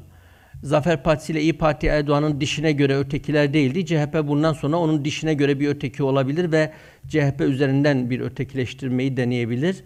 Ve bu DEM seçmeniyle CHP arasındaki mesafeyi de açmak arka planıyla da yürüyebilir. Erdoğan'ın bunu bir fırsat olarak değerlendireceğinden endişem yok. Ama kırılgan bir zeminde partiler böyle bir karar vermiş oldular. Benim açımdan da şöyle bir zorluk oldu. Selahattin Bey'in adına kattan bir davet geldi. 2 ay önce onay verdim. Pasaportum elimde değildi, arkadaşlar biliyor. Uçuşa 1 saat kala pasaportumu büyük bir başarıyla elde edip buraya geldim. Sonra orada olmamam da bir eleştiri konusu oldu. Oysa 3 partinin de kurulları, arkadaşlar da şahit oldu. Sürekli bir online bağlantıyla süreci yönetmişti. Yani orada olup olmamam muhtemelen sonucu değiştirmeyecekti. Ama Banu Hanım bunu da açıklamama fırsat verdiği için teşekkür ederim. Sürem doldu. Evet. Barış Haneleri mevzusu önemli bir soruydu ama tabii ki doğru olmadı. Evet. Evet, tabii ki doğru olmadı. Numan Bey onu Diyarbakır mesajıyla çok telafi etmeye teşekkür çalıştı. ediyorum.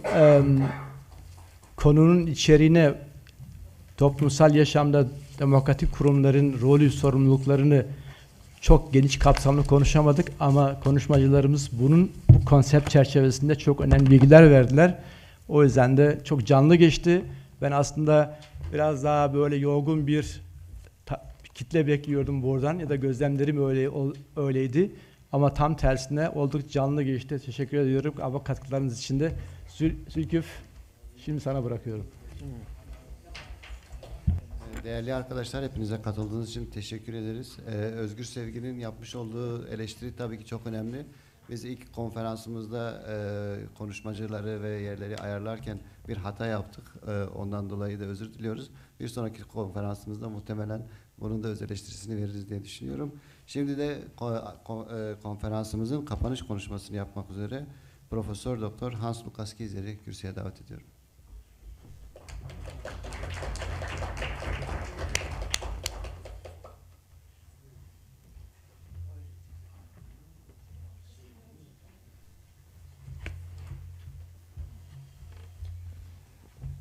Ja, ich spreche auf Deutsch. Ich hoffe, dass immerhin die lokale Sprache, ich hoffe, dass mein nicht lokaler Akzent fürs Dolmetschen kein Problem sein wird. Nun, wir sind am Ende der ersten öffentlichen CAT-Konferenz angelangt. Und hier ein paar zusammenfassende Reflexionen von meiner Seite. Also die Gestaltung des Zusammenlebens. Türkiye'de bir arada yaşama ve bunun devamında da çözüm sürecinde tabii ki özellikle de Kürt sorununa bakarak sınırları aşacak nitelikte şunu görmemiz lazım. Daha doğrusu ilk panelde şu da açığa çıktı ki karşılıklı bir eleştirel güvensizlik var. Eleştirel bir tutum var, güvensizlik var. Yani herhangi bir planlama yapılmadan bir sürecin başlatılmış olmasına, timetable, bir zamanlama planı yapılmamasına bir eleştiri yapıldı. Ancak 100 yıllık bir Türkiye Cumhuriyeti'nden sonra, bu tarihten sonra bir yıldan beri Türkiye'de en üst düzeyde bir sorunu çözmek üzere bir araya gelmiş olmak, artısıyla eksisiyle ve orada çözüm sürecini yürütüyor olmak ve demokrasiye doğru adımlar atmak, bu bir artı. Bütün bu tartışmalara rağmen, bütün bu eleştirilere rağmen bu bir konsenstir.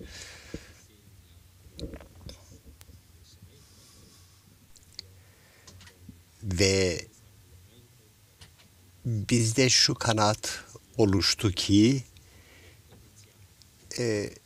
önümüzde daha büyük bir potansiyel mevcuttur.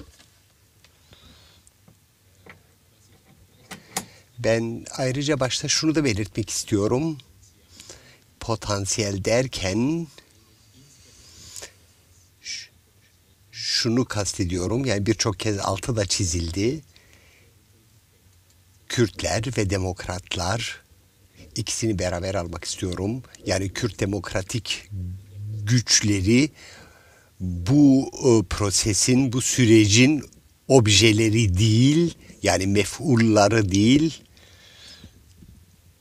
Yani belki de diğerleri biraz daha güçlü olabilirler. Ama farklı sebeplerden ötürü yani bunların subjekt olduğu, özne olduğunu da altını çizmemiz gerekiyor. Her ne kadar bulundukları durum dezavantajlı durum olsa da kendileri özne durumundadırlar. Ve bu pozisyonlardan, bulundukları pozisyonlardan gördüğüm kadarıyla demokrasi bir yönlendirici kavram olarak önümüzde duruyor ve gelecek perspektifimizi belirleyen bir kavramdır. Tabii ki barışın birçok çeşitleri vardır. Konuşmalarda da belirtildi. Mesela Lozan Anlaşması, bu bir barış sözleşmesiydi ve bu da Türkiye'nin bir nevi Cumhuriyet'in doğuş tutanağı, doğum tutanağı, doğum belgesi. Batı içinde, Ankara içinde. Ama demokratik barış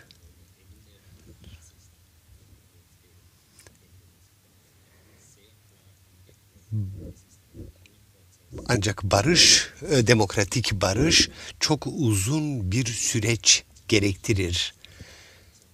Ve bunun içinde ufukun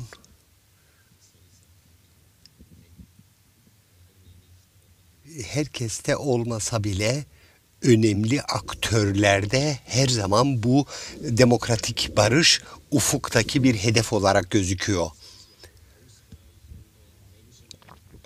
Yani insan hakları, sosyoekonomik alanda veya eleştirel tarih anlamında, öğretici demokrasi anlamında ve sınırları aşan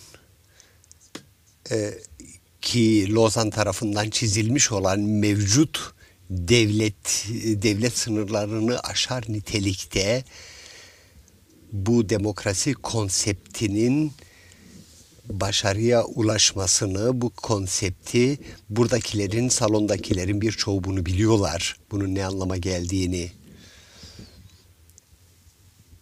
Ve burada önemli aktörler bütün bunları da tabii göz önünde bulunduruyorlar. Bunu gözden kaçırmıyorlar. Yani demokrasi olmaksızın doğru bir yön olmaz ve bizi doğru hedefe götürmez.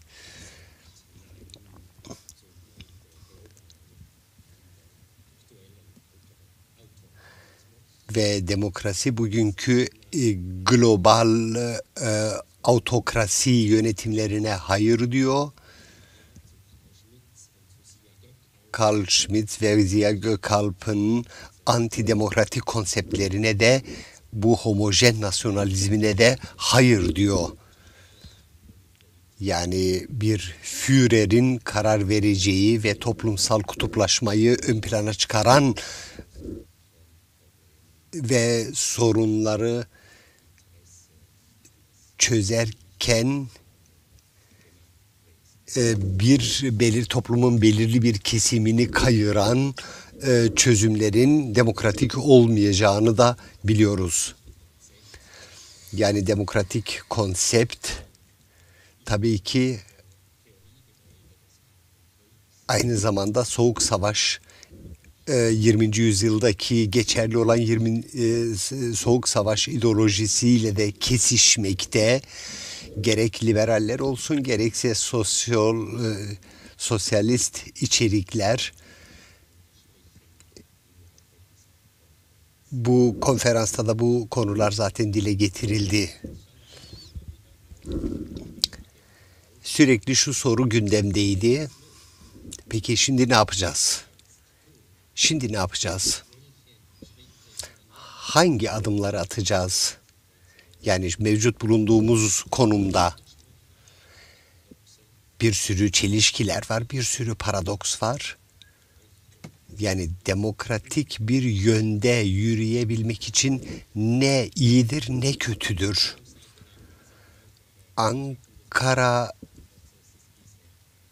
Ankara tarafından şu ana kadar demokratik çözüm sürecine sunulan katkılar çok az. Sadece işte Milli Dayanışma ve Demokrasi Komisyonu çalışıyor. Bazı medya grupları ve gerek medya olsun gerekse hükümet olsun terörsüz Türkiye sürecinden bahsediyor. Sadece bir terörden bahsediyor.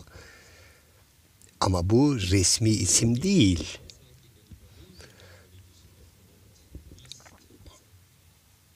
Bu şiddet sarmalını aşmak aslında merkezi sorunu teşkil ediyor. Yani bu da bir kazanımdır. Bu yönde atılmış çabalar neticesinde bir kazanımdır. Birçok konuşmacı da bunu dile getirdiler. Bunu olumlu anlamda dile getirdiler.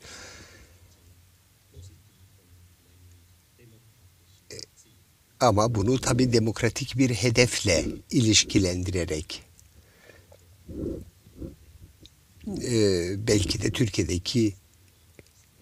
Türkiye'deki yönetim de pekala değişebilir ama bu süreç çok daha uzun bir süreç.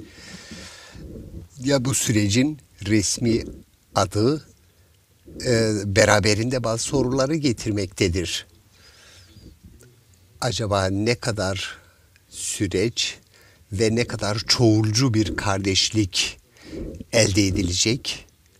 Özellikle de dini açıdan, yani İslam ümmeti dile getirildi sık sık ve haklı olarak da eleştirel olarak ve insan hakları açısından ve demokratik açıdan, yani universal, evrensel değerlere bağlı kalarak bu da dile getirildi.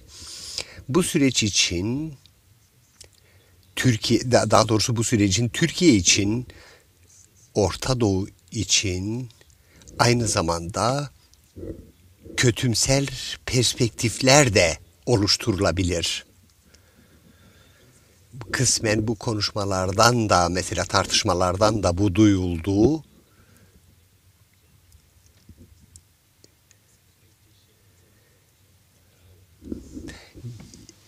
Yani orada bir güvensizlik olduğu, karşılıklı güvensizlik olduğundan bahsedildi. Ben şunu diyeyim, yani özellikle kötümserlik demiyorum. Umutlu olmak, ümitli olmak, aynı zamanda kötümserliğe kapılmak bence birbirine çelişmiyor. Şöyle ki,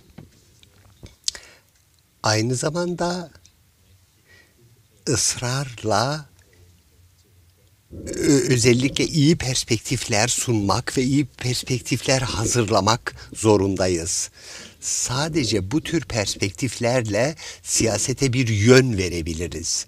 Aynı zamanda politik siyasi düşüncenin de dışına çıkarak. Yani yapıcı bir çerçeve çizerek ve endişelerimizi, şüphelerimizi de yine dile getirerek, ama bu endişelerimiz, bu korkularımız ille de gerçekleşecek anlamında değildir. Yani bu arada pragmatik olmak ve gelecekte farklı senaryolarla ulaşabileceğimizi, soğukkanlı olmamızı, cesur olmamızı, mütevazi adımlarla buna ulaşabileceğimizi, yani kocaman bir kapı önümüze açılmayacak. Açılabilir. Pardon. Ve bütün bunların neticesinde büyük bir kapı önümüze açılıp da fırsatlar yaratabilir.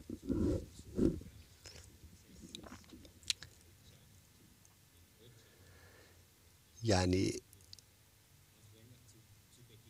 başlangıçta Öcalan'la konuşmaları bile çok önemli bir adımdır. Belki de beklentileri farklı olmuş olsa bile, farklı beklentilerle Öcalan'a gitmiş olsalar bile. Ama bu da çok kez dile getirildi. Bu süreç beklenmeyen bir siyah bir kuğu da karşımıza çıkabilir. Yani beklenmedik bir gelişme sembolü olarak. Ve burada tabii ki sağlıklı bir şüphecilikle yaklaşmak da dile getirildi.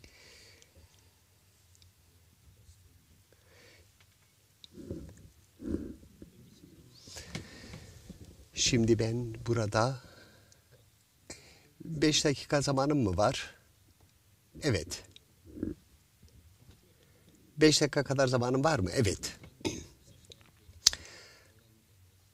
Tabii ki ben herkesin burada bütün konuşmacıların konuşmalarına uygun gelecek bir değerlendirmede bulunamam. Herkesin hoşuna gidecek şeyler söyleyemem. Ama şunu söyleyebilirim ki, şunu ön plana çıkarabilirim ki, bu çok sesli bir gündü.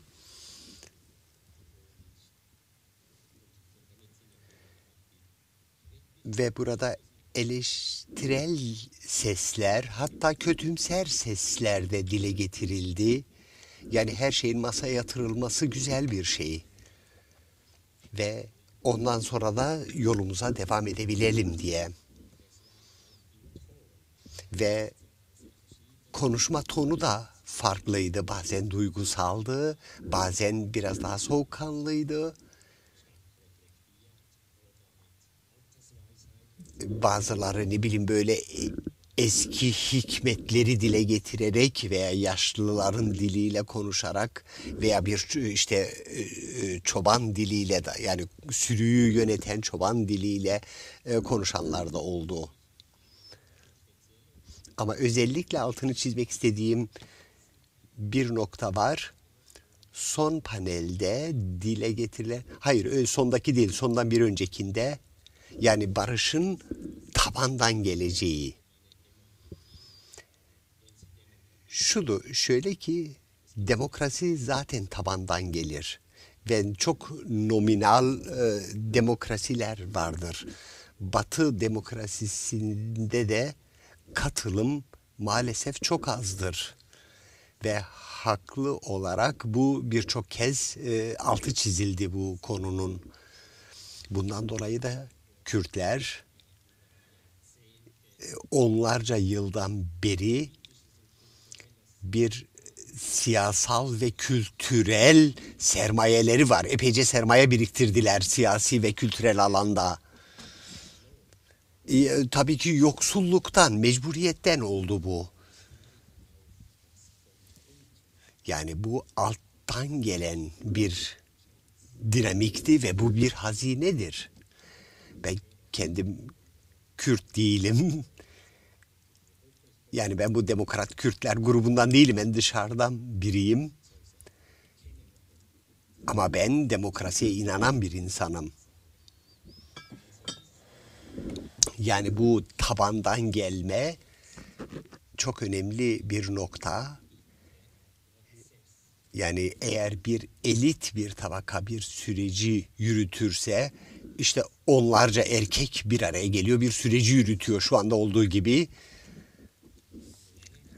Bunu uzun bir çerçeve, uzun bir süreçte gördüğümüz zaman her adım eğer doğru hedefe doğru atılırsa bunu selamlamak ve böylelikle bu eleştiriler de ve eleştirel güvensizlik de ortadan kalkar.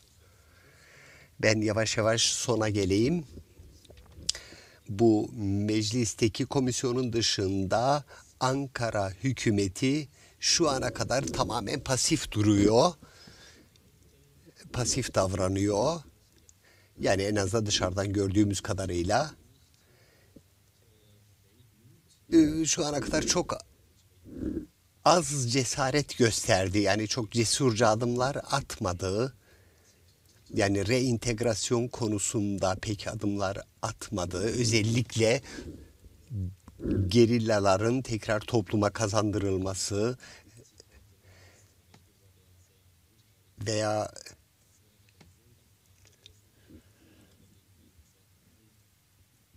Gerillalar silahlarını imha ettikten sonra evet geri dönüp Türkiye'ye gelebilirlerdi. Yani bu sembolik resim bununla da tamamlanabilirdi. Bu iyi bir sembol olurdu. Yani bu sürecin devamında silahlarını yaktıktan sonra Türkiye'ye gelmeleri mümkün kılınabilirdi. Ama bu yönde bir bakış şu ana kadar olmadı. Avrupa İnsan Hakları Mahkemesi'nin kararına rağmen şu ana kadar Selahattin Demirtaş tahliye edilmedi. Kürtlerin reentegrasyonu konusunda adımlar atılmadı. Yani dediğim gibi şu ana kadar yapılmamış olanlara da çok odaklanmamamız gerekiyor. Ve ben dün akşam hatta bir şey daha duydum. Kulisler arkasında yani çok az siyasi tutsak serbest bırakılmış şu ana kadar. Yani hükümet halen daha iç siyaset açısından bunun faydası ne olur, zararı ne olur bunun hesabını yapıyor.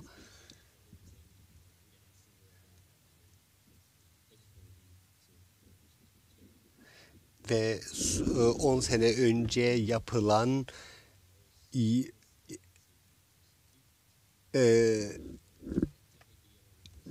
daha doğrusu Türkiye'deki hükümet 10 sene önce barış sürecine başladığında tamamen yalnız bırakıldı.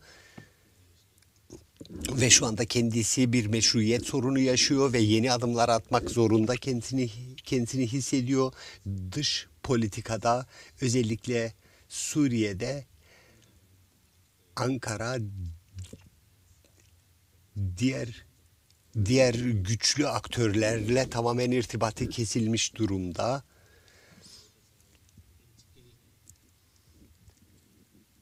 Ve Suriye'deki gelişmeler Ankara'ya rağmen de gelişebilmekte. Ve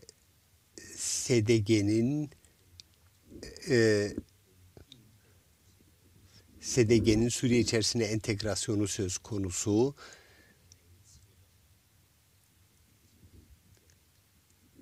Ve sınır ötesi entegrasyon, yani savaşçılar sınır ötesi entegrasyon. Evet, sınır ötesi entegrasyon süreçleri aynı zamanda diğer ülkeleri de etkileyebiliyor. Oradaki entegrasyonu da tetikleyebiliyor. Yani şu anda Ankara adım atmak zorunda. Yani Ankara bu sürece ihtiyacı var. Yani buna ihtiyaç duyması zaten normal olanı da budur. Öbür taraftan her iki tarafın birbirine ihtiyacı var. Ve bunun daha da derinleşmesi gerekiyor. Sonuçta şunu söyleyeyim. Bu Kürt toplumunun çoğulculuğu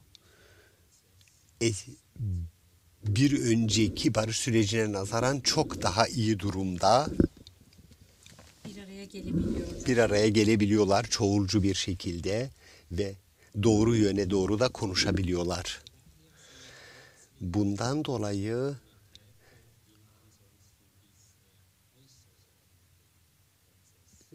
bu süreç içerisinde bazı oportunist yaklaşımlar olabilir.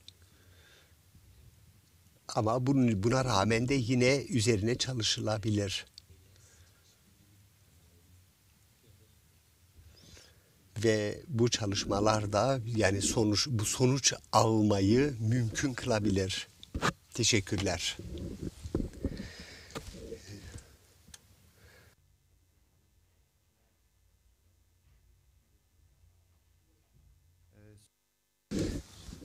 Ama gerek yok. Okay. Kürsüye davet ediyorum ve kürsüyü kendisine bırakıyorum.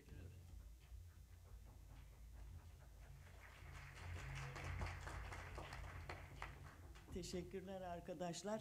Yorucu bir gün oldu bugün. Zaten konu oldukça yorucu. Dolayısıyla ben konuşmamdan feragat etmeye karar verdim müsaadenizle. Ve fakat şunu söylemek istiyorum. Elbette ki toplumda bu sürece olan güvenin güçlenmesi için temel kaygılarımız arasında öncelikli olarak hiçbir hukuki zemini olmadan rehin tutulan siyasi tutsak arkadaşlarımız var. Onlara buradan bir kez daha selam göndermek istiyoruz. Sürecin devamı açısından da bir an önce fiziken aramızda olmalarını diliyoruz elbette ve bunun çalışmalarını hep birlikte yürütmek istiyoruz. Son olarak tabii aradaki konuşmalarımı kesiyorum arkadaşlar. Temeli kavramlar meselesiydi, onu söyleyeyim. Çünkü artık yüzyılımızda bambaşka bir hayat biçimleri, bambaşka konjonktürel durumlar varken biz halen 19. yüzyıl sonu 20. yüzyıl kavramları ile konuşuyoruz. Ve bazen yaşadığımız deneyimlere birer cevap olmaktan çok uzak oluyorlar. Dolayısıyla bir düşünce kuruluşu veya tartışmalara alan açmaya çabalayan bir ne diyelim bileşen olarak biraz bu konularda da kafa yormayı önüne ödev olarak koymuş durumda. Ama bütün bu uzun anlatıyı kesiyorum arkadaşlar. Ve son cümlem arkadaşlarımıza teşekkür ve sizlerin aramızda birlikte çalışmalara devam etmemiz konusundaki son cümlelerim. Artık barışın değil, çatışmaların ve savaşların birer istisna olduğu dönemlere doğru sizlerle genişleyerek birlikte yola devam etmek istiyoruz. Önerilerinizin bu çalışmaları güçlendireceğine inanıyoruz. Bugün konferansımıza güç veren tüm katılımcılara, hepinize dernek yönetimi adına teşekkür ediyoruz. Ve konferansın hazırlık aşamasında emeği geçen bütün gönüllülere, çevirmenlere, teknik ekibe, basının değerli emekçilerine tek tek teşekkürler. Ve yeni buluşmalarda birlikte olmak dileğiyle.